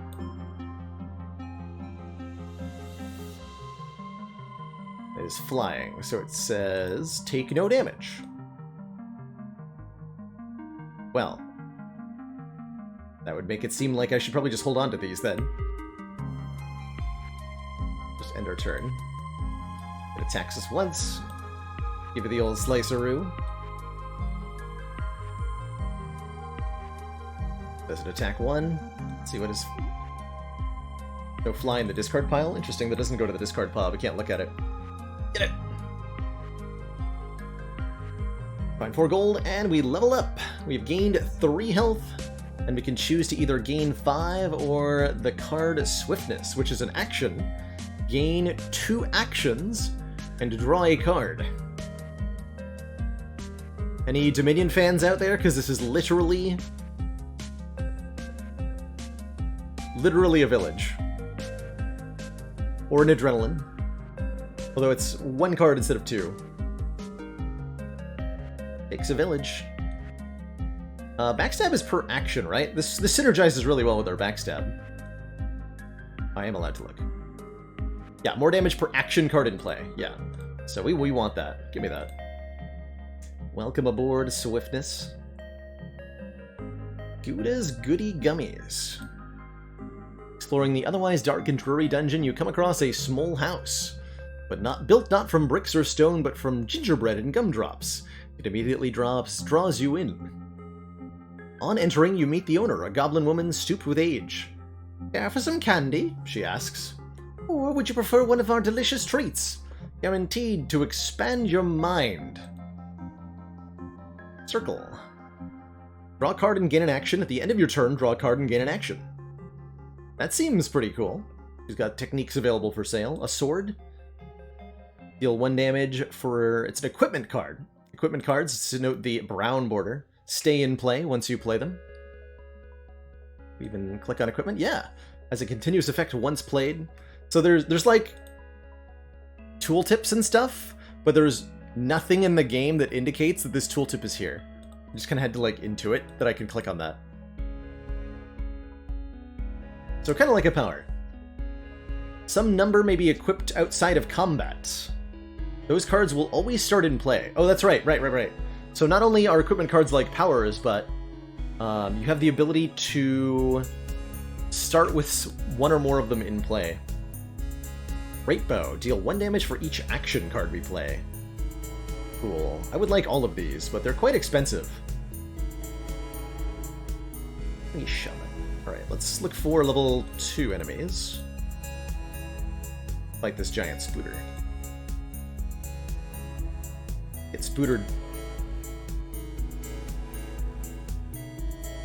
So it played Sting, giving us 2 poison. It doesn't have anything indicating it's immune to poison, so we should be able to just poison it. Then it dies. Easy peasy. 5 gold, cool. For healing, sure. So there's another monastery, offering us another card remove. Oh man. Lots of things to check out here. Behind a long table in the middle of the hallway sits a little girl. Blonde hair and pigtails, she smiles as you approach. Oh goody, an adventurer. Would you like some lemonade? He gestures in front of her to several different colored pitchers. They're delicious, I promise, and you can even have one for free. You're not one to let a little girl down, so maybe you'd like to try one? You can either get 3 max health, 1 maximum. I think this is max mana. Start every combat with however much mana you have. But we don't have any spells yet. Monastery was indeed free again. Or 3 experience points. I think I'll take the max health. And then we can buy more at gold cost of those same 3 things. We'll forget another basic attack card too. Now they're both costing 10 gold, right? Yes. So I wonder if they go up independently or not.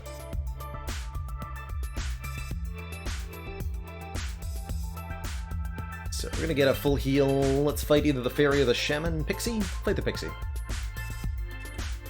Generates 3 mana every turn. Draws 2 cards. Okay.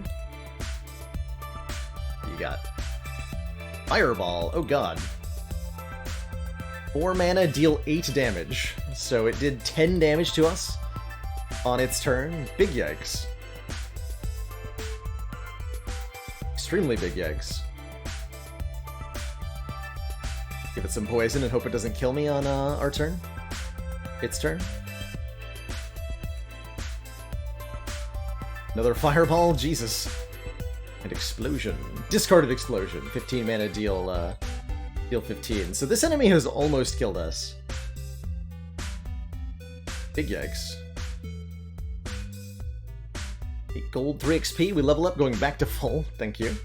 We've learned Avoidance. Prevent all damage until your next turn. It's a combat ability with a 2 combat cooldown.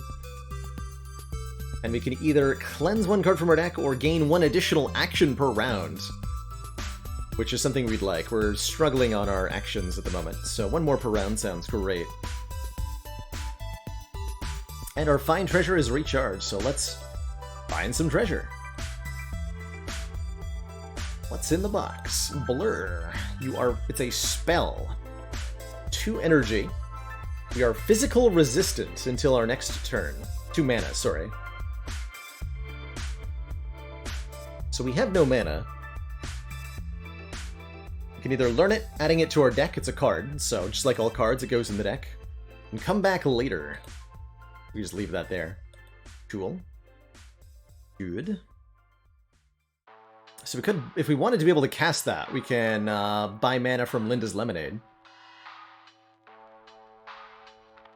Worth considering. Let's clear out the rest of the enemies on the level here.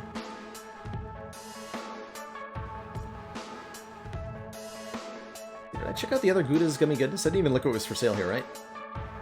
Corrosive Slash. Deal 4 earth damage, I think is what that's supposed to mean. Another copy of Backstab and another copy of Swiftness. Ooh. Swiftness and another copy of Backstab, if we can get them both in play. Or both added to the deck would be really good. Lack of block is disturbing, and I don't remember if block is a thing.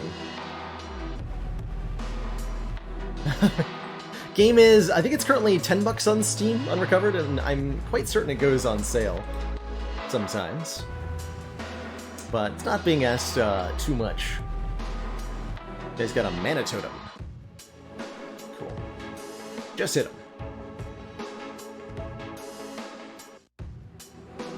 Played a mana generating card. Gain 4 mana. Why has it got 5 stars on it if you gain 4 mana, huh? Crazy. Oh yeah, backstab time. Stabbed on for massive damage. Ow. Okay, much easier than that pixie was. We'll have to keep in mind that pixies are terrifyingly powerful. Level 3 warrior, we'll level up from beating this too, so let's pick a fight. He's got a shield and a sword down. 20% chance to dodge your opponent's attack cards. Oh dear. And he's got 20... Oh yeah, okay, so that's showing the shield. Cool. can't dodge our venom.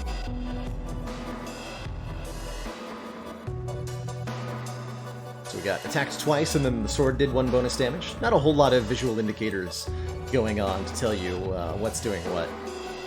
But sometimes they like, kind of draw attention to themselves. So shield blocked our first attack there, meaning we have to survive 1 more turn of combat. Got hamstrung. Your opponent discards all action cards from their hand and deal 3.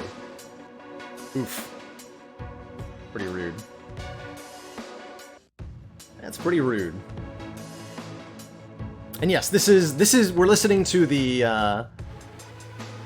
soundtrack from Dust Force, by the way, if you're wondering where the music is coming from. We have learned draw 1 more card per turn.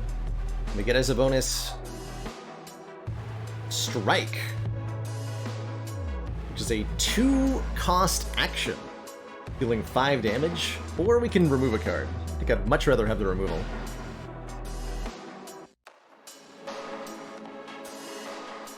Let's delete. Let's delete. Yeah, despite the lack of art, there is a lot of actual like gameplay and content here. Just part of the reason I did want to show it off as our community game this month, or suggested it for our community game this month. Drawing 1 more per turn is going to be a game changer here. Let's see, we ended up with 41 gold, so that's... Let's see, that's enough to buy... Once we beat the boss, we can get Backstab and Swiftness.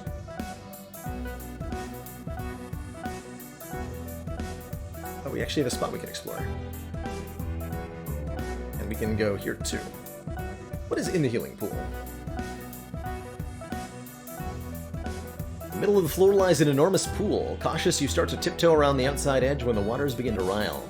Ripples form, emanating from the center, where a sharp tip begins to breach the water. Slowly, a long blade follows, attached to a dainty hand, then bright red hair and a snow-white face. When the nymph rising from the waves catches sight of you, she frowns. Oh, that's not who I was expecting. What are you doing here? You stammer something foolishly. Yeah, whatever. Look, you can drink some of the water, it'll make you feel better, but you're gonna have to pay me for anything you use. Just toss a coin into the water. I'm gonna go take a nap. Alright, well, bye-bye.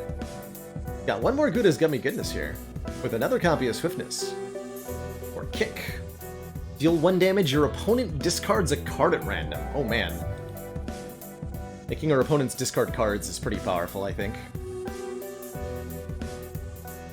As a mitigation source.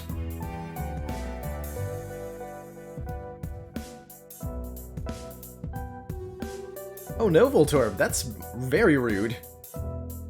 Sneaky hornet stings. Really like that kick, actually. How much damage is Backstab, really? Quite a bit, right? Feels like getting another copy of Backstab in the neck is a good idea. Let's buy Backstab and Kick.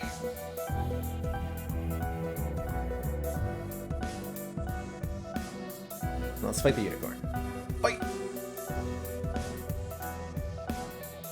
Yes. Swiftness draws 1 more card, and then we attack, attack, Backstab. Does 1+1 per action card in play. Unicorn is regenerating 2 health per turn. Which is pretty nasty when you've got low damage output. And it has gored us. Deal 5 as an action. Got a hand size of 3. The Backstabbed on.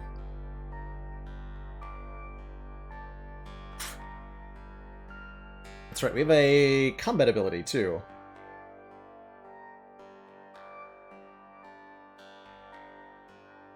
Like Kick or Venom?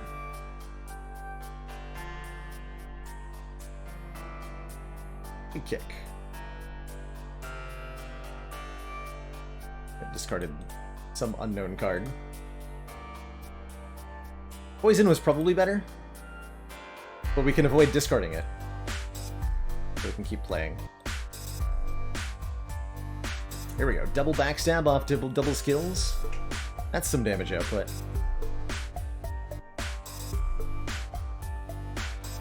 Oof. Down to 5. But we can hopefully do enough damage. Yes. So it should die from 3 poison on its turn, right? Oh god, okay. So the regen applied at the same time or first. Fortunately, it didn't kill me, though. Should have used my ability there to prevent myself from dying if it had a more dangerous card, but whatever. We're alive. We got there. We get 16 experience. So we level up again. Choose either Skewer, draw a card, gain an action, and your opponent is weakened, doing... Oh. Weakened makes them take additional damage. Take 1 additional damage from each physical source. That's odd, but good. Or Dice. Deal 2 damage for each action card in play. Ooh. I think I like the Skewer more, because it draws a card and gains an action. And there's the stairs to go down. We have 31 gold, so let's put it to good use.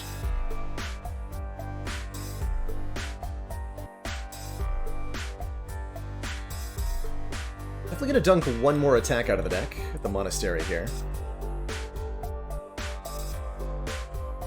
That's 25 gold. What about you? Also 25 gold. Okay.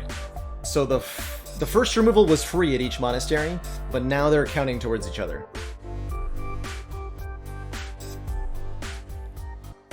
So we can either... I wanted the Great Bow.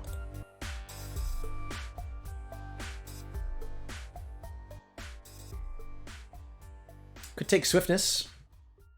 Gain 2 more actions, draw a card. Let's take another Swiftness here. That's all our money spent. Let's go down to the next floor. Stone steps lead down into the darkness. You're unsure what lies ahead, but you are filled with the certainty that once you take these stairs, you may never return.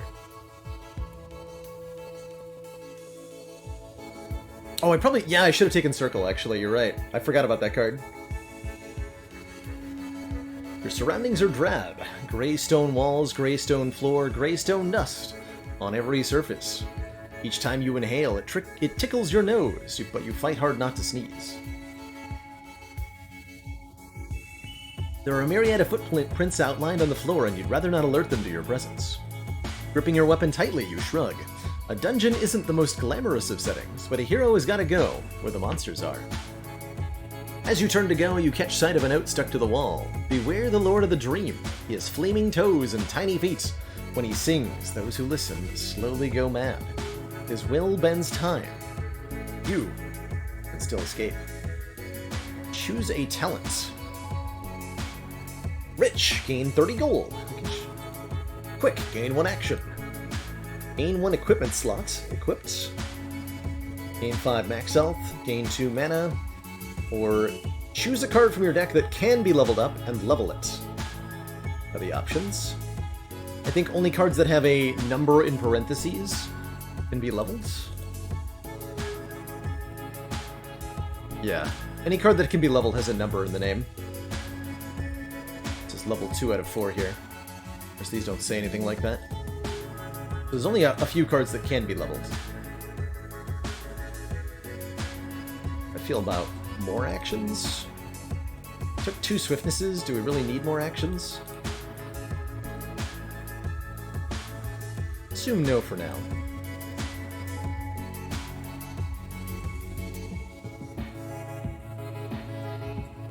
Ah, cards, yes, cards that you play in this game stay in play until you actually end your turn, so you can only play every card in your deck once. But that might be enough. I don't actually know how many equivalent slots I currently have. Let's take 1. 0 out of 1, okay. So we didn't have an equipment slot until we did. Hildidi's Happy House. As you walk through the corridor, a ghostly door appears in front of you. Brown wood with a large brass knob. It shimmers before you. When you reach a hand out, it passes through the wood. Perplexed, you try the knob and it turns. And then, the world turns. When you regain your senses, you're lying on a very comfortable sofa, across from a goateed man scribbling furiously in a notebook. Ah, Stephen the Silent, are you back with us? Wait, what? Where am I? Now, this is Hilditty's House of Happiness. And I'm Dr. Hilditty, of course. I can eat your unpleasant abilities, and replace them with things more palatable. Otherwise, you are welcome to leave. Sign above his head reads, the doctor is in. Likes spell cards, cards whose names contain the letter A, and dislikes cards whose names contain the letter N.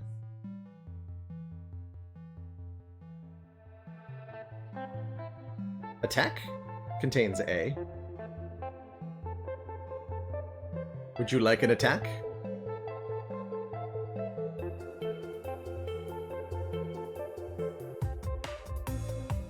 Just think very hard about the skill you want to forget, and I'll take it away. Just close your eyes. Green tentacles snake out of the doctor's head towards your face.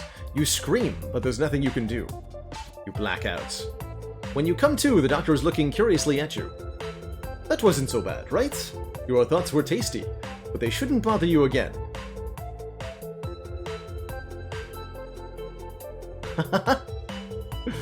I'd replace them with something new. Sure enough, there's something new rummaging around in your brain. It just occurred to me that Hilditty is an anagram of Illithid, by the way. Green tentacles, huh? So we got a Flame Slash. We have another attack card.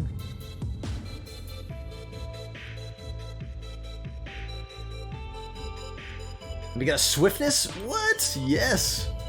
Thank you, sir. We turned the worst cards in our deck into much better cards.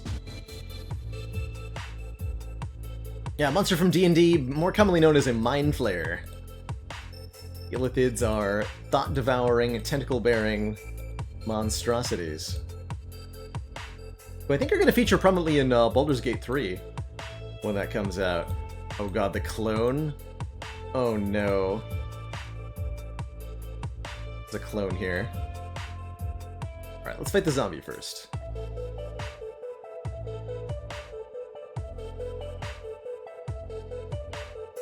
Poison that stinky zombie. Alright, zombie, what are you gonna do? Zombie Bite. Your opponent gains 5 ranks of diseased. At the beginning of their turn, they lose 1 rank of diseased.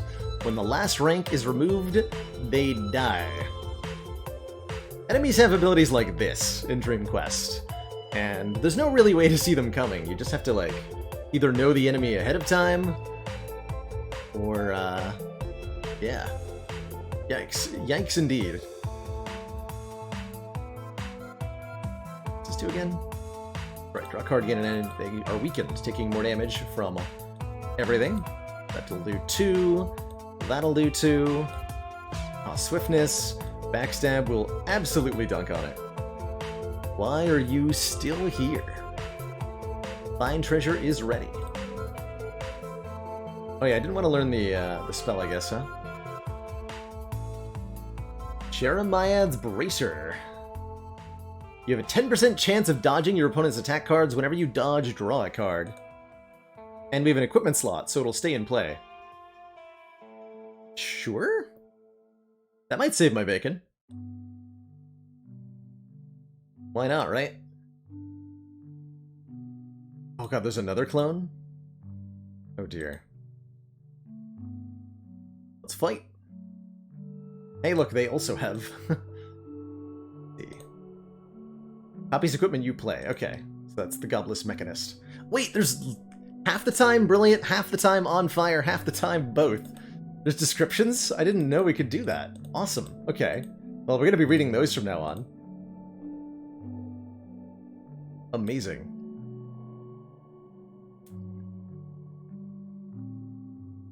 Backstab, backstab, and boop. Poor guy. Never stood a chance. He's tinkering. Built boots of speed.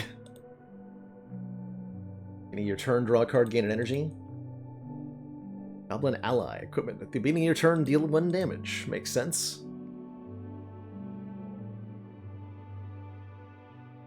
Yeah. Got him.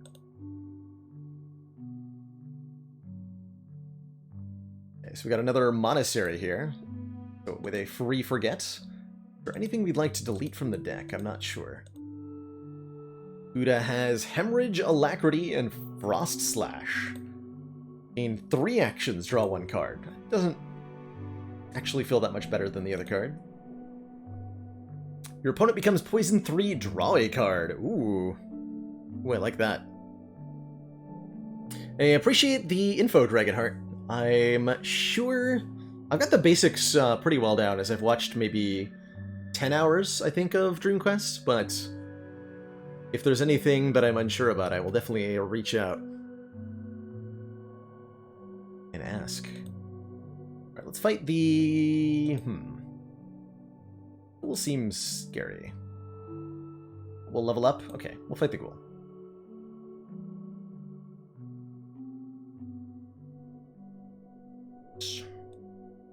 Wow. Slice again. We can either kick or venom. Wait, what's this thing? Each time you take physical damage, take an additional 1. Oh, that's from our... Take no damage. Invulnerable but decaying. In 6 turns, the Ghoul will die. It's falling apart before our eyes. Okay, so it can't actually take any damage. I think the name of the game is Survive. Fortunately, we can kick it to discard stuff, I guess.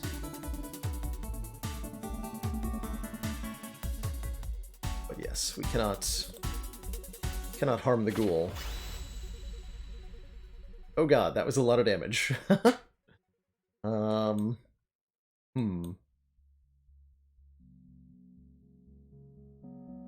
of run, right? We have our survival thing, though, we should use. Hey, the bracers. Damage. 2 damage per attack card in play. Seems to be drawing less cards every turn, though. But I think we're in Trouble Town.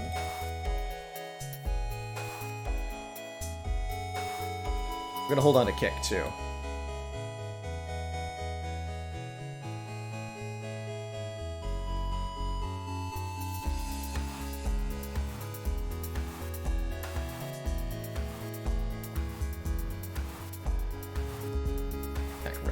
Good.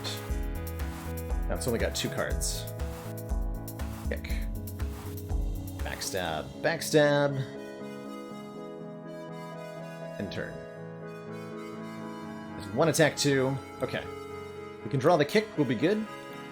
And even if we can't, we might be fine anyway. Hopefully we're fine. There's kick. Ah, yeah, we're fine. There's no cards in hand. That dies. Whew! Not even close. No problem. No problem. Definitely not dead or anything, yep. Surge. Draw 2 cards and gain 2 actions.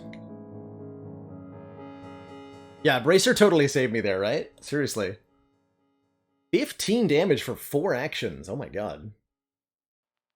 Rank 3 out of 3.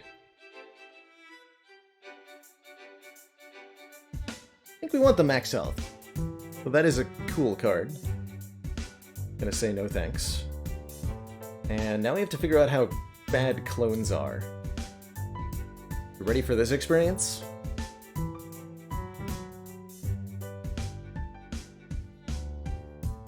Clone, I think, uses our deck of cards?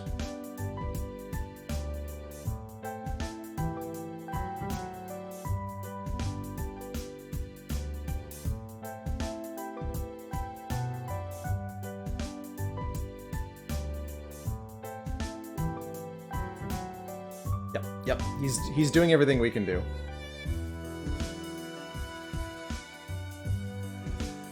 Looks like we'll be okay, though. Kick.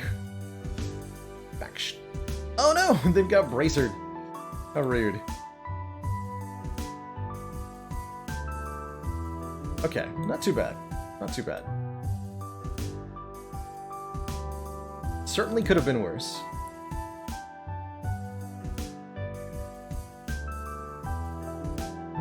Oh, I was supposed to check the description of that guy. Priest level 4. Hey. Okay, we'll fight the... Let's heal up and fight the other clone here. Check the description. Like looking in the mirror, but angrier.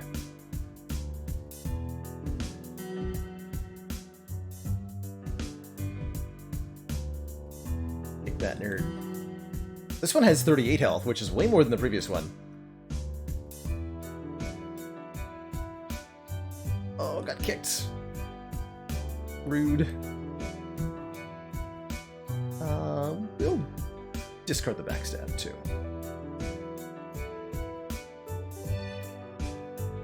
Oh god. Please no.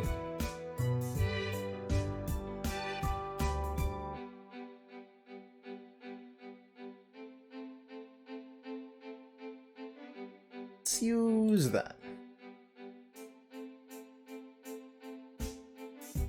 Okay, that was a good turn to prevent all damage. Yeah, Chrono, Dream Quest so far has yet to kill me, which I greatly appreciate.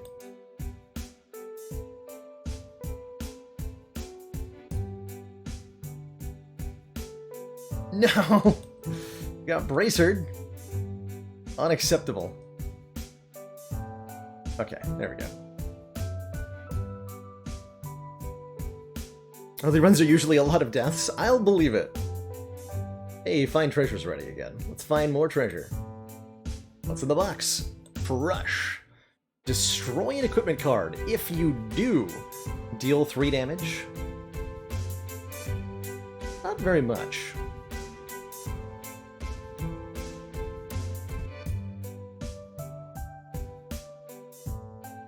I don't think I want that. Got a thief. Fair enough. So healing is a limited resource.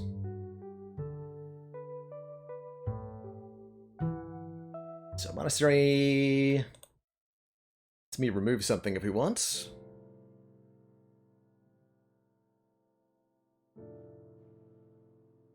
You have hemorrhage, that's right. And we have enough money to buy it, too.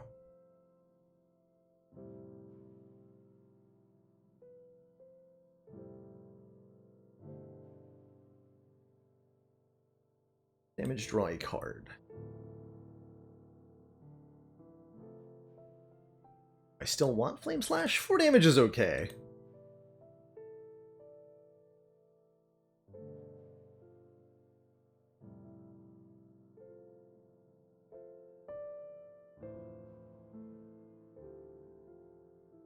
This was a Stone Golem. Oh, level 5 enemy. Okay. Let's fight the Stone Golem.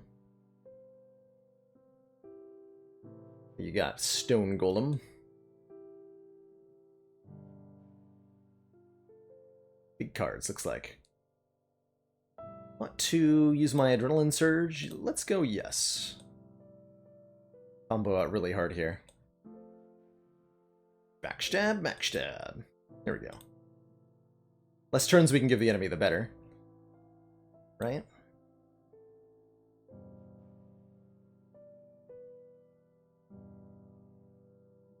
Oh, I gotta read the descriptions. Takes half damage from fire, earth, water, and air. This stuff. There's another Gouda's Gummy Goodness and a Blacksmith. And a Wraith. Oh, I remember the Wraith. Wraith has some scary cards. We want to fight that thing at full health. Another Stone Golem, this one level 6. Bright pink lanterns adorn the walls of the dungeon. Insert coin to continue. Curious, as you investigate further, there's a slit in the wall about the size of a gold piece, as well as a grayed out picture of an anvil. As you watch, the letters jumble again, now spelling out, OK, one time free. The anvil icon lights up and begins flashing wildly. I guess it wouldn't hurt to experiment. We upgrade Flame Slash to level 3, now does 6 damage? Yeah, that's maxed out.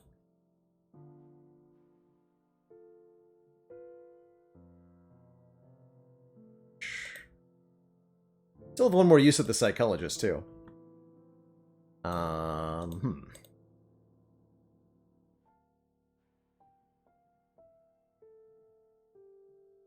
Let's Fight the priest, level 4.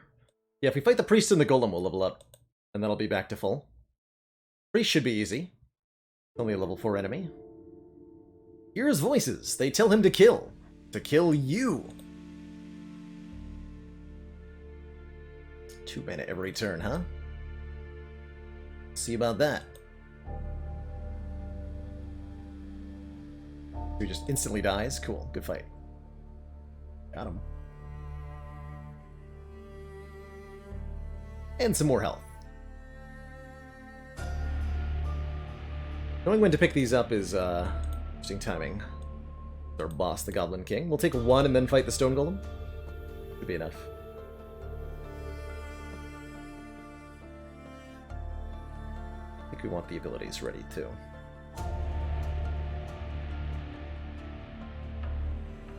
Skewer is... yeah, you get an action when you skewer.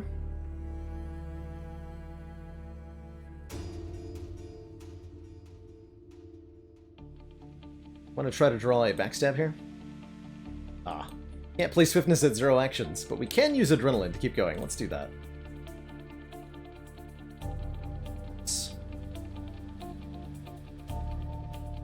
Yeah, that's good damage. Bonked him. We got slammed. Deal damage equal to 1/5 your current health rounded up. Max 15. Cool.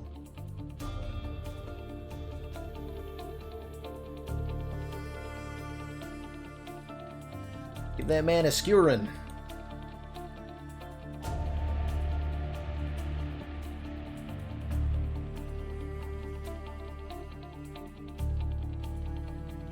Gained 3 max health and learned to draw 1 additional card per turn. That's kind of important. I get either jab, deal a damage, draw a card, gain an energy. Fits perfectly into our combo loop. Or dice, deal 2 damage for each action card in play, which is also ridiculously good.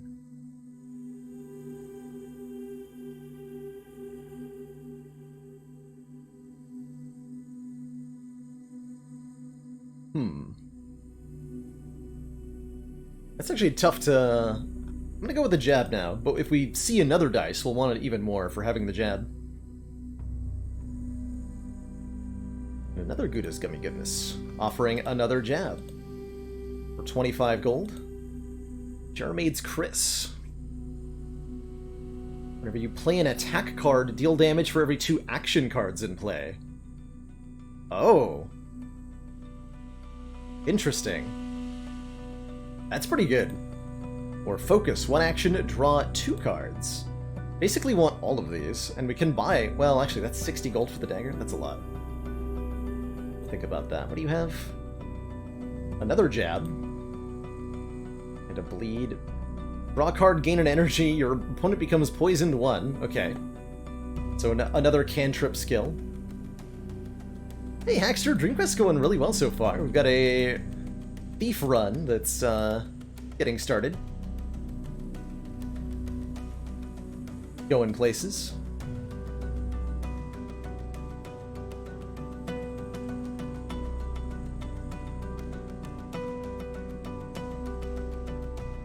We are going places.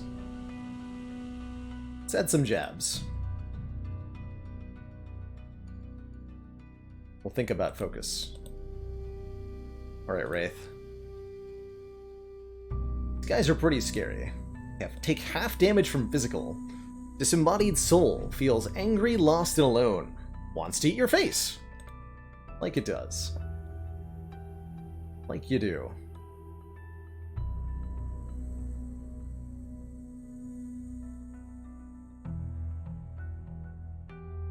Fortunately, Flame Slash will deal full damage. Discard the Envenom.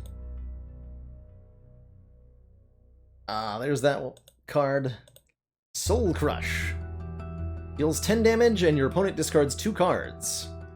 This card has no effect on players who have damage reduction, physical resistance, dodge, or a ward. So I think our bracers give us dodge, so we're immune to the brutality that is the Soul Crush card. Nasty stuff. So that's good. Yeah, the player can get access to this card, and it's, like, real good. For just for the discard, too, right?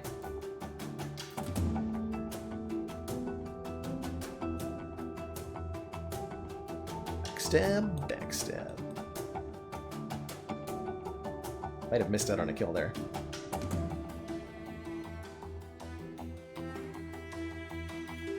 Yeah. Oh, that's right. We want to skewer first, because it applies the debuff. Kind of hard to remember which cards do what, sometimes. See Daisy.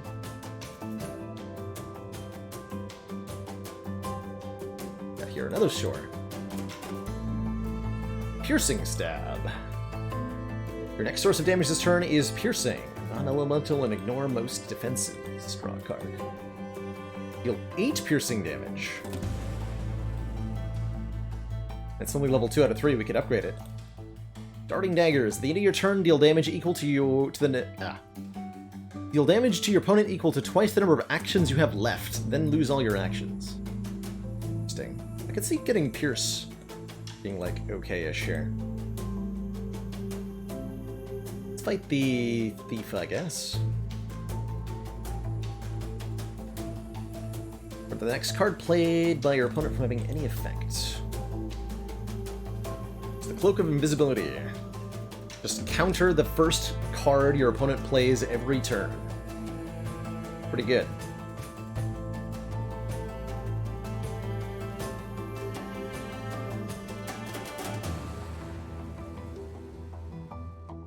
Okay, so yeah, that just gets countered and discarded. Brutal.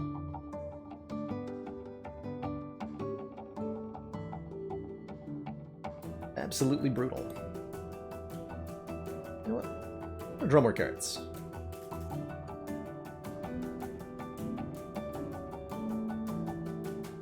Just keep the loop going.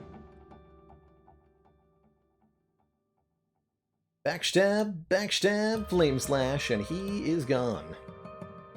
Boop. Nice. Okay, that was nothing. Find treasure's ready. It's in the box. Bleed! Hell yeah! One of those cantrip skills, so we'll take it. It's the draw card, gain an energy, poison one. Alright, so we've seen everything on the floor except for the boost. Another bleed. You play an attack card, deal damage for every 2 action cards in play.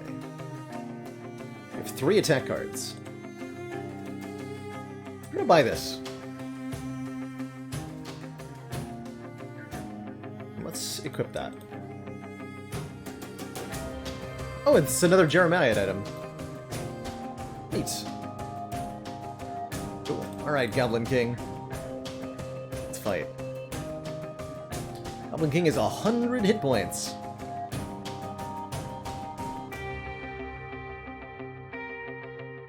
Skewer that we want to do first, right?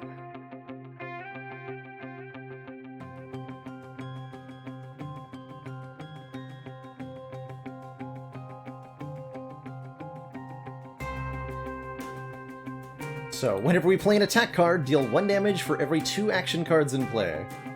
So this does a lot of damage. Dang!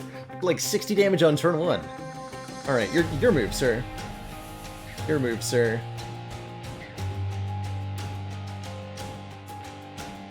Okay, solid volley. When you play Goblin Lackey, draw a card and gain an energy. At the beginning of your turn, deal 1 damage. Okay, so dealing damage every turn. Sure, sure.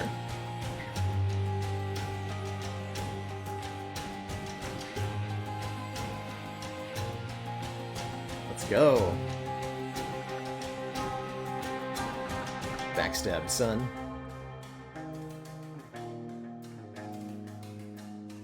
Oh, he's got more of them. Goblin Bomb. Uh-oh. Oh god, what was all that? He did so much. You have a Goblin Lackey in play, it is destroyed, and your opponent takes 5 damage. Overpower. Draw a card for each equipment you have in play. Oh god. Okay, so they got their own combo stuff they can do, looks like. Should have the kill here, though.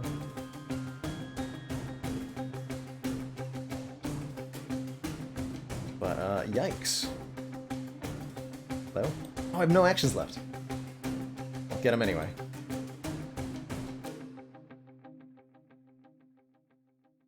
$28 XP. Choose one. Coup de grace. Discard your hand and lose all energy. Deal 6 damage plus 3 for each card and energy that you lost this way. A lot of damage. Or an expose. Your opponent is weakened 2, taking 2 additional damage for each physical source this turn, which is very good. Although they kind of reduce our ability to combo just a little bit.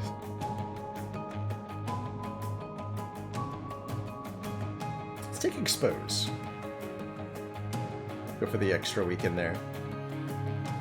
Yeah, if we find somebody who punishes us for playing cards, we're gonna have a really bad time. Like a really bad time.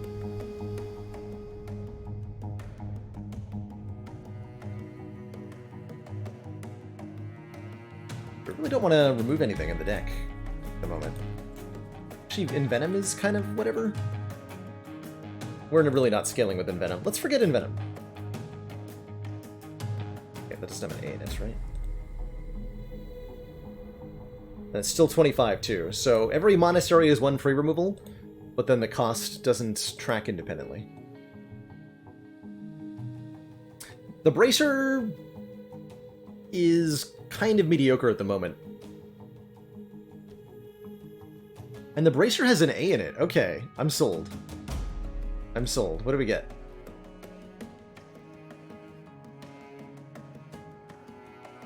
What do you hate? N. Okay, yeah. Jeremiah's Bracer. No N's in here. Gives us a bleed. Cool. It's definitely better. Alright, is there anything else we wanted to buy? Hey, Ermin, what I mean by community game is once per month we hold a vote that everybody in the community has the ability to vote in of a game that I'll play within the next month. And this was the game that we chose this month.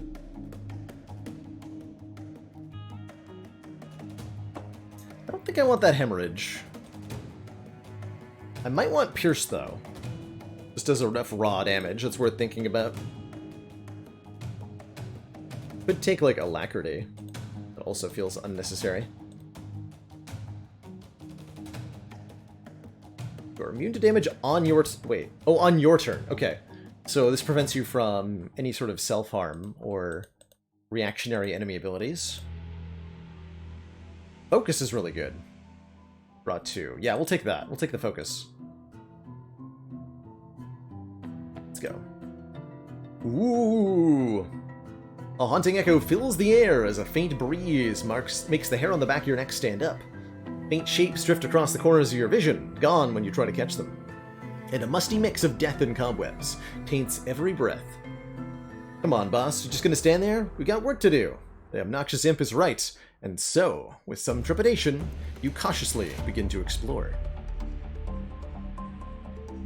As you become more accustomed to the wails and howls around you, you start to pick out meaning from the noise. Beware the Lord of the Dream. He has flaming fingernails and an unending appetite for donuts. When he sings, those who listen slowly go mad. His will bends time. They say his mother was a vampire.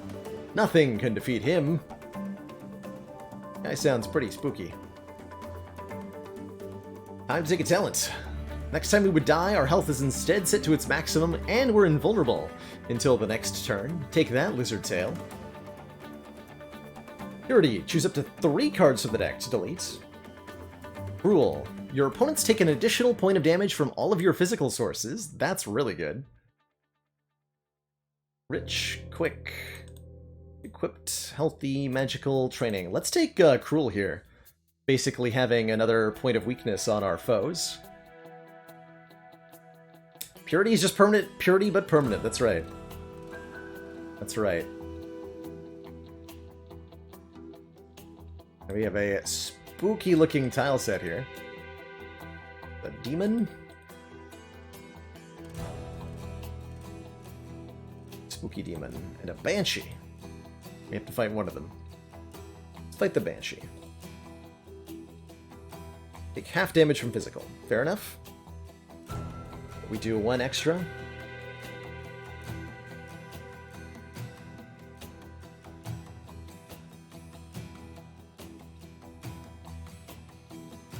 This is, yeah, draw a card.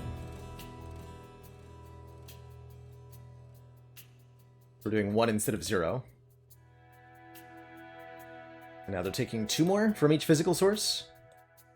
And now they're taking even more. Focus first. Oh, the combo is real here. The combo is real. 1 action left. Kick 'em.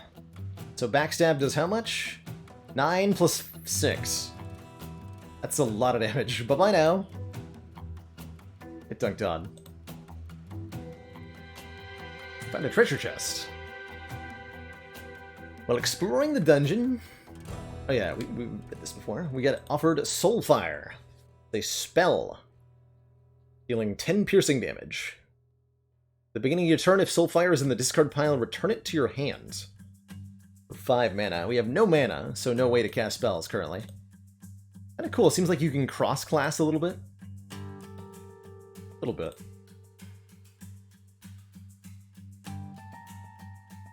Large number of curses are added to the deck. I see that. No way to actually look at the draw pile. We can see how many cards are in the draw pile, but we can't actually see what they are. Can't discard specific stuff, can we? Oh, we can. Neat.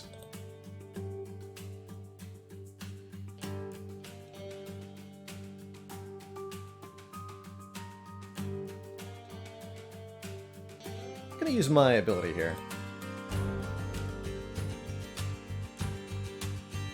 Yeah, that felt like it was a reasonable choice.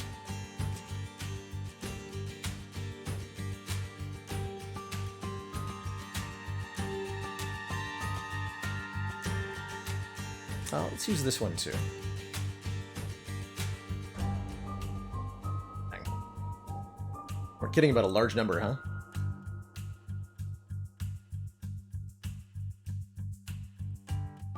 The jab.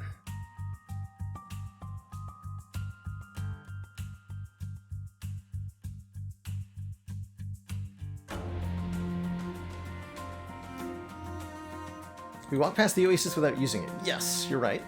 Good call. A copy of Clone. Terrifying. So, Linda's Lemonade, this time offering us 7 health, 3 mana, or 5 XP. I will take more max health, please.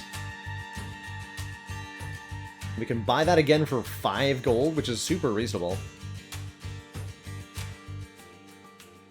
I'm sure buying experience can be well worth it, too. But 7 health just seems like so much. I'll buy more health. And then the price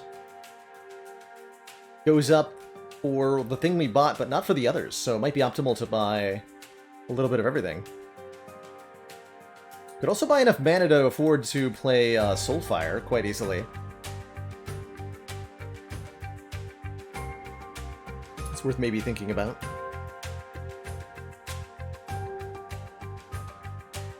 Okay, so there is a max level. Okay, that's good to know. So you can't, like, buy XP to get ahead of the... to, like, over level compared to a regular run.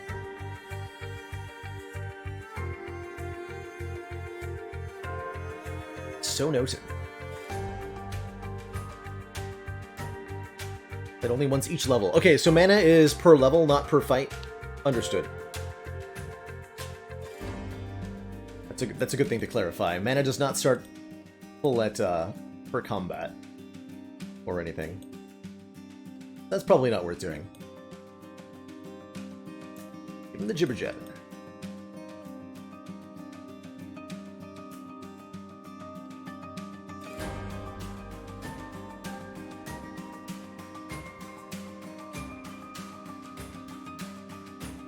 Backstubbed. Instant kill on the clone.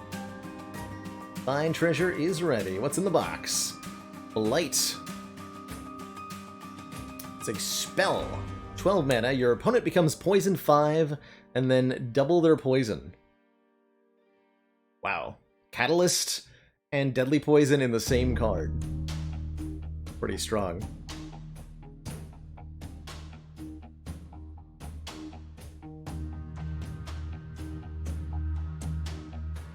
Spicy. Back for that. Maybe. Probably not.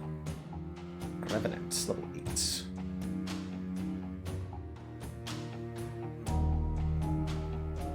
What is gonna be goodness is selling experience. Weird.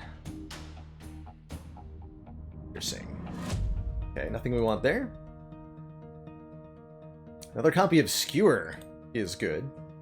60 gold, though. Here's Pierce 3, 10 piercing damage. Wow. Oh god.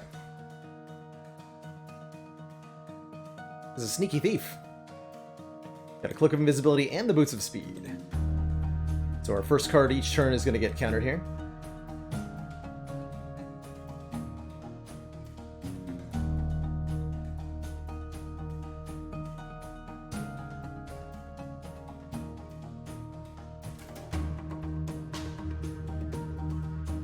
Pick him.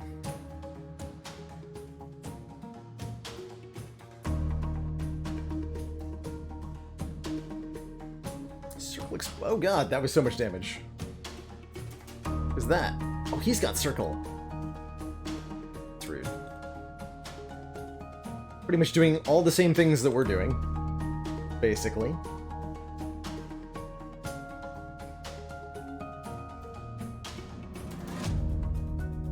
The jib jamming.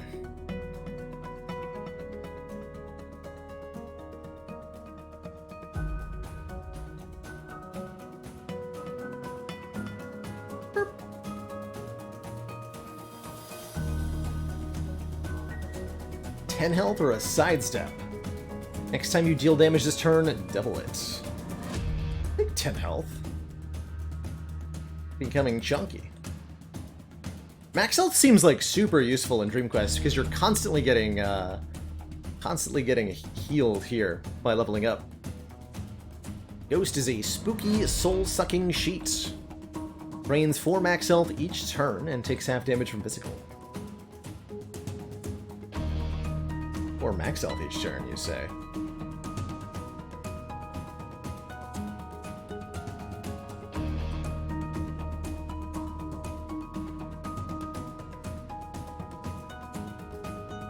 Actions, unfortunately. Although I can adrenaline to keep going. Let's do that. Jab, jab. Oh, can't draw because I've drawn every card in the deck. So this is the full deck play then. Nice. Get him. Well, bam. So close to killing it on the first turn. Just played attack cards, no prob. No prob.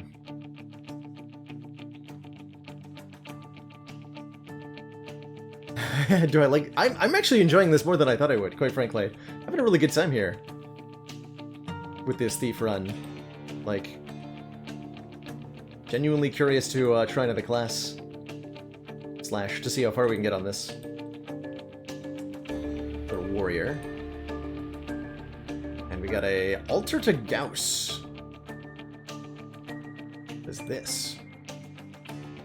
A rough gray altar leans against the wall. Dried blood cakes the cracked and pitted stone, obscured by a thin layer of dust. Above, etched into the wall, sits a sigil. A purple pentagram, whose lines seem to squirm as you watch them. Beneath it is a carved message. I am Gauss, god of power. The corrupt, the noble, the depraved, all are my children. Speak my name, sacrifice for my gifts. Who is this guy? Crazy old man. While exploring the old catacombs, you come across an old man desperately clutching a cross and muttering feverishly. Obviously a pre-zombie, you draw your sword and prepare to end his pre-misery.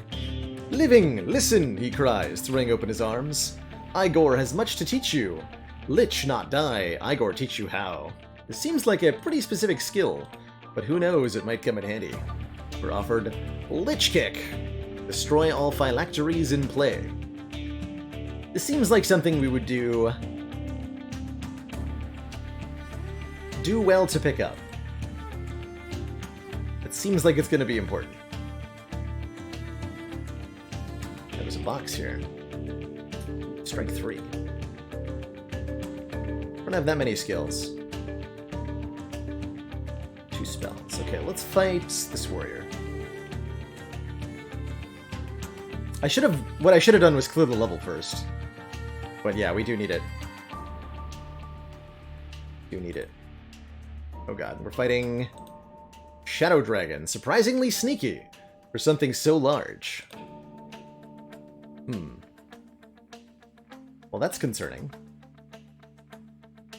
Why is it so sneaky? Takes no damage from Earth.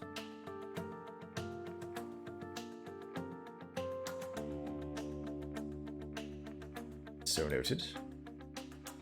Discarded Dragon Scales. Gain damage reduction 3 until your next turn. Do really good damage though, so it's already halfway dead.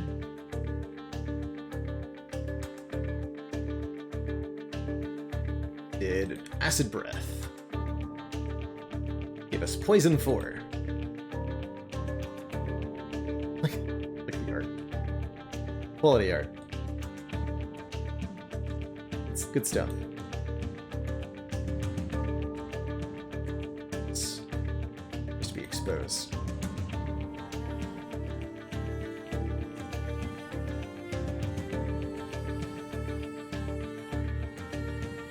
Ick. Backstab. Destroyed.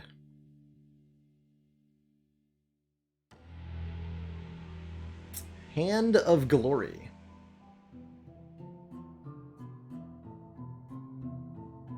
Likes dancing. Dislikes. You. Takes half damage from fire, earth, water, and air, and physical. Every other turn causes you to dance, damaging yourself. Oh. Seems nice.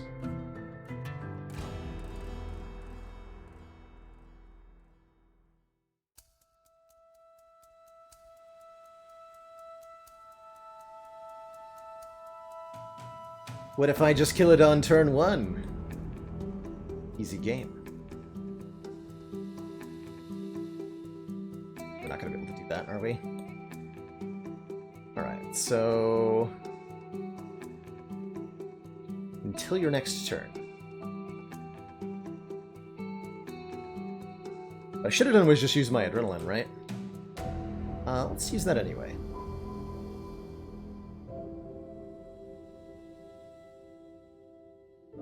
Bam.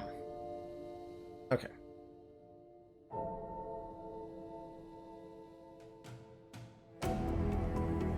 You attack yourself, you may not manually discard. Okay, but we don't have to play, we can just end our turn, right?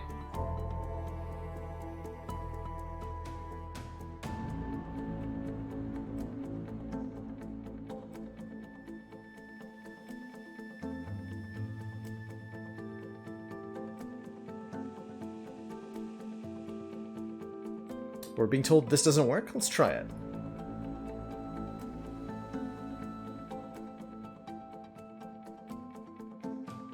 Dance Puppet. Okay, so you get a special message, when you try to end your turn. So now we use it. Yeah, I have to use it on the dance turn. That's what I figured. This would be everything? Yeah, we apply everything to ourselves.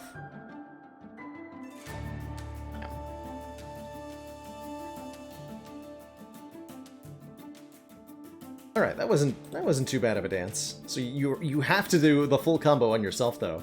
It was pretty scary, and we blocked the other turn. Good stuff.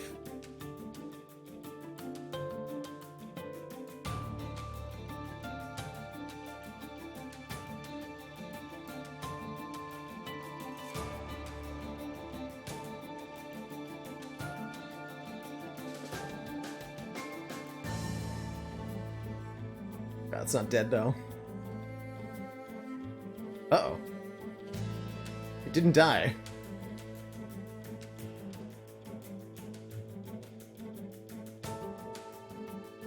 But I can Lich Kick, and then just kick myself. And then I can end the turn. That's not too bad.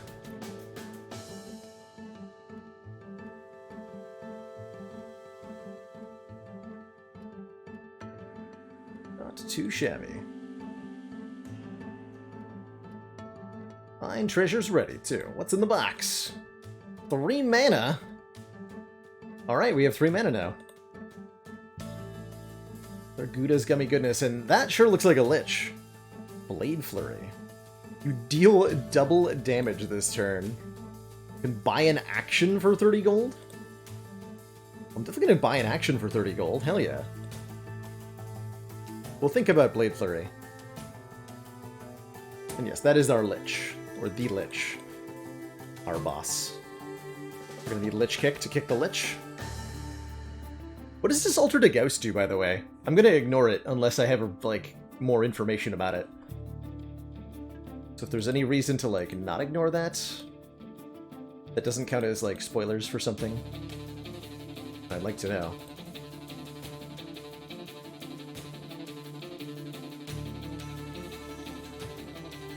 Strong passive effects with strong downsides. Okay, that was a really good non-spoiler answer. And they're all different. Cool, okay. The specific one being 4 curses for 1 draw. Which I don't think is good for us. Because we've tried to play the whole deck in 1 turn. Okay, that's really good to know. Thank you.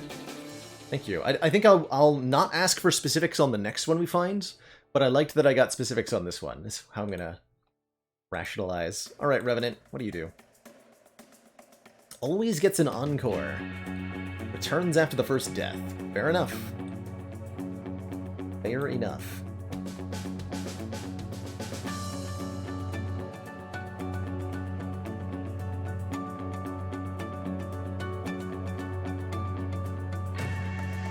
Next up. Alright, what do you got? Attack, attack, attack. Easy peasy.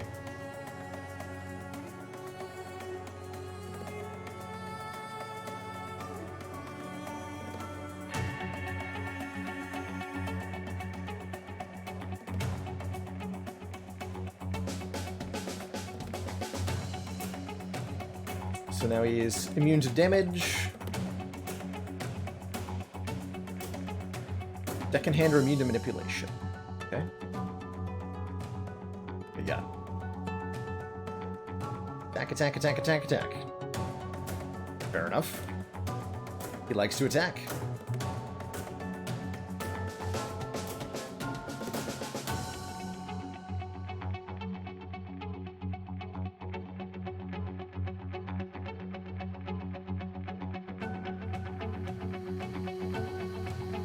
Your opponent discards 2 cards. Ah! Oh god. Well, I discarded my entire hand, so I get no turn. That's a fun thing. Yikes. Oh god, not again. Man, that's brutal. Damage gains 3 health.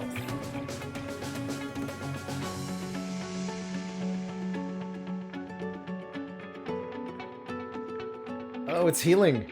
Oh no. The Revenant seems very rude.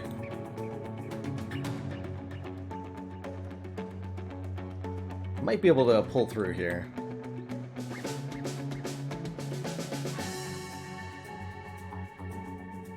Yes, okay, good. Whew. Didn't die. Did not die. And we're almost at a level up. We can buy some experience to level up. Let's do that.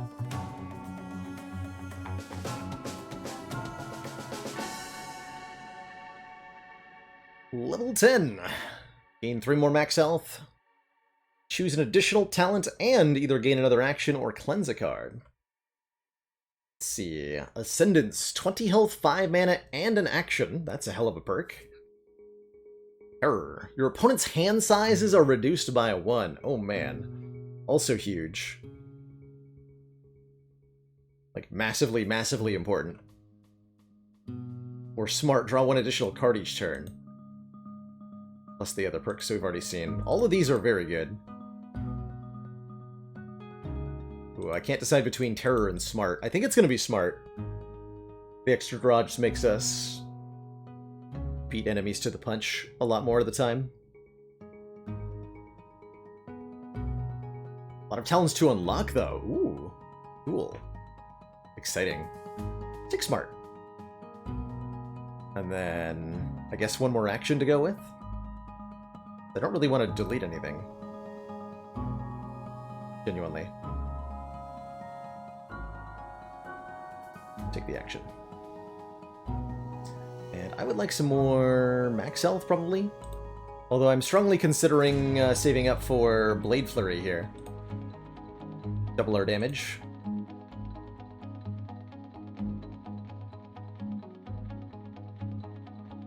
And looks like we're maxed out on level.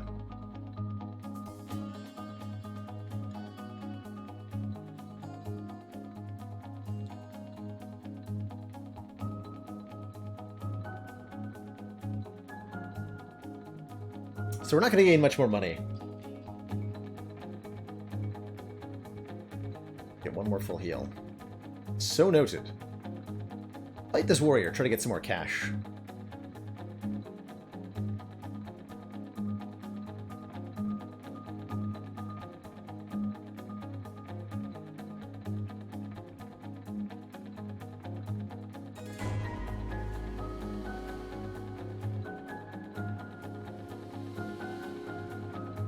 Yeah. Give him the old Lich Kick. And the dreaded double backstab. Wait, what was that?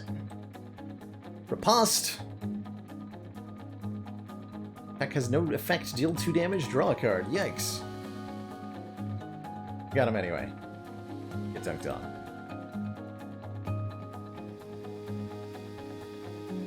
Wait, did I not get any money? Hello? Oh, rude.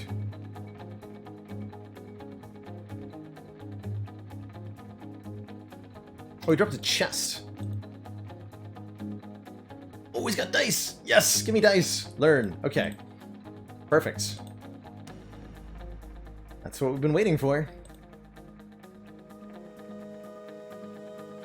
Another skewer is the other good option. Take another skewer. And then we'll take some max health.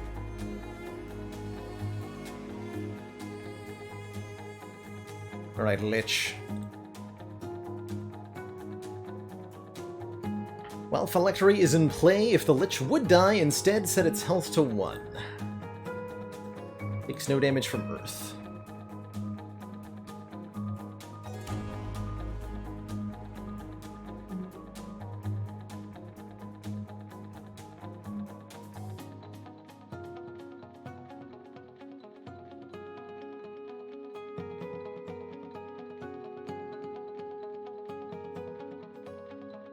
Boop. Goes into the discard pile, looks like. I'm gonna keep drawing more cards.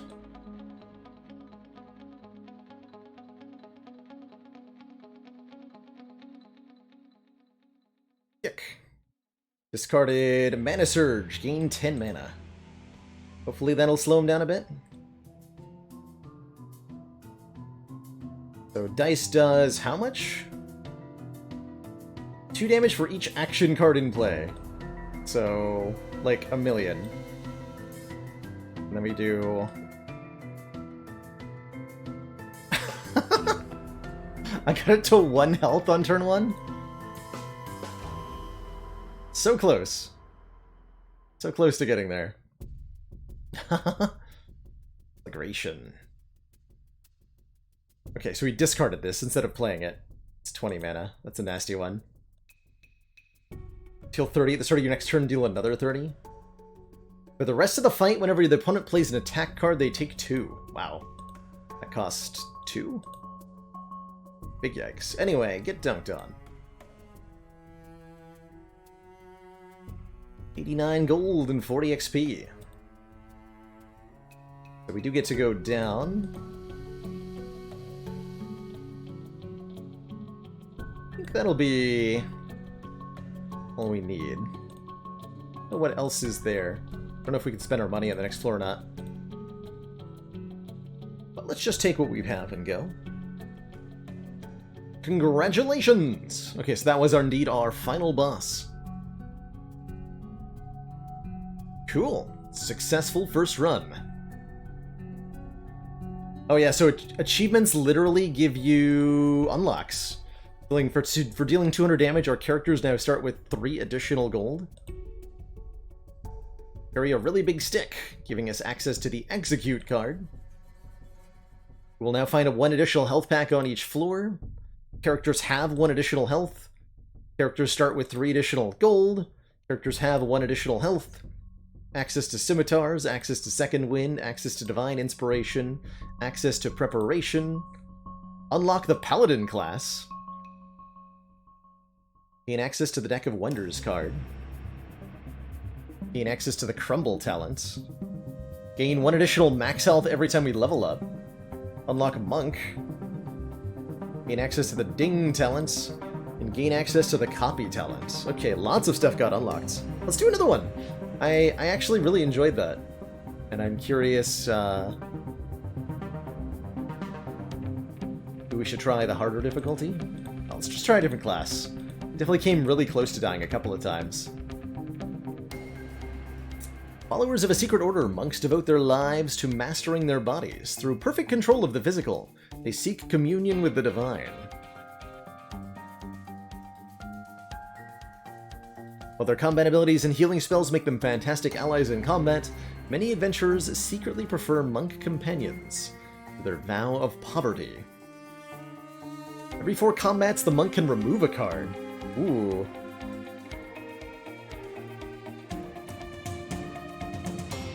Or Paladin. Crusaders and champions of justice, paladins combine an affinity for swordplay with potent healing spells. Welcome allies in the battlefield, these warriors of the light never stay still. Some suggest it is their desire to purge evil, most believe their constant moral criticism prevents them from ever finding a home. Every 2 combats, they upgrade an attack card in her deck.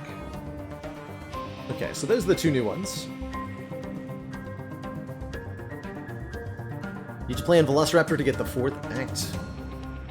Yeah, I remember something about a super secret end boss that has, like, some really gnarly mechanics.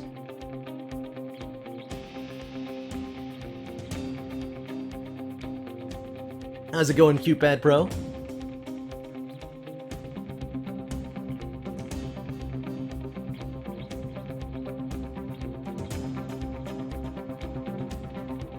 Will Dream Request return in the future? If I have a good enough time and if folks are really liking it.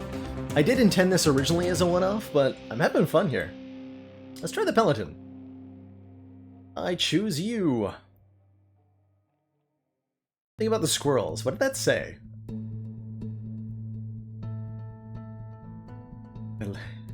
Beware the Lord of the Dream. He has yellow toes and breath that can curdle apple juice. When he speaks, those that disobey are punished cruelly. Cool. So here's our start. Start seems pretty brutal. We got, okay, like a ton of crap attacks. Prayer of Life. It's a prayer card.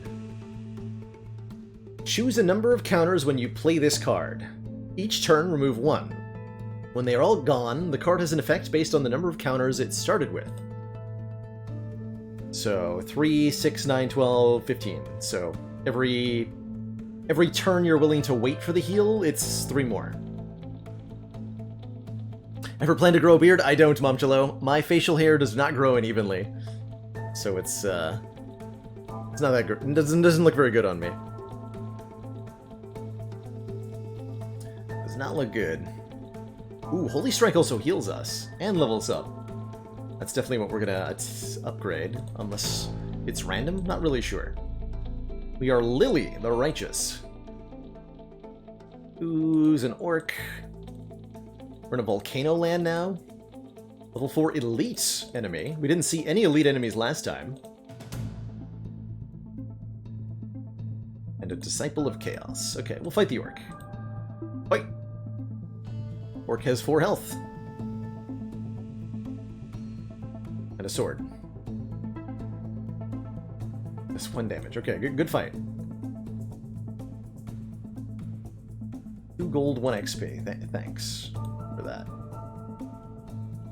Hungry for new friends is the ooze.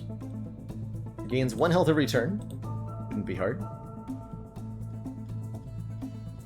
Opponent exiles a card at random from their hand. Digest. Oh man, interesting. Kind of sketchy.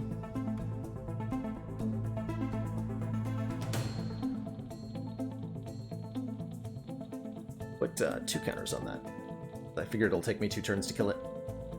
Nope. Although if I'm willing to wait, I am willing to wait. Commander, one of our most valued supporters, says continued support of the XCOM Despot project. Thoughts. Hey, hey, thank you so much for the very generous 9 months. Either gain an action per round. We currently have no action cards, so why would I want to take an action? Or a Flame Slash for fire damage. And it'll get upgraded by our ability. I'll take the Flame Slash.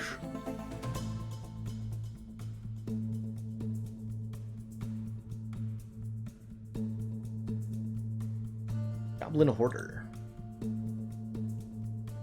Another Holy Strike. Stone Skin. Gain damage reduction 2 until your next turn. That seems pretty good. Less damage from each physical source. Yeah, we fought 2 things. Did we... Looks like we upgraded... Okay, it is at random then. So removals are going to be kind of important.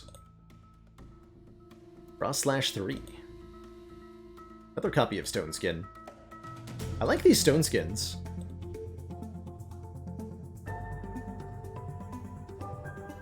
Power. Spent that damage, draw a card. Alright, the Goblin Hoarder is cowering before us. Starts to run away. When you have 3 ranks of escape, the fight ends with no loot rewarded. Dirk might just get away from me.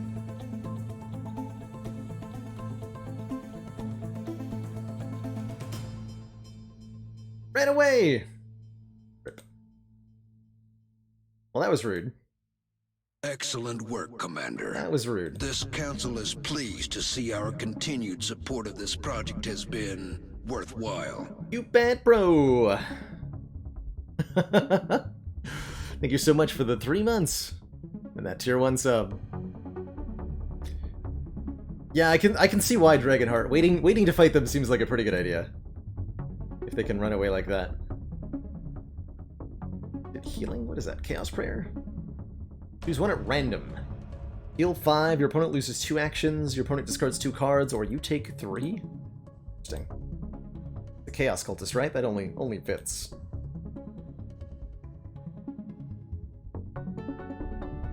I would kill it. Right, I will end turn for the heal.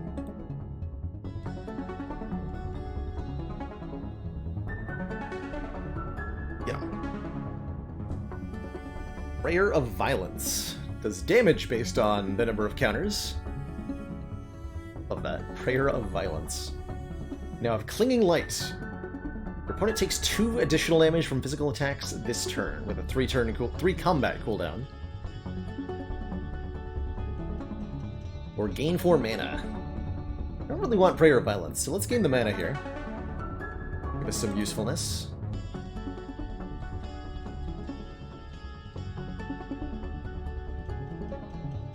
Ha! Flame Slash 1. Not thrilled by that. Fighting a troll. Fighting a troll. Gain 2 health each turn. Make that a 3-turn Prayer of Life, because I suspect we'll be around at least for that long. 2 cards, 2 actions per turn. Okay. And regenerating 2 health per turn is a little bit spooky here. Too bad, though. Prayer of Life kicking in. We're only able to, like, break even sometimes. Then a 4-turn Prayer. Feels like we're gonna be here a while.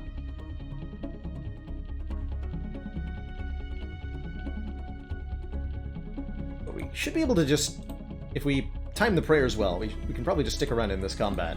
As long as it takes. Right? And we have the Searing Light if we need to finish it. We're good, though. A sustain check. What do we got there?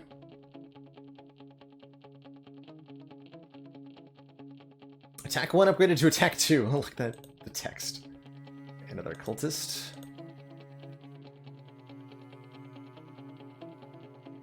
Alright, cultist.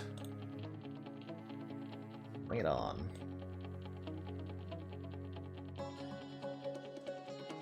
Chaos Strike. 1, 2, or 3 damage at random. Fair enough. Please don't kill me.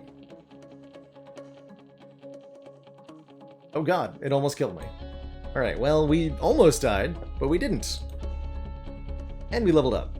Drawing 1 more card each turn, and we get either Hamstring, deal 3, your opponent discards all action cards, or 6 max health. Choose the max health. I think I'd like to buy a Stone Skin. Got a 4 Goblin King. What's in the box? 3 max health, sure. And a regular old goblin.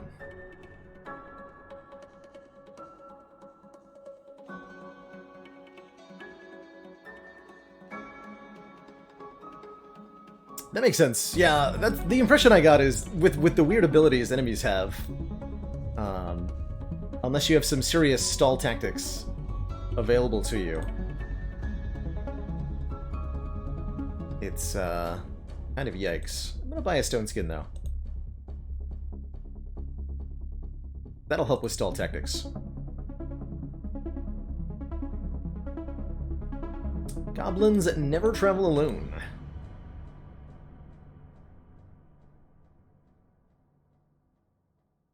Makes sense. Give that man an ally. We have 2 armor on this turn. Just block all of that. Convenient. Very convenient.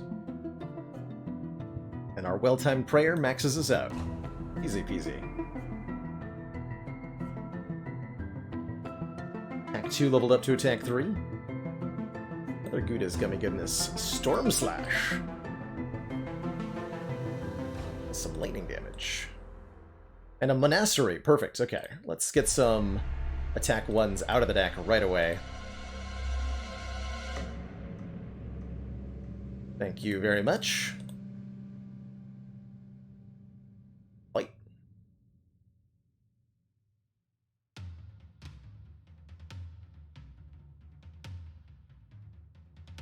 Stone Skin will work well on this guy, I believe. 3 turns, I think we're going to be out of this fight pretty quick. One way or the other.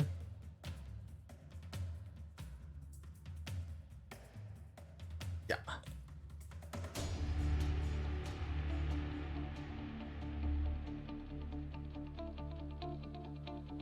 So this is what? 2 additional damage? We're currently dealing 7? We bring him down to 1? Whatever. Wouldn't have been enough to kill. Would be now, though. But we have Stone Skin in play, so we should be fine. Heal comes in. Finish him. Hey, Calipers. How many Goblin Lackeys do you have? Too many. Too many.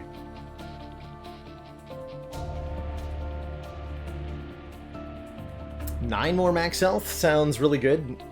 I think we're going to want to get a lot of max health on this run if we can. Don't see actions being that useful at the moment. Get 41 gold. Could buy a second copy of Stone Skin. I kind of want to do. Let's do it. Is that a good idea? No idea. But that's what I've chosen to do with my time. Let's go. Who's in here? Flame Slash. I don't think I want that. I don't think so. I'd like to get more removals if we can.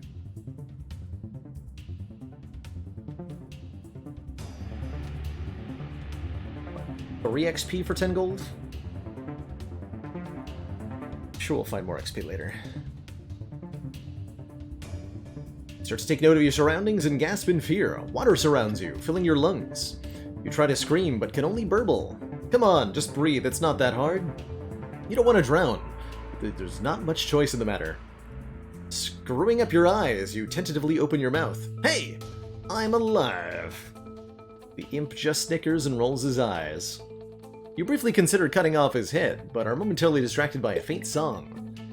Beware the Lord of Dream. He has serrated toes and a devastating sneeze. When he speaks, those that disobey are punished cruelly. His body breaks storms. You can still escape. So Ding just levels us up. We could use that to get max XP. Gain an action, gain an equipment slot. Use a card from your deck and gain another copy. Level up a card in your deck, gain 2 mana, gain 5. All the walls on this dungeon floor are removed. Gain the ability to reset the cooldown in your other dungeon abilities, which itself has a cooldown. Can't remove a card, which is what I would prefer to do.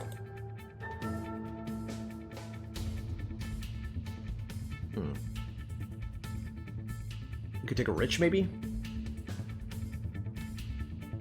Could upgrade the Holy Strike. That'd be pretty good.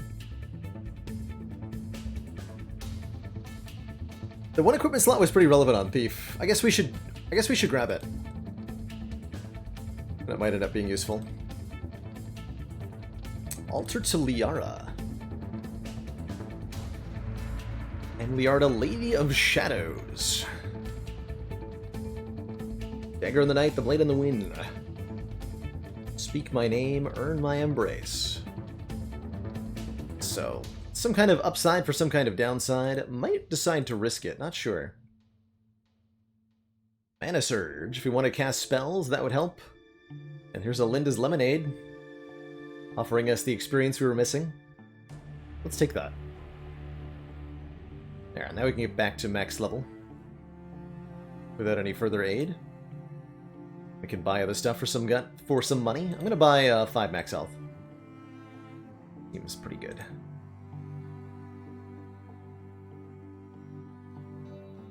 Kami Muck Color. Not very quick. He uses magic to bring everybody else to his level.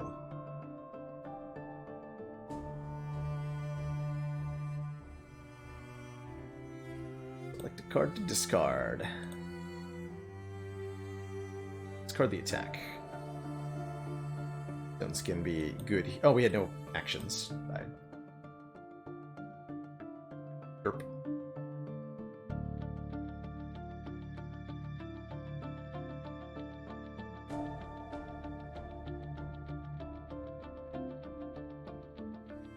Frostbolt.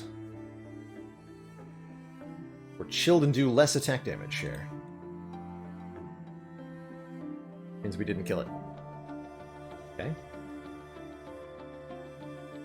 We've got Prayer coming in next turn. Let's wait. God.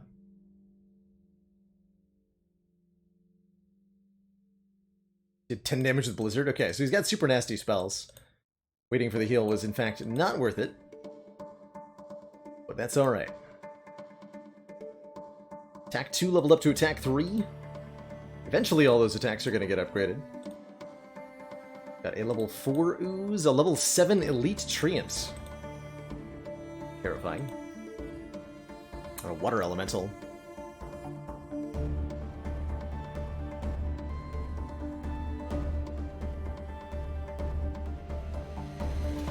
Except when you can copy circles. That good, huh? Makes sense. What you got? Soulfire. Boots of Speed. At the beginning of your turn, draw a card and gain an energy. Okay, well that's pretty good.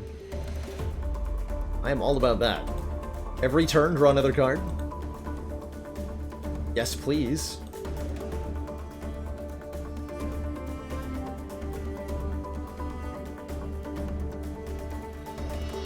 Hell yes, please.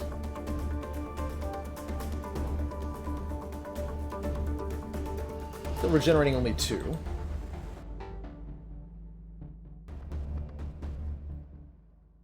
That's right, digests a card.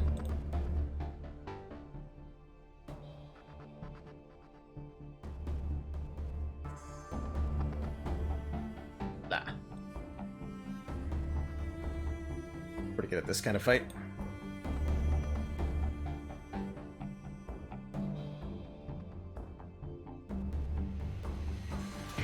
Hungry for friends. Heal completely. Holy Surge. Nice. Okay, so max health even more important for that reason. We can choose Shield Wall. Prevent the next 8 damage that would be dealt to you.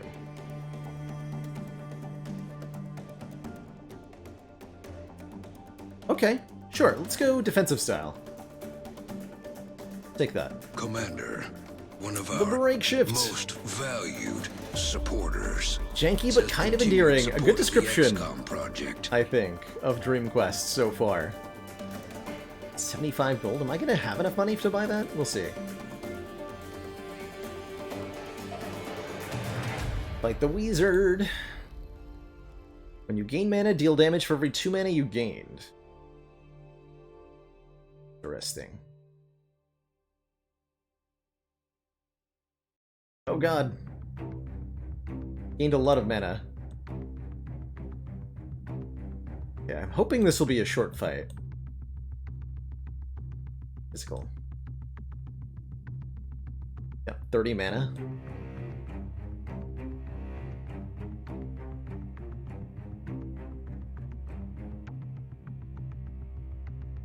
Cast Fire Shape. Okay, whenever an opponent plays an attack card, deal 2 fire damage to them. Well, I don't like that very much. No, I don't.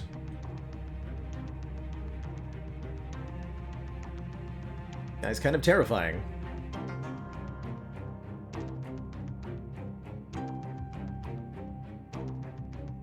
Not even gonna play it, because it's gonna do more damage to me than it will to him.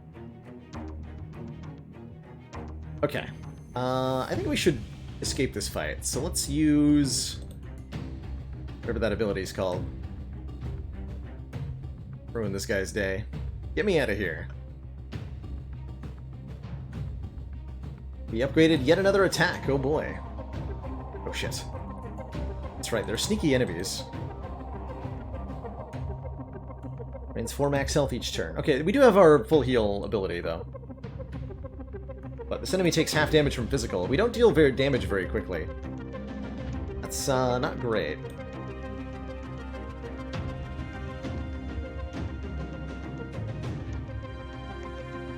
Okay, physical damage reduction, putting in work there.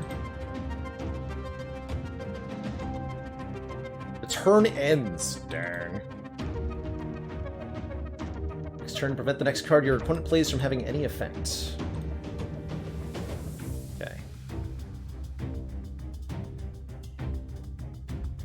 Do a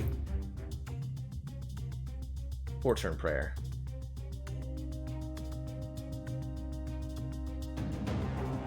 Oh god, okay, well, we died. I was expecting us to be able to last one more turn there before I used the full heal. But no, it just did straight up 10 damage. GG. GG. RIP. Die once. Gain access to a talent on the first floor. That seems like a pretty important one to unlock, though, I gotta say.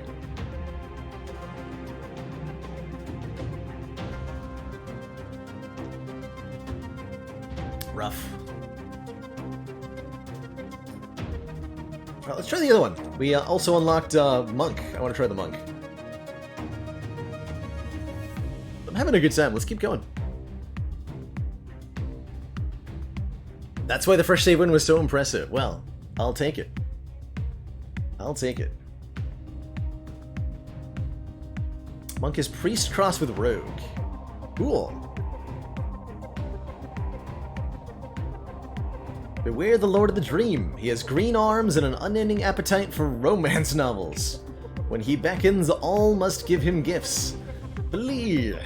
Believe. Get talent right away. Max health, 2 mana, level up, crumble, or preparation. Ooh! Preparation meditation is an interesting idea. Does that actually help us? We've got a bunch of basic attacks, a slice, heal 5, gain 2 mana. Healing costs 1 mana. Interesting. Yeah, the mega thin deck strat, is that actually useful? Not sure. Let's try it. Let's meditate right away. And then delete 2 cards on floor 0.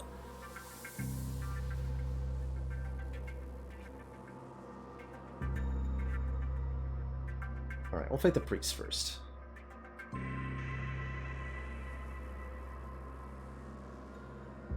Prayer of violence! Priest seems like super duper easy. Super duper easy. Strike. Costs 2 actions? I don't even have 2 actions. Take the action.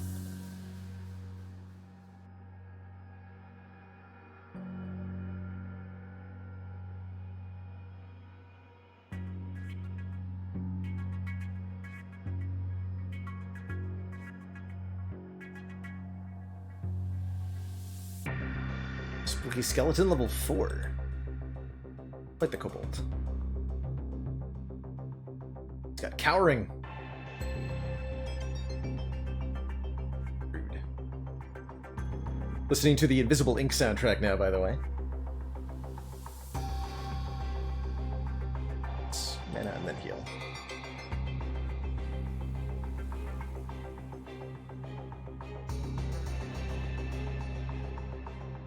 Like the quick rotation on the heal here. Oop, supposed to be heal first. I still play it? No. All right, fine.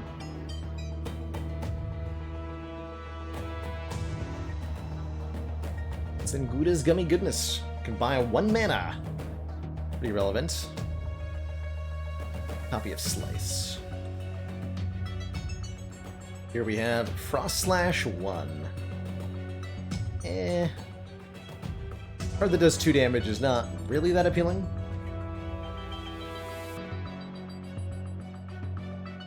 %20 chance of dodging your opponent's attack cards. That's good.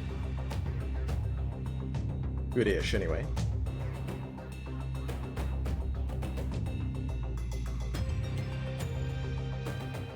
Double sword. Okay.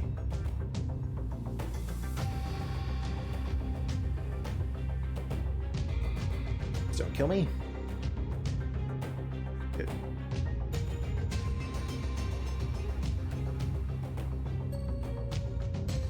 Diamond Fist. Your damage is piercing. We can still remove another card. I guess I shouldn't worry about adding cards that are currently kind of, or that are like bad in the long term, because we can remove so many cards. I'll take 1 more action, I guess.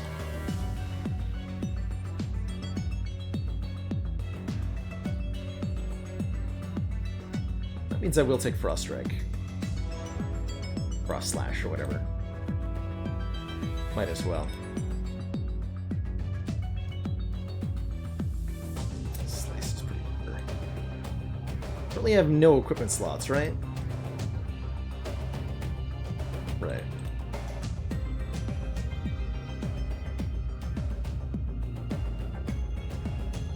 damage is piercing. Good for us.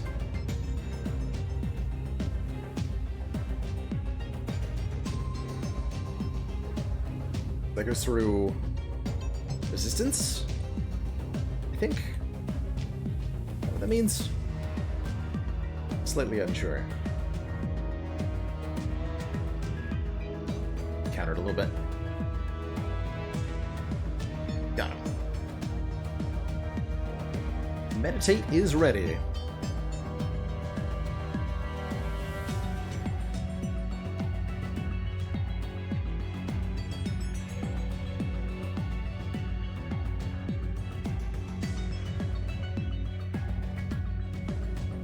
Ooh, we got an anvil. Good.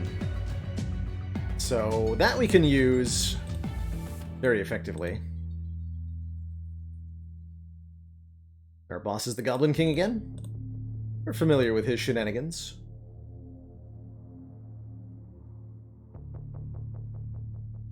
Psionic Blast. Discard a card from your hand. If you do, deal 10. Inner Focus, draw 2, discard 1. Or in action for 30 gold. Wow.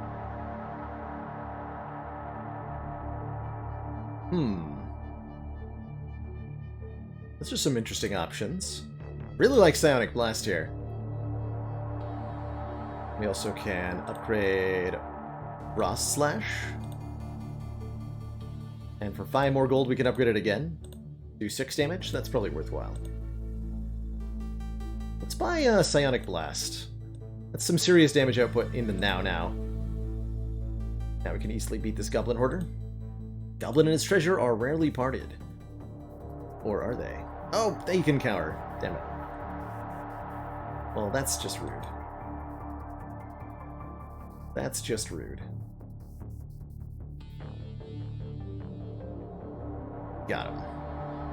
Okay, so we can prepare and then meditate again, if we so desire. Do that. Delete the other attack one. Let's fight this gobbo. Get blasted, nerd. Draw 1 more card per turn, and we're offered Haste. A spell. Draw 2, and you have a 10% chance to gain an extra turn.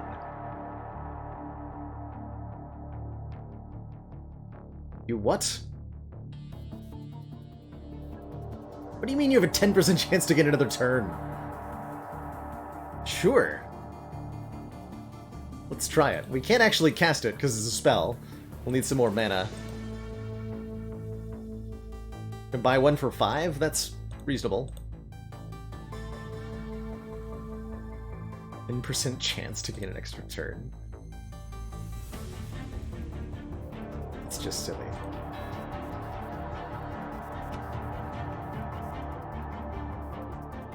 Hold on to the heal. Bone Shield. Roll the next 6. Fair enough.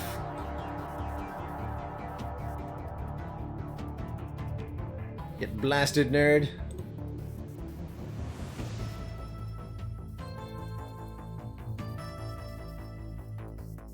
Cool. 32 gold, which is enough to buy the action if we want it. Already getting 3 per turn. Feels like 1 more is good, though.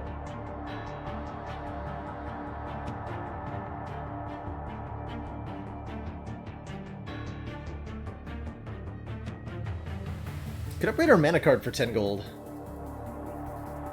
Seems like it might be a decent idea.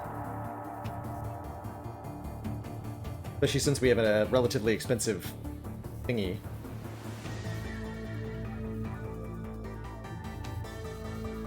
And the old Brain Blast.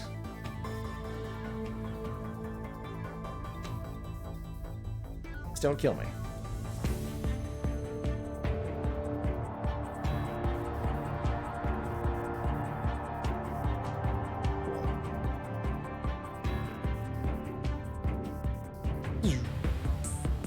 He'd got some goblin bombs. He might have killed me on that turn. Bless. 7 mana, gain 15 health, anything overhealed becomes a shield. Or just gain 7. I'm gonna go with the gain 7. Pretty good. I do like the idea of upgrading our mana card.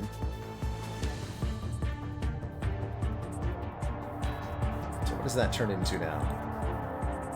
Gain 4. Okay, enough to cast haste. Good. Hey, Rito. Kind of a... Not a beta. The game came out like 6 years ago now. This is how it is.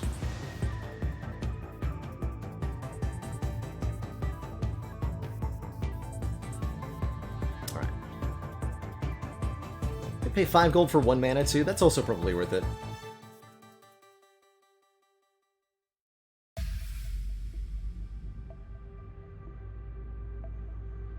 Beware the Lord of the Dream. He has green ears and tiny feet. When he beckons, all must give him gifts.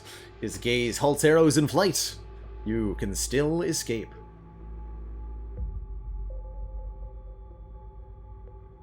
Gain an action, gain an equipment slot. Copy could actually be kind of good.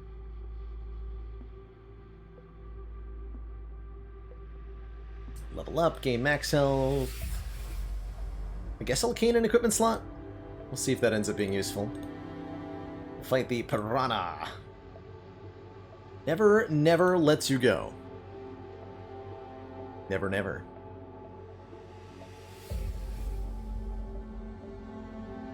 Stinky Haste. Shark Bite. When it becomes weakened 1 for the remainder of the fight. Oh boy, okay. Kind of scary. But we can just Psionic Blast the fish to death. And Meditate is ready. Excellent work, Commander. This council is pleased Delete an to attack see card. our continued support of this project has been... Oh god, as a mimic? worthwhile. The chest bites you. And dies. Well, that was easy. Now preparation's ready. We have another anvil.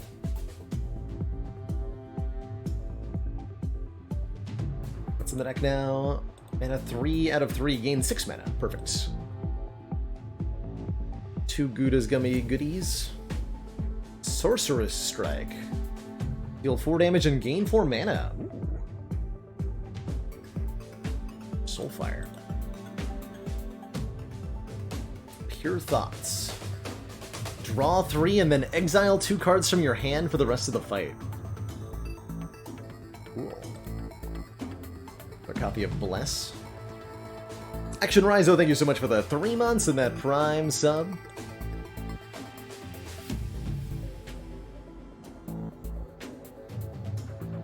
Alright, let's fight the Siren. Hey, we actually got use out of haste. Blam. Heal... Wait, what? Heal 2 damage every turn? Okay, that's cool. Gain 5 mana, draw the next spell card in your deck, says Inspiration. Or gain 7 more max health. Let's take an Inspiration. Lets us pick up more expensive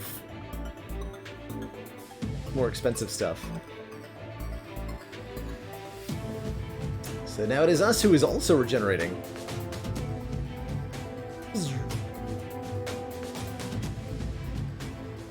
One of the original games that inspired Spire, that's right, Kraken. One of the few deck-building roguelites that's older than Slay the Spire.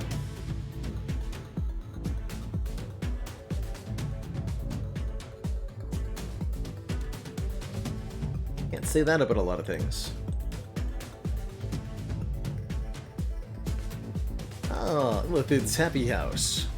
The Doctor likes spell cards and cards that have multiple ranks. Ooh. But dislikes cards whose names start with the letter S. Attack has multiple ranks. Let's give him an attack.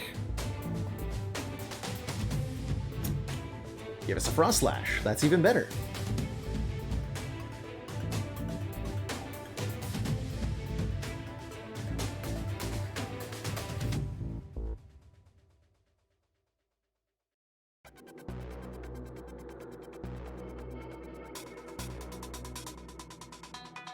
That's from heal might be interesting. Heal has multiple ranks. Heal does not have multiple ranks.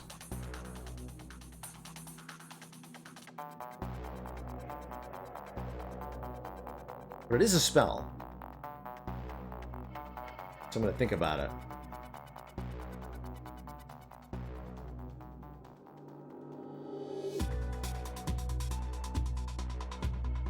Let's see what he'll give me for my heal. Now that we're healing 2 per round, I'm less feeling like I need heal.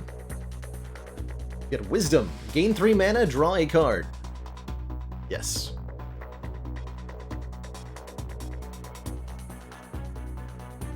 You know if a card can have multiple ranks because it'll have a number in the name. Frost/2, Frost/3, mana 3. It'll always be in parentheses, even if it's just a 1. It'll let you know that way. Right, level 6 priest. Mana per turn.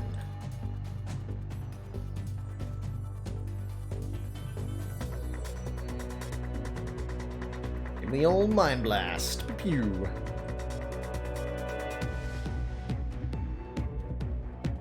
Okay, he cast Prayer of Wrath.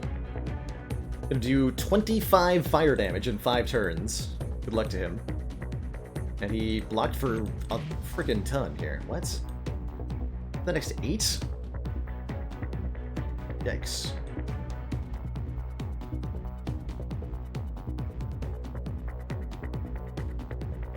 Oh, but our damage is piercing, so, rip. Rip that guy.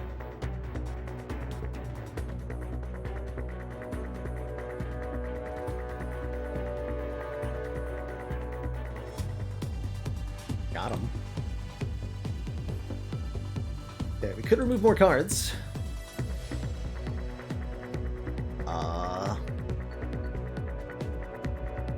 Do we need mana still? Mana 3? Probably.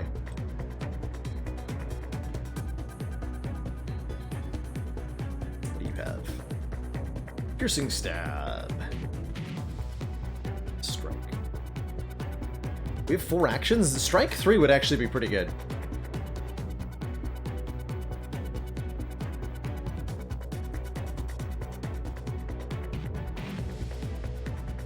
We could do a ton of damage with it. Psionic Blast costs 1 action, Slice costs 1 action. Okay. Gotta keep those in mind.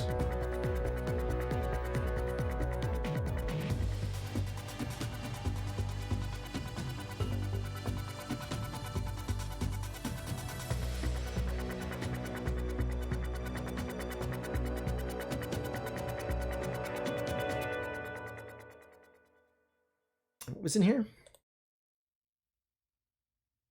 Draw 3, purge 2. With the deck being so small, I'm not sure I want that. Bleed or Sorcerer's Strike. Paladin did die. Yeah, we ended up dying to a Wraith of some kind. Super scary.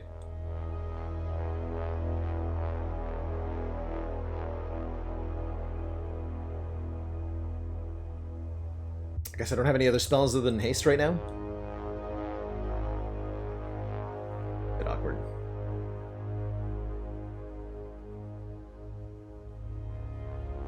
What just happened? What? Is this?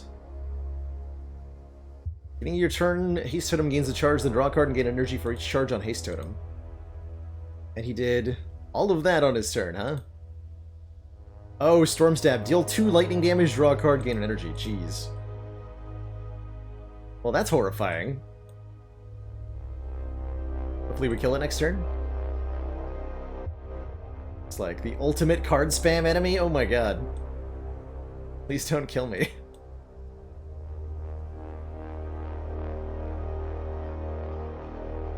Okay, we got him.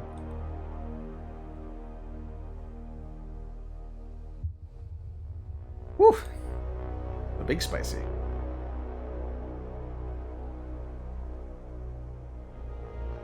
Alright, let's give up our mana 3, I think. Unless I'm buying a spell. Let me just check one more time. We passed up the prayer thingy from last time. Oh no, bless. Here it is. Gain 15 health and overhealing becomes a shield. And that's, what, 7 cost? buy that. Don't know if that's a card that's going to scale well later on. Ah, this is what killed us last time, the Ghost. A secret hidden enemy. This is what got me. Ooh, 7, huh?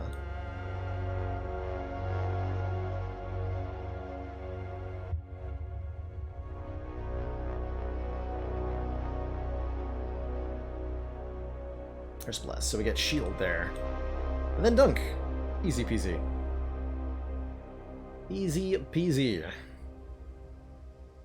And a Fairy Rogue. Give me 15 shield, thank you very much.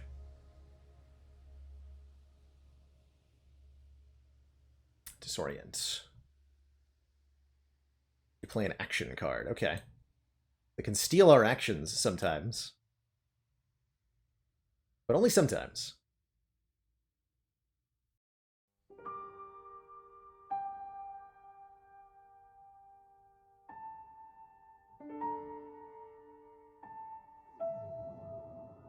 Definitely liking the shield from the prayer, from the Bless currently.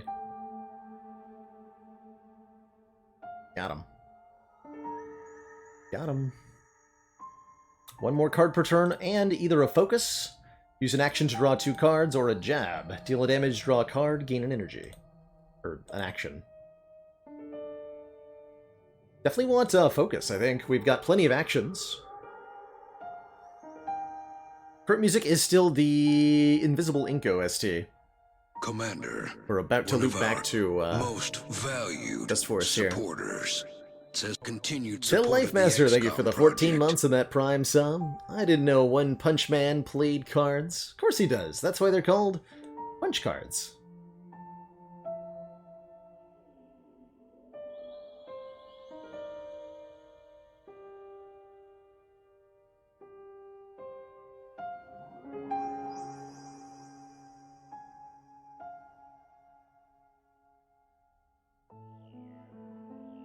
Like that water elemental. Double damage from fire, no damage from water. No damage from water.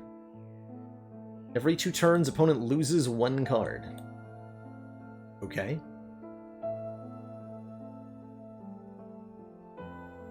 So Frost Lash won't do anything. Oh, no, we have Piercing. Piercing goes through immunity? Wow. Wow. Cool.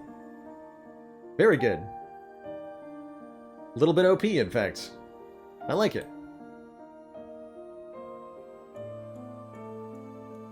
Suffocate. Discard 2 cards.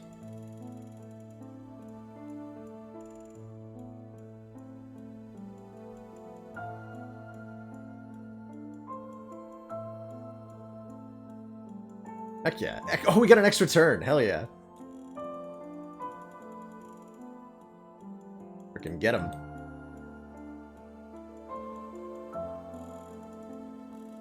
Easy peasy.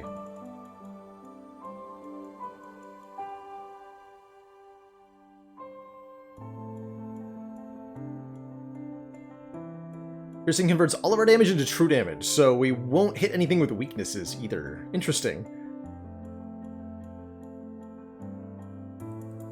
Very interesting. Our boss is a genie, apparently.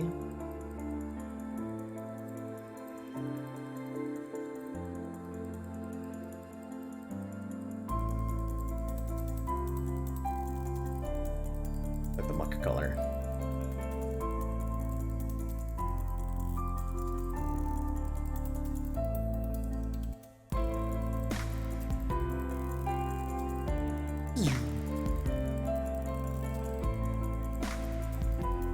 Treasure chest containing Prayer of Wrath, which we're not sure that we want. 5 damage per turn that we're willing to wait, which is not very many turns. Now, Meteor. Meteor seems cool. 10 mana to deal 20 damage. Or Preparation. The next time you deal damage this turn, double it. As an action for 1 energy. Cool. I'm gonna pick up one of those. Level 7 Elite is the Hag. Meteor go burr.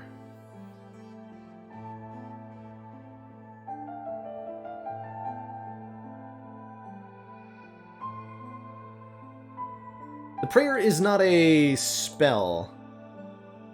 It wants only spell cards or cards that have multiple ranks. Spells are anything that have a purple border on them, is spell. Blue cards are mana cards, and prayer cards are their own category. So we don't want that.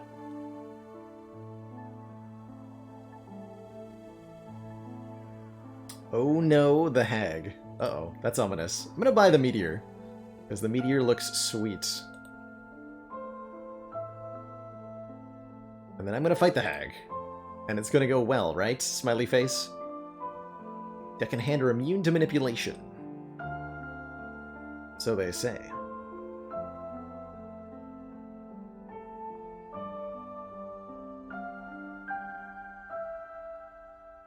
Boop.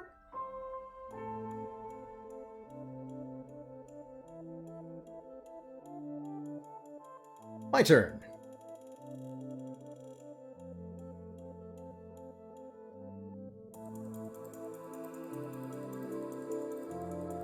I get another extra turn. Alright. Good fight, hag. Got him. Easy game.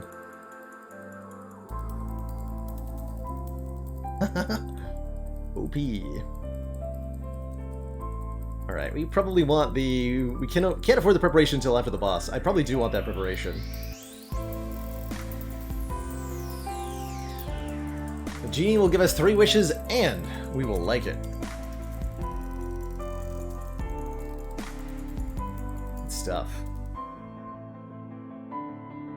What, not even 1 extra turn? Ridiculous.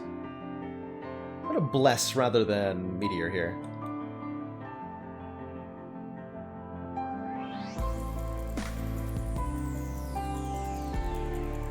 Make a wish!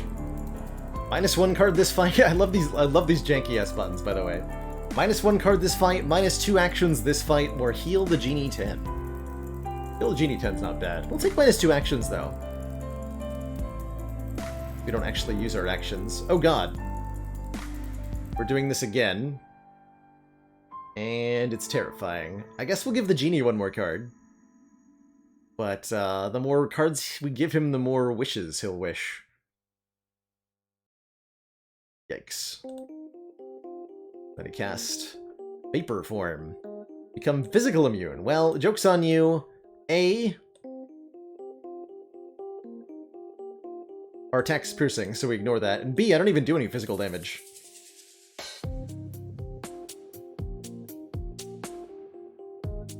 Fortunately, I didn't draw any of my mana cards. What you got? Genie, you can heal... Oh, so this... Oh, man. Yikes. Okay, yeah. Heal 10. Go for it. Go for it. Got a ward. Okay.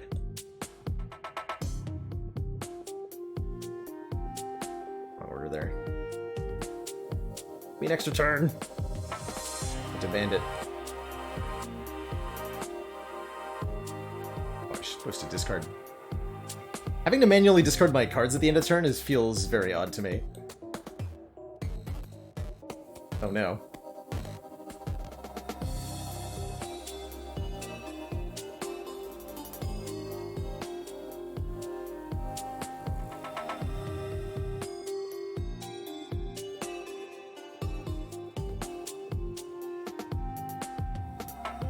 I hear Risk of Rain music. Oof. Alright, Genie defeated. We leveled up. Study. Draw 3, discard 1. Yes. Although gain 3 mana is pretty good too. That would help us if we drew... what's it called? Haste on turn 1? Actually, I will take Magical.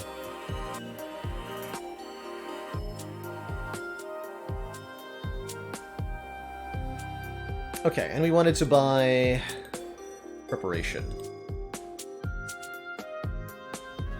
And now we want to, I think, meditate some cards out of this deck. We can get rid of Frostlash too, I'm pretty sure. Slice is pretty whatever. Slice actually has anti-synergy with Preparation. It really isn't doing anything functionally. So let's ditch Frost Strike to Hildiddy, because it's a card with a multiple rank. We're gonna do that. We get Drain Life. Deal 4 piercing damage, gain 4 health for 3 in a... Interesting. Do we want that? That's okay. Definitely meditate out Slice here.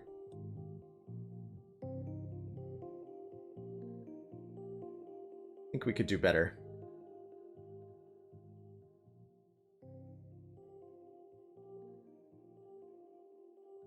Alright, anything we want to do on this floor? This had Prayer of Wrath. Discard that. Word is kind of meh.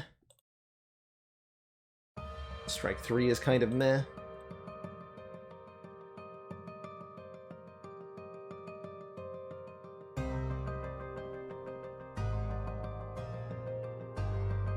But yeah, we could get Sorcerer's Strike. Oh, that's too much money. Alright, we're out of here.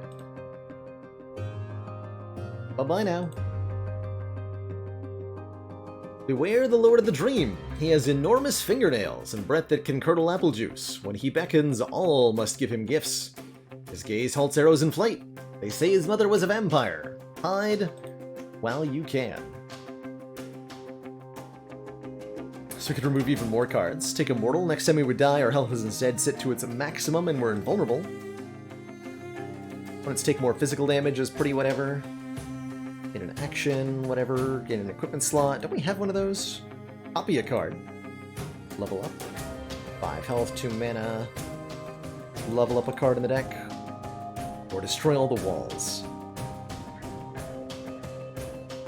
She wouldn't mind like a double inspiration or double wisdom. Double wisdom is pretty good.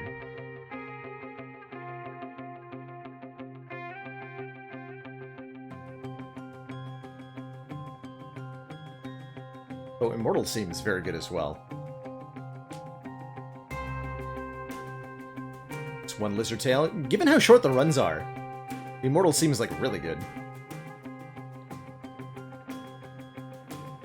Inspiration is 5 mana compared to Wisdom's 3, so that would be the one reason to potentially take the Inspiration. I'm gonna take Immortal. See if we end up using that.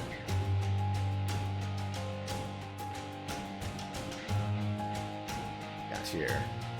Curse of Doom. After 5 turns, deal 50 piercing damage.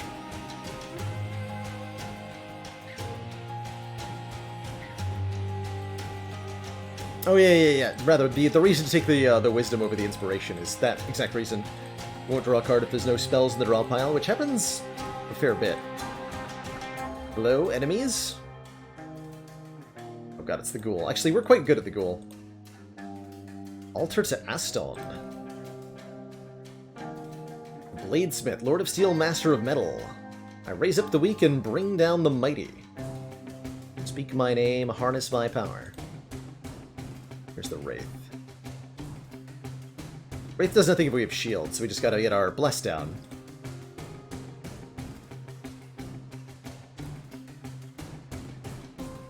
Easy peasy, right? Or just kill it with a meteor? Or just kill it with a meteor. Got him.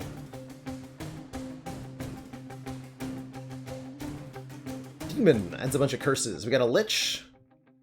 We got a Lich.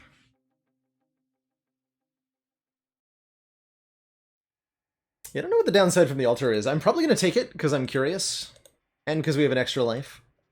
Alright, we'll fight the Ghoul. Ghoul is a bit tougher here. Ghoul is immune to all damage, I think. Yes, immune to all damage.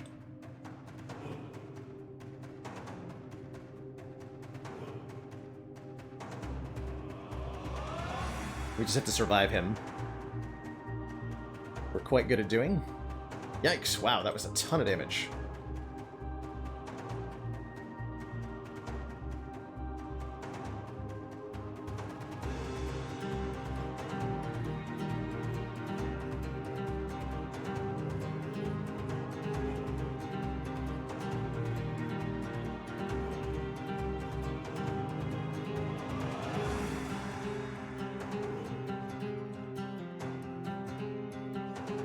More turns, please.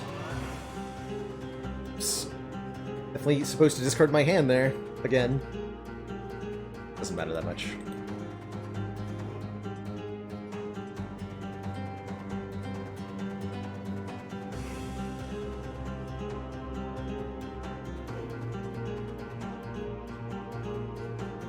There we go. I remembered.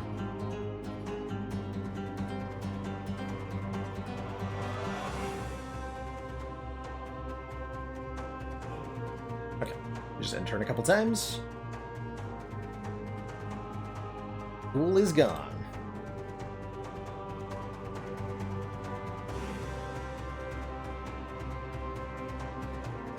Screw it. Let's see what the Altar to Aston does. Invoke.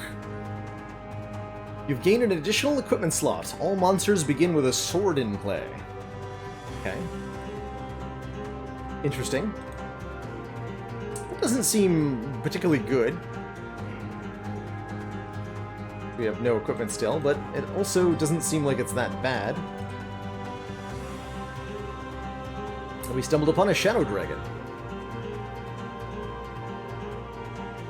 Good for the Shadow Dragon.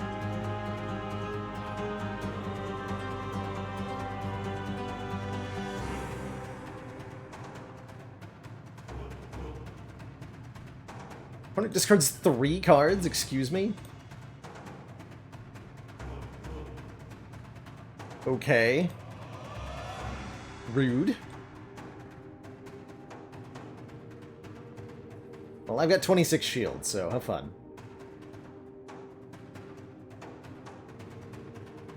Sorry, we have 9 poison? Well, that's not good.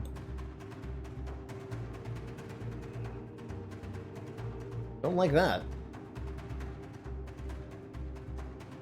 Do not like that at all.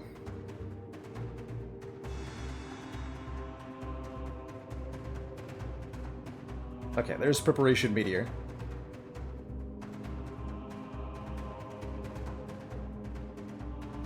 We can actually also heal full with Frost Slash, Bless, Preparation, Psionic Blast. That'll kill him.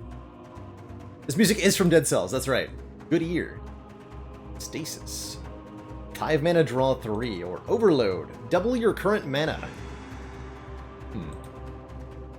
I can't not choose one, but I can just meditate whatever I take. Draw 3, huh? Okay, we'll take draw 3. Draw 3 sounds good, and Linda's Lemonade, giving us 3 mana for free.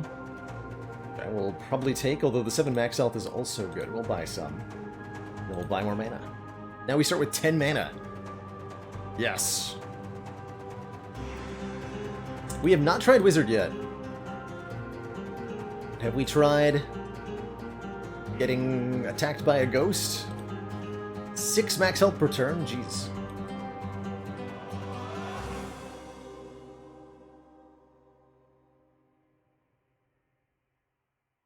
What if I drew all the cards? Oh god! It has exhaustion! Oh no! That's right, it can end your turn if you have too many cards in play.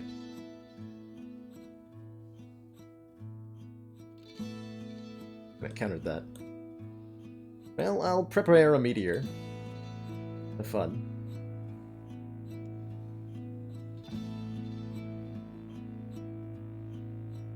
Okay. So it's gonna block our next thing.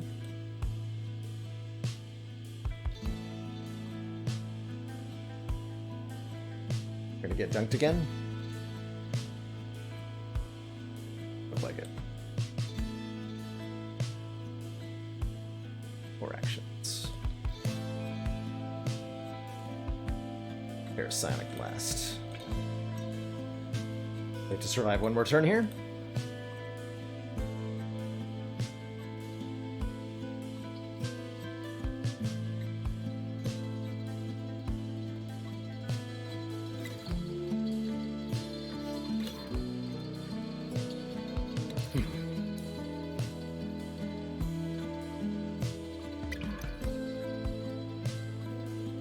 Toasted my turn there. I keep forgetting to discard my cards though. It's gonna get me killed. Bring your opponent's next 3 cards? What? Am I dead? I think I'm dead. Oh, no, we had the second life. Okay. I bet the next 3 cards. What? Okay, well, that was awkward. But we're alive. Despite how terrifying that was.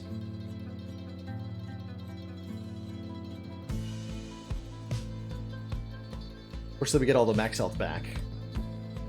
But big yikes there.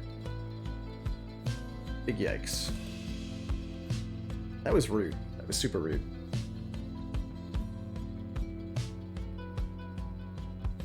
Level 9 Hand of Glory, level 9 Hand of Glory. We'll fight a level 7 demon. That's manageable.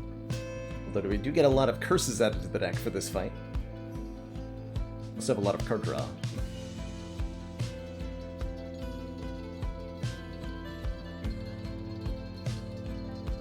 Extra turn. Perfect.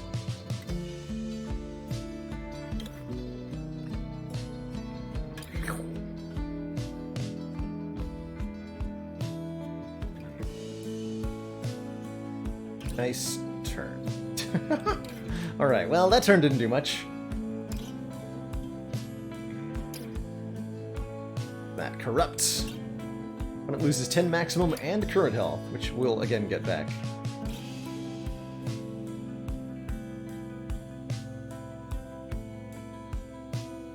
Demon vanquished. Okay, so it's now 1 gold per health we want to heal. Fair enough.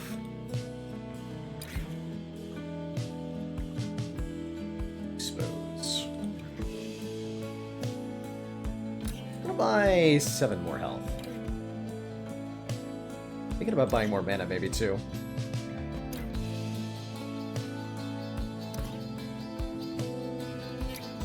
Aha! Monastery. Though we're again ahead on removals here. We could try removing Frost Slash. It's okay.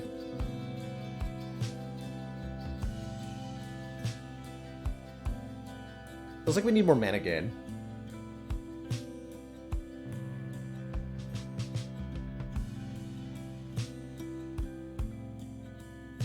Alright, so how do we want... The dance turns could be really nasty here.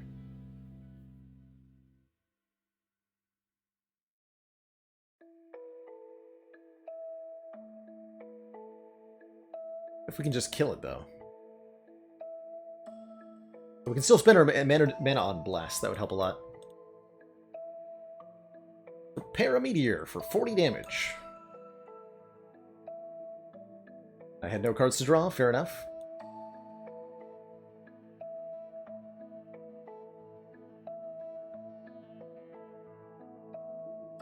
Attack yourself. You may not manually discard or end your turn.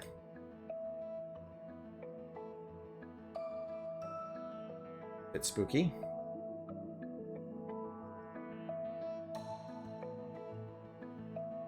Hopefully we can spend all our energy on, yeah, stasis and less and stuff. We have control over the order we play in. That's nice.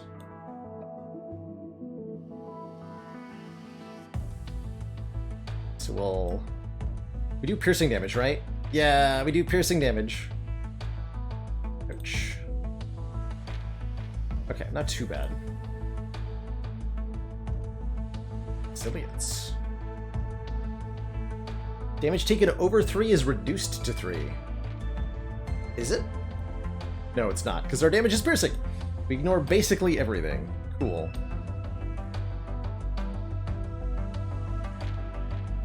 Seems fair and balanced.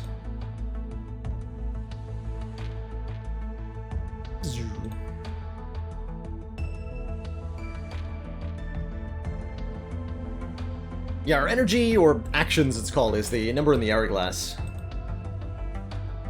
That's the one.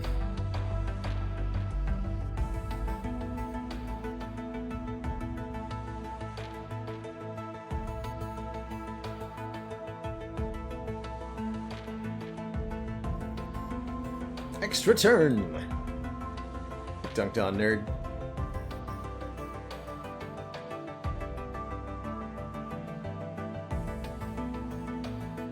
Oh god, I drew only spells I couldn't cast. How rude.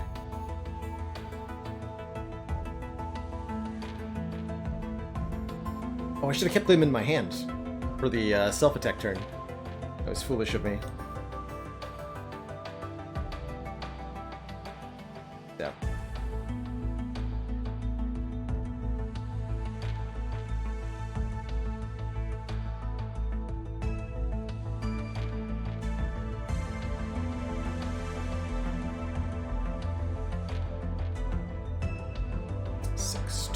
Okay, so I have to Meteor to kill it? That's fine. Easy fights against the Hand of Greeds there, or whatever they're called.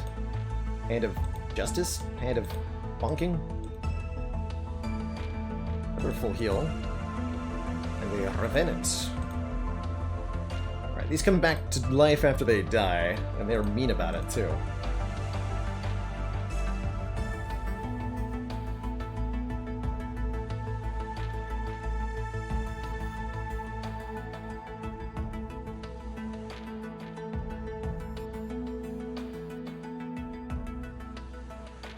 Played our bless there. Vampire Bite.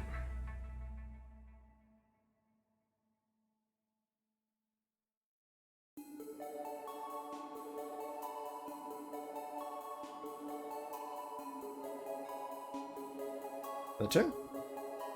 Yes.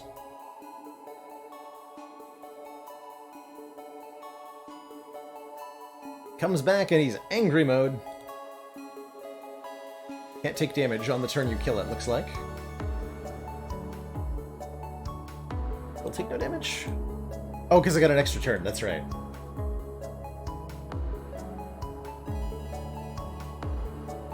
We don't actually want to play any of this.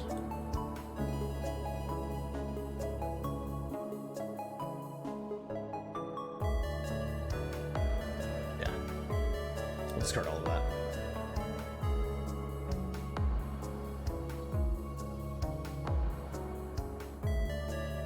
Get him.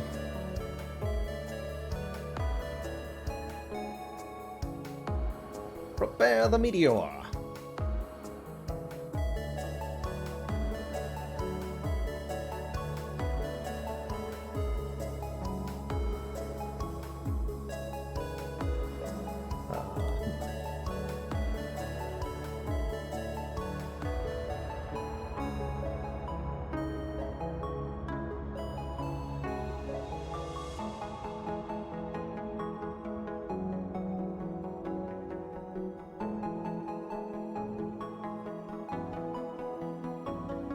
Preparation Psionic Blast gets him. Yeah. Not too bad. Much easier than the last time we fought that enemy. Conduit. Your spells are free this turn. Oh my god, yes. Wait. You're telling me we can just remove all of our mana generation and just run this card instead? I'm in. Get an extra talent. 20 health, 5 mana, and an action. When its hand size reduced, draw one more. You take a mortal again? If we draw it every turn. That is an if. Like Ascendance here. Let's try out Terror. Make our opponents less good at doing stuff. And I will absolutely take Conduit. We will immediately meditate out mana 3. And Inspiration. We'll keep Wisdom.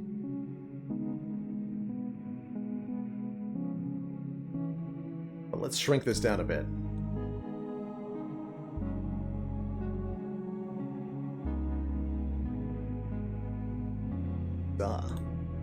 There's the crazy old man with the Lich Kick.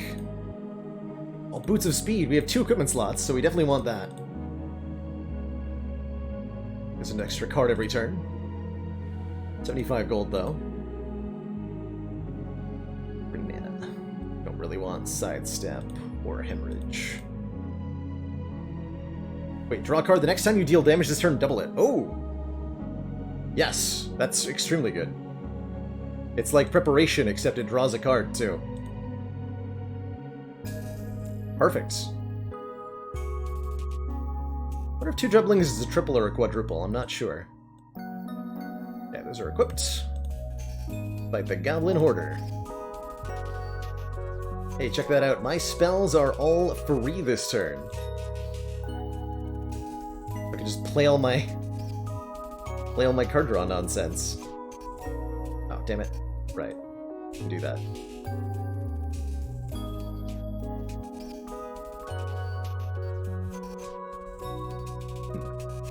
Try that again.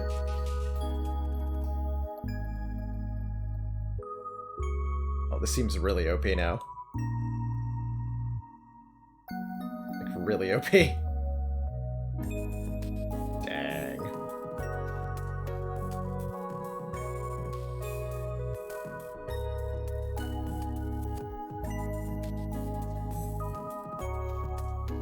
Still preventing cards from having an effect. Yum. Stasis is draw 3. What it do? That's what it do. Alright, yeah, give me, you know what? Give me that sidestep, please. Sounds perfect. We'll fight this last Revenant. Although I don't really have a reason to fight the Revenant, right? Don't. Alright, crazy old man. Give me the Lich Kick. Bring it on, Lich. If that is your real name.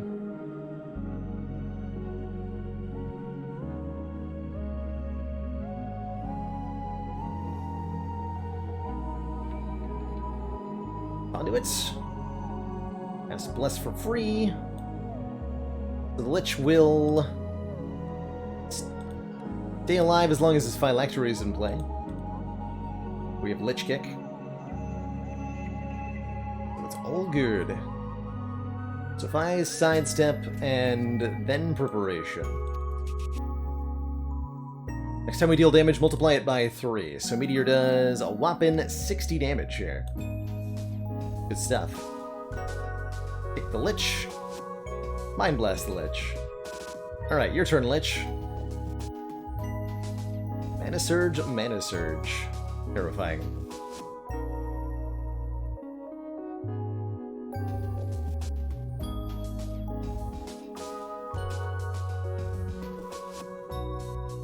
Multiply it by 3. Kerblam. Kick the Lich again. Then since we've drawn every card, we can Psionic Blast. Get that Lich out of here. Shrink? We shrank. Your opponent loses half of their health rounded down. Yikes. Very yikes.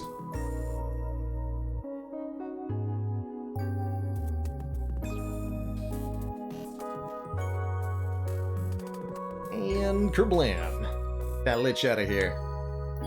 Thank you, guy. GG, nerd. GG. That should be the run, right? There's nothing else? Congratulations! Cool, we got a monk victory. Our characters now have 1 additional starting mana. And 1 additional health. And 3 additional gold. We have access to the Muhammad card. The Fluid Talent. Clearing the dungeon as a monk. And the Desperate Talent, because we prayed at an altar.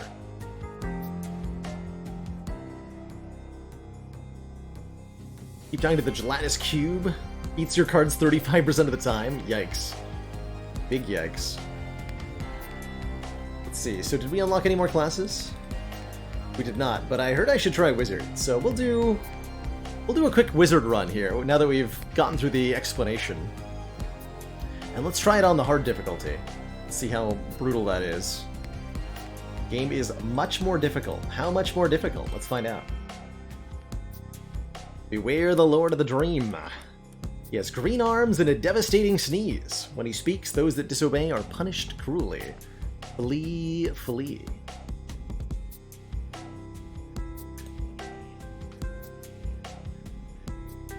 Okay, what's our starting deck? Jazra's Jarring Jolt. 2 mana, deal 1 of each element. 3 mana, 1 cards, and a bunch of basic attack nonsense. And we have the teleport, which lets us teleport around. Let's take the 5 max health. Although the mana seemed pretty good too. Got a level 1 Disciple of Chaos. And he's dead. Good fight.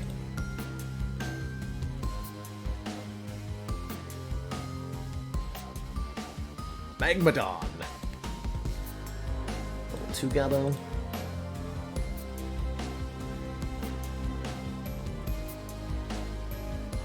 Frost Charge. Gain 3 mana and your opponent becomes chilled 1, doing less physical damage. Static Charge. Draw the next mana card in your deck. Staff. When you gain mana, deal damage for every 2 mana you gain. Ooh. It's a cool equipment card. 3 Kobold. Fight the Orc. Spend my whole turn gaining mana is not what I want to be doing here.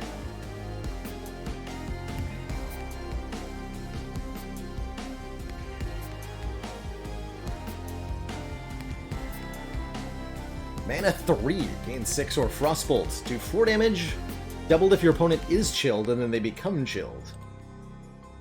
Both look pretty cool. So then we can take Frost Charge, and this will be like a really good card. I'm going to take that. What's this cost? 12 gold. Yeah. We'll buy that. Was that a good choice? Don't know, but we did it. We did it.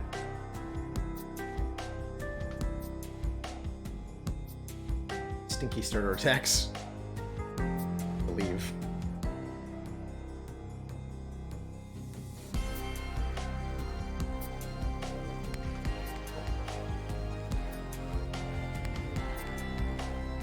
It's in the box. Wisdom. Gain 3, draw a card. Perfect. Very good card. You get 1 primary element and 1 secondary element. The first element you pick multiple cards of becomes your primary, and you get offered more of those. So we're now a Frost Wizard. Right? Unless Frost Charge doesn't count.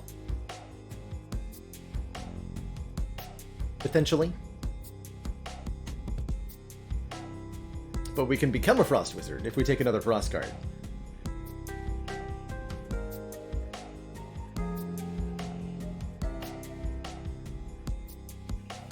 Or it sounds like you can switch it around.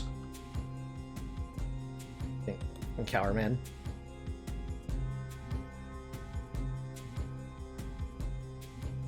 Wait, why did he take... I'm so confused why he took damage anyway. Whatever. Come chilled, fool.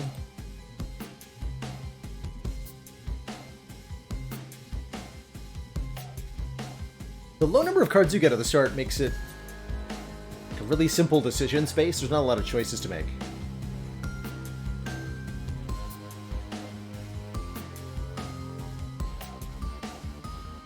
Gain 10 mana, and another Frostbolt. Ooh. Frostbolt seems like a card that's really great with more copies of it. So let's be an Ice Wizard. I choose you, Frostbolt. Welcome to my deck.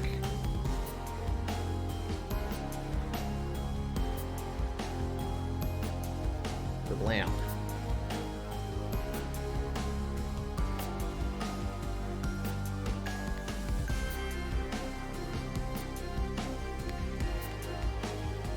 Four separate instances of damage. Oh!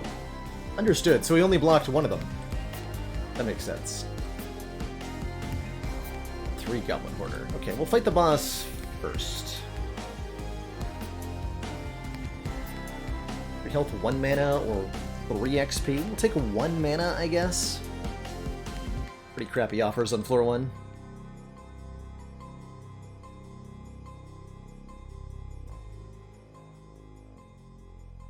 Ooh, we got the Frost Charge Frost Bolt combo. Kerblam!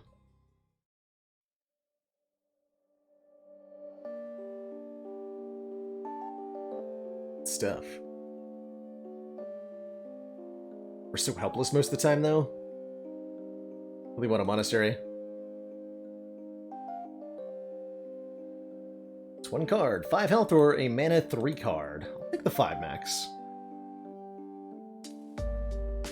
We don't need... We've been offered a lot of these. I feel like we can get better mana generation cards anyway. For example, another Frost Charge, perhaps. Ward's okay. Fireball deals 8 for 4. Nah, the Ice Blasts are going to be better than Fireball. We can get the chill going anyway. Okay, level 4 should be enough to kill the Goblin Hoarder. That 1 card per turn makes all the difference. Damn it, dude. Starts running away. Ah, we got him. Get thee gone. 20 gold. Okay, we'll fight the Magmadon. Take no damage from fire. Each time your opponent plays an action attack, spell, or mana card, deal 1 fire damage to them. Okay. Yikes. So we take 1 damage anytime we play a card? Yeah, anytime we play a card. So it may not be worth playing the attack ones. And the burn card, your opponent starts burning. For the turn, they will take 1 damage for the remainder of their fight. Take 1 fire damage at the start of each turn. So it's a damage race. And a scary one at that.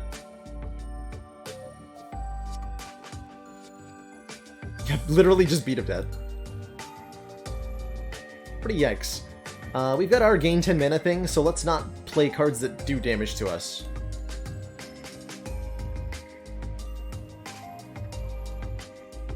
Or this is gonna get scary fast.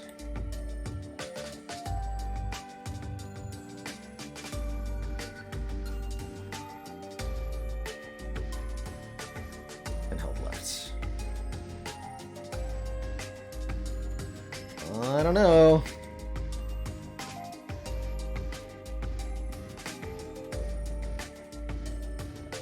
Okay, double Frostbolt. Hey, we got there. Ooh, that was scary. 1 hit point, 1 mana, easy game. Blizzard! Deal 10 damage, which is doubled if your opponent is chilled. And your opponent gets chilled 2. Hell yeah. Or upgrade it 2 cards. Which would be the manas generating cards. But I'm taking that Blizzard, hell yeah. Frost Mage established. I'm all about Frost. I think that's cool. Do we want a staff? Let's do some passive damage. We have no equipment slots currently.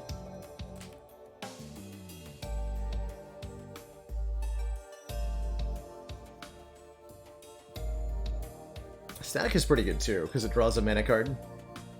And we have a lot of those. It would go well together.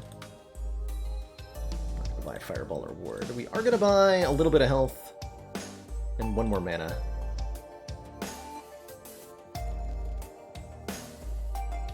Yeah, I'll take both of these since they work well together. Beware the Lord of the Dream. He has flaming knees and a devastating sneeze.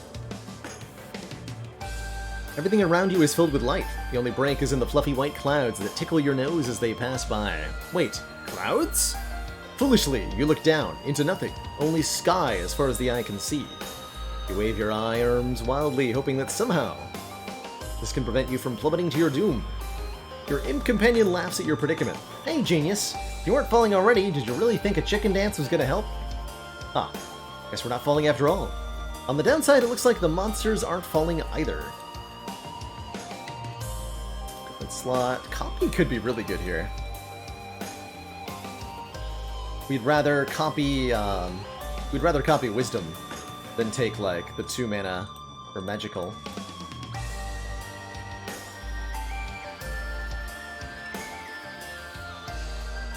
Oh yeah, we need the equipment slot, don't we? Yeah, we'll take that. That's kind of the whole point, right? Oh, there's another blizzard here. Or Jazra's Tome. At the beginning of your turn, draw the next spell card in your deck. Wow. That's extremely good.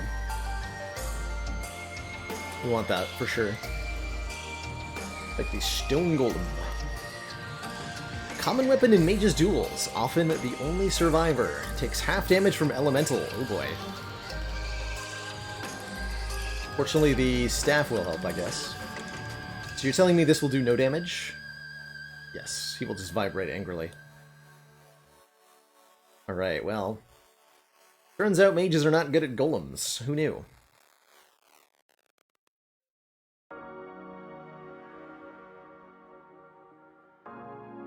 Who knew?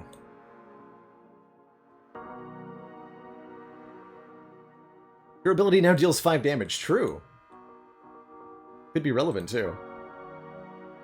Here's the blizzard. Get him. Okay, that wasn't too bad.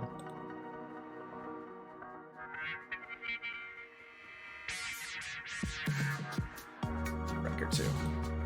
Fastest draw in the dream. Counters our first card each turn. Counter this, fool.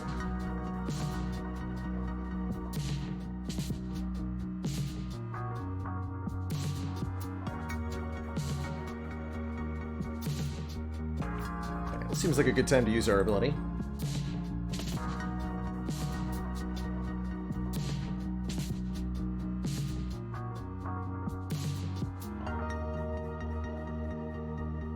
Altar to Jeremiad. I am Jeremiad, Lord of Death. The weak, the mighty, all are under my power. Speak my name, accept my touch. Deal. I invoke your name. The sigil above the altar glows as you invoke the god's name. A voiceless sound ripples through your mind. I am Jeremiad. I have taken your life, but given you my gift. So long as you are feed, you never need die. We now heal 1 health for every 3 we deal, but we no longer heal in any other way aside from leveling up. That seems really good. That seems really, really good. So these don't heal us anymore? No, they don't. That seems very good. But this also doesn't heal me? I can't even click on it. Fair enough. Where'd all the enemies go, though? Hello? So that means we now have damage mitigation in the form of attacking, which is great.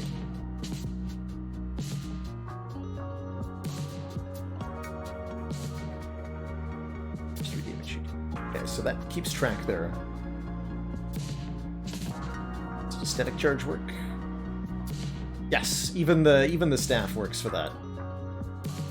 Nice.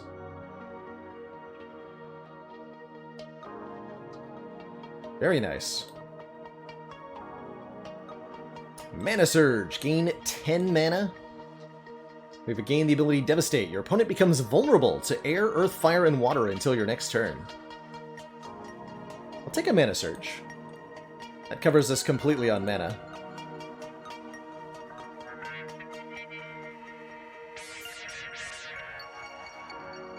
Yeah, we need some card removals for sure. Big time. Also deals 5 when we gain 10 mana, right? So that's very good. Dunked on, nerd. Item chest. What's in the box? Curse of Weakness. Shuffle 2 curse cards into your opponent's deck and draw a card. Cool. That is another way to do defensive stuff. And we have the actions. We do have teleport. Means I can do this. Does that help me? I'm not sure. Frost Shape. Prevent the next 5 damage that you would take for each point prevented. Deal 1 water damage to your opponent. Or Rush. Physical damage equal to 1/4 of your current health. Okay. A brownie. Delicious. Normally peaceful, but you're in the way of her clinging. Prevent 50% chance to prevent our attack cards from doing anything. That's pretty rude.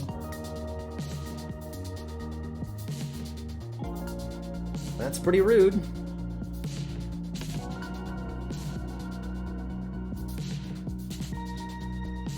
Oh, 2. Okay. Shield still ends.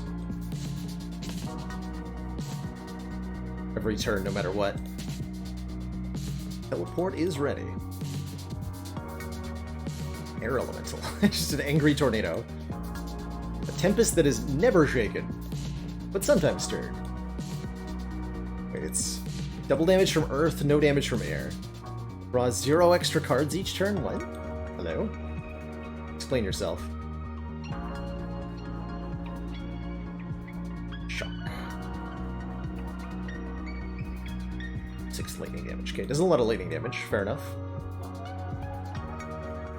Heal me! I demand it.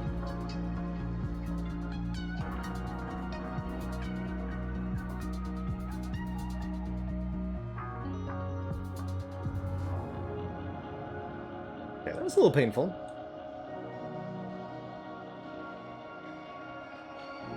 What's in the box? Only sadness.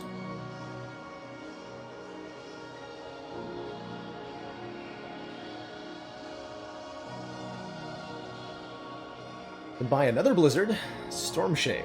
Till your next turn, damage taken first reduces your mana instead of your health, and as long as you have mana, damage is reduced by half. For only 2 energy, that's pretty good. That's an option. Oh, I just trapped myself into fighting the elite now. That might have killed me. We'd better buy Storm Shape then.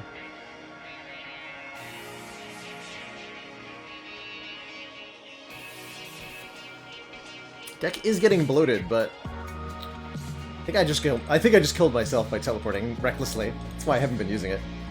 Good luck to us against the Sphinx here. I forbid attack cards. Forbids the most common card type in your hands.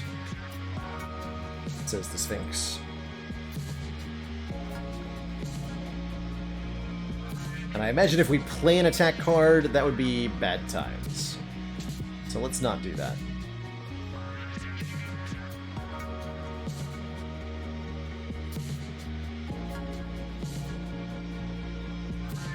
Choose a card in hand and exile it for the rest of the fight.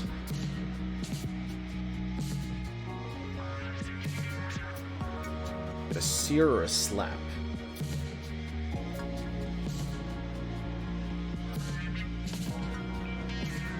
Let's lose Storm Shape. Lose Storm Shape.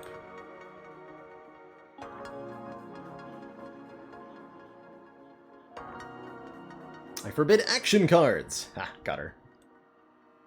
Have some Frostbolt, nerd. What is this card? Deal 1 damage.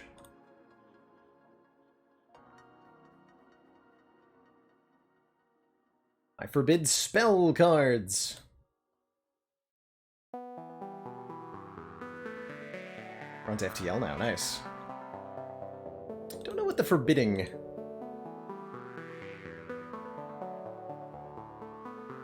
means. Maybe I just even can't play it, but I don't want to find out the hard way.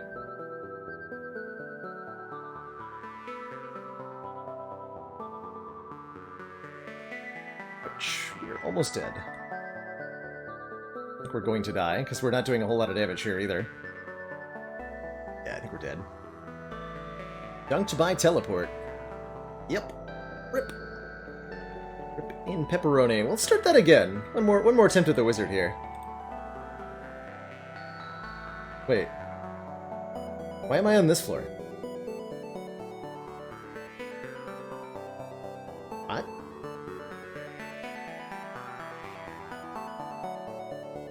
Hello?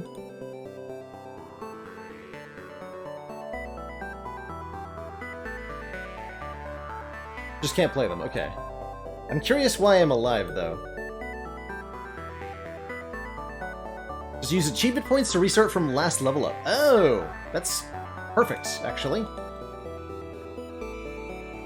Yeah, cool. We keep this run. I'll take it.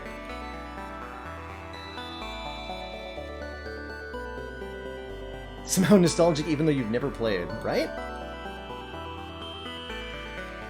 Ow.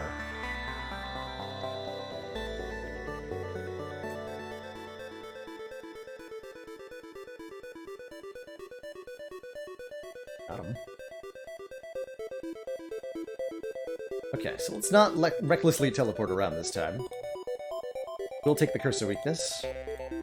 We'll upgrade one of our mana cards. Twice. More mana is more good.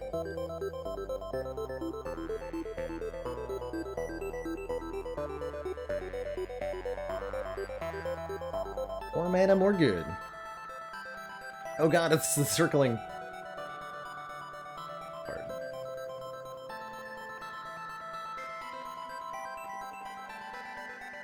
Give that nerd some curses.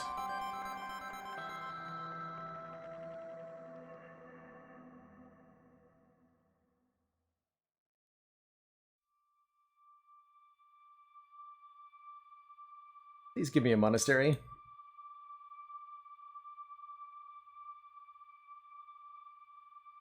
All I ever want.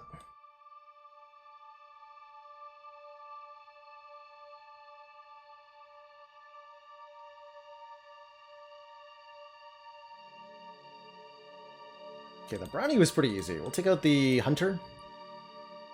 We're low on health here. Also counters the first card each turn. Oh god, there's a time limit! What is this? What do you mean there's a time limit on my turn? Hello?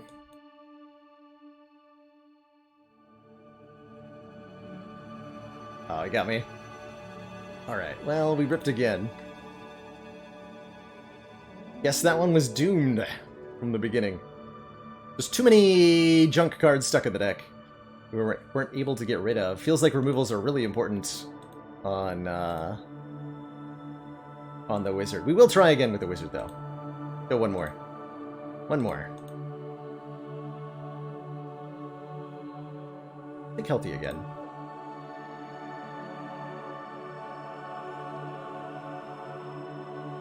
Action or a mana? What do you got? Firebomb. Deal 5 damage. The card is permanently removed from the deck after we use it.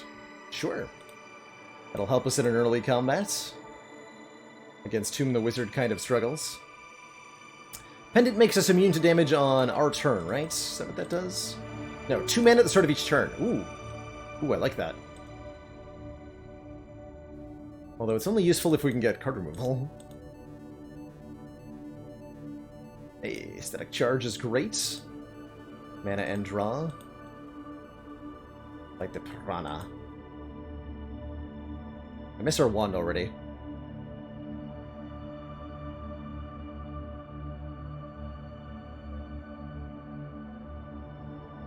What's in the box? Fireball. Deal 8 fire damage or upgraded 2 cards.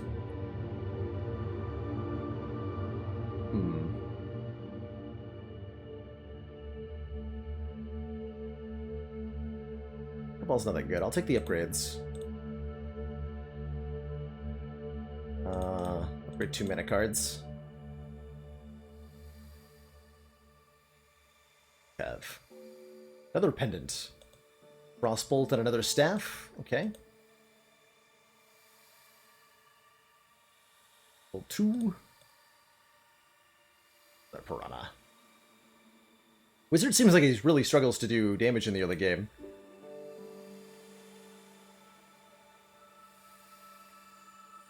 Shield bandage, gain 3 health for an action. Third pendant. All the pendants in the world. Here for us. Pixie, now you see him, now you're on fire. Pixie casts Fireball. A big ouch.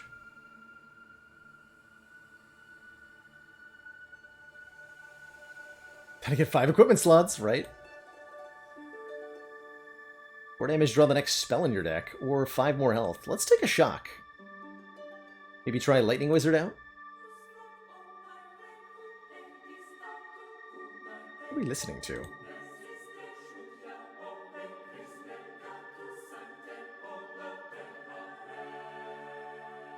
Not actually sure what we're listening to right now. Spotify's doing its thing. Fight this nerd.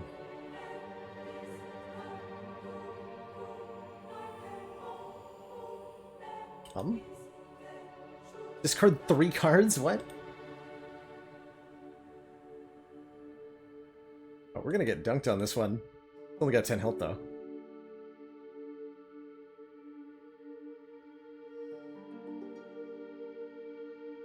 Sir, please die.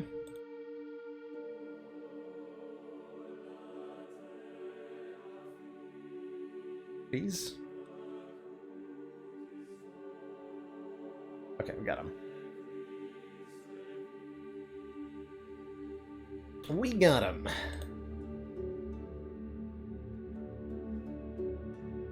So am I taking a pendant? Feels not that useful right now. The spider gonna kill me? Giant shark. Monastery, perfect. Okay, so that's what we're doing. We're spending all of our money on removals here. 25 gold for the next one.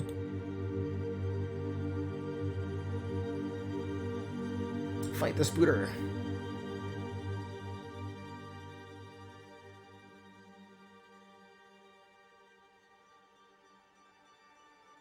Can't cast the Jarring Jolt if we don't have the mana. Kill this booter.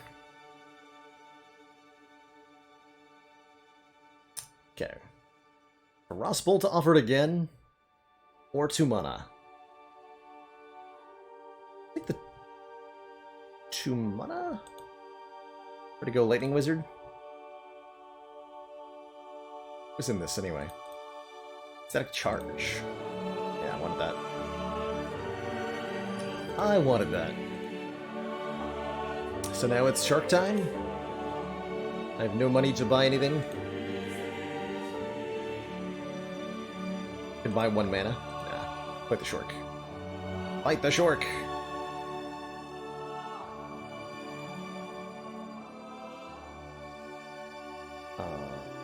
Discard 1 of these. Double Shark Bite. Some serious scaling going on. We could basically have an opponent who's got Claw deck. Oh god, I think we're super dead. I cannot kill this thing fast enough.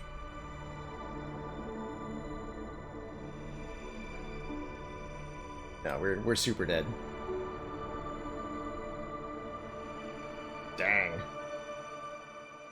Early game seems really hard with Wizard. Okay, we will not revive. Rip. Rip, rip, rip. One last attempt with Wizard. See if we can get past the early game here. What's in the box? Stone Charge. Gain 3 mana, prevent the next 3 damage would be dealt to you. Sure. Earth is an element we haven't tried. I mean, we barely even tried lightning, right? I'm determined to not have my wizard get dunked so hard. We are on Velociraptor, so we should expect it to be harder. And we don't have, like, necessarily a lot of meta progression upgrades.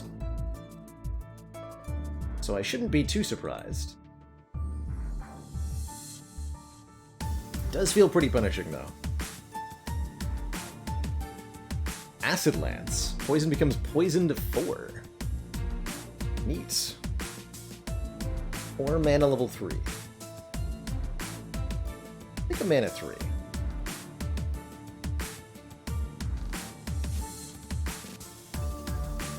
Actually slows down our damage a bit here in the early game.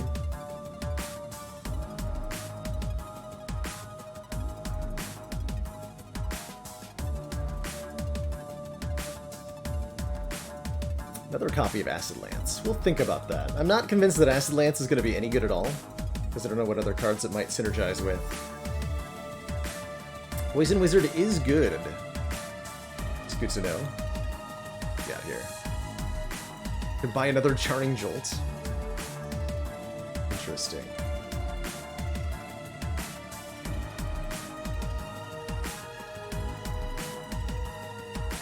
Alright, let's try Acid Lance then. Stone and Acid is a good combo. Gotta be.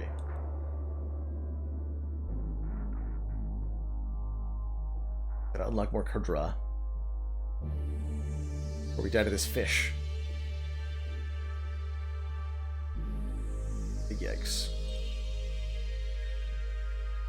Frostbolt or Fireball? I have to choose one? Damn it. Whatever, I'll take a Fireball. We're up against the Giant Shark again. So we know what we're getting into at least. Pure damage race in that fight.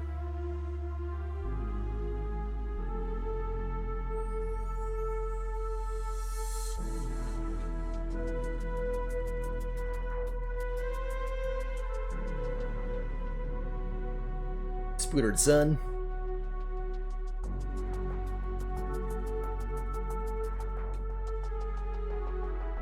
That's their Fireball. Thing there. We can teleport here. Aha! Full resistance. Meh. Big meh.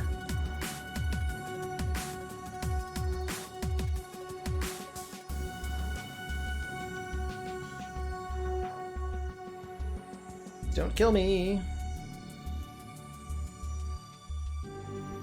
Dang. The damage output. The damage output. Oof, Wizard seems like it has got a very tough early game. GG. GG.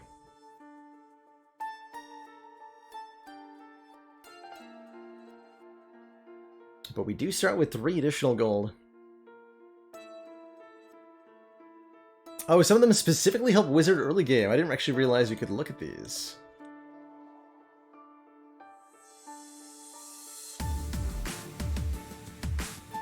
Let me tell which ones I don't have.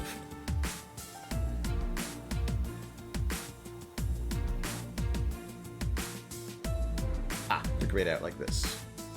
The talent, Sixth Sense talent, Polymorph talent.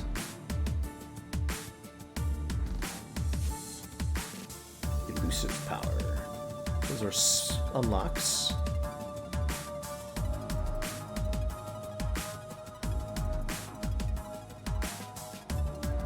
Additional gold. More mana.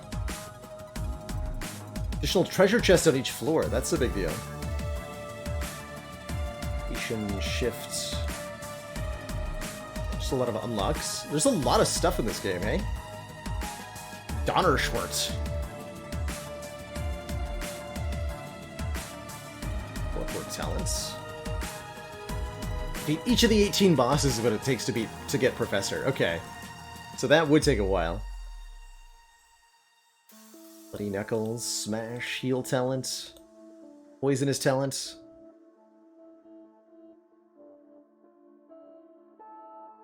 There's a Bard class, too. Lord of the Dream. Reduce the final boss to below 750 health. And one for defeating the final boss. Ranger class. Start combat with each of the different types of non-boss monsters. Druid class. Clear the dungeon with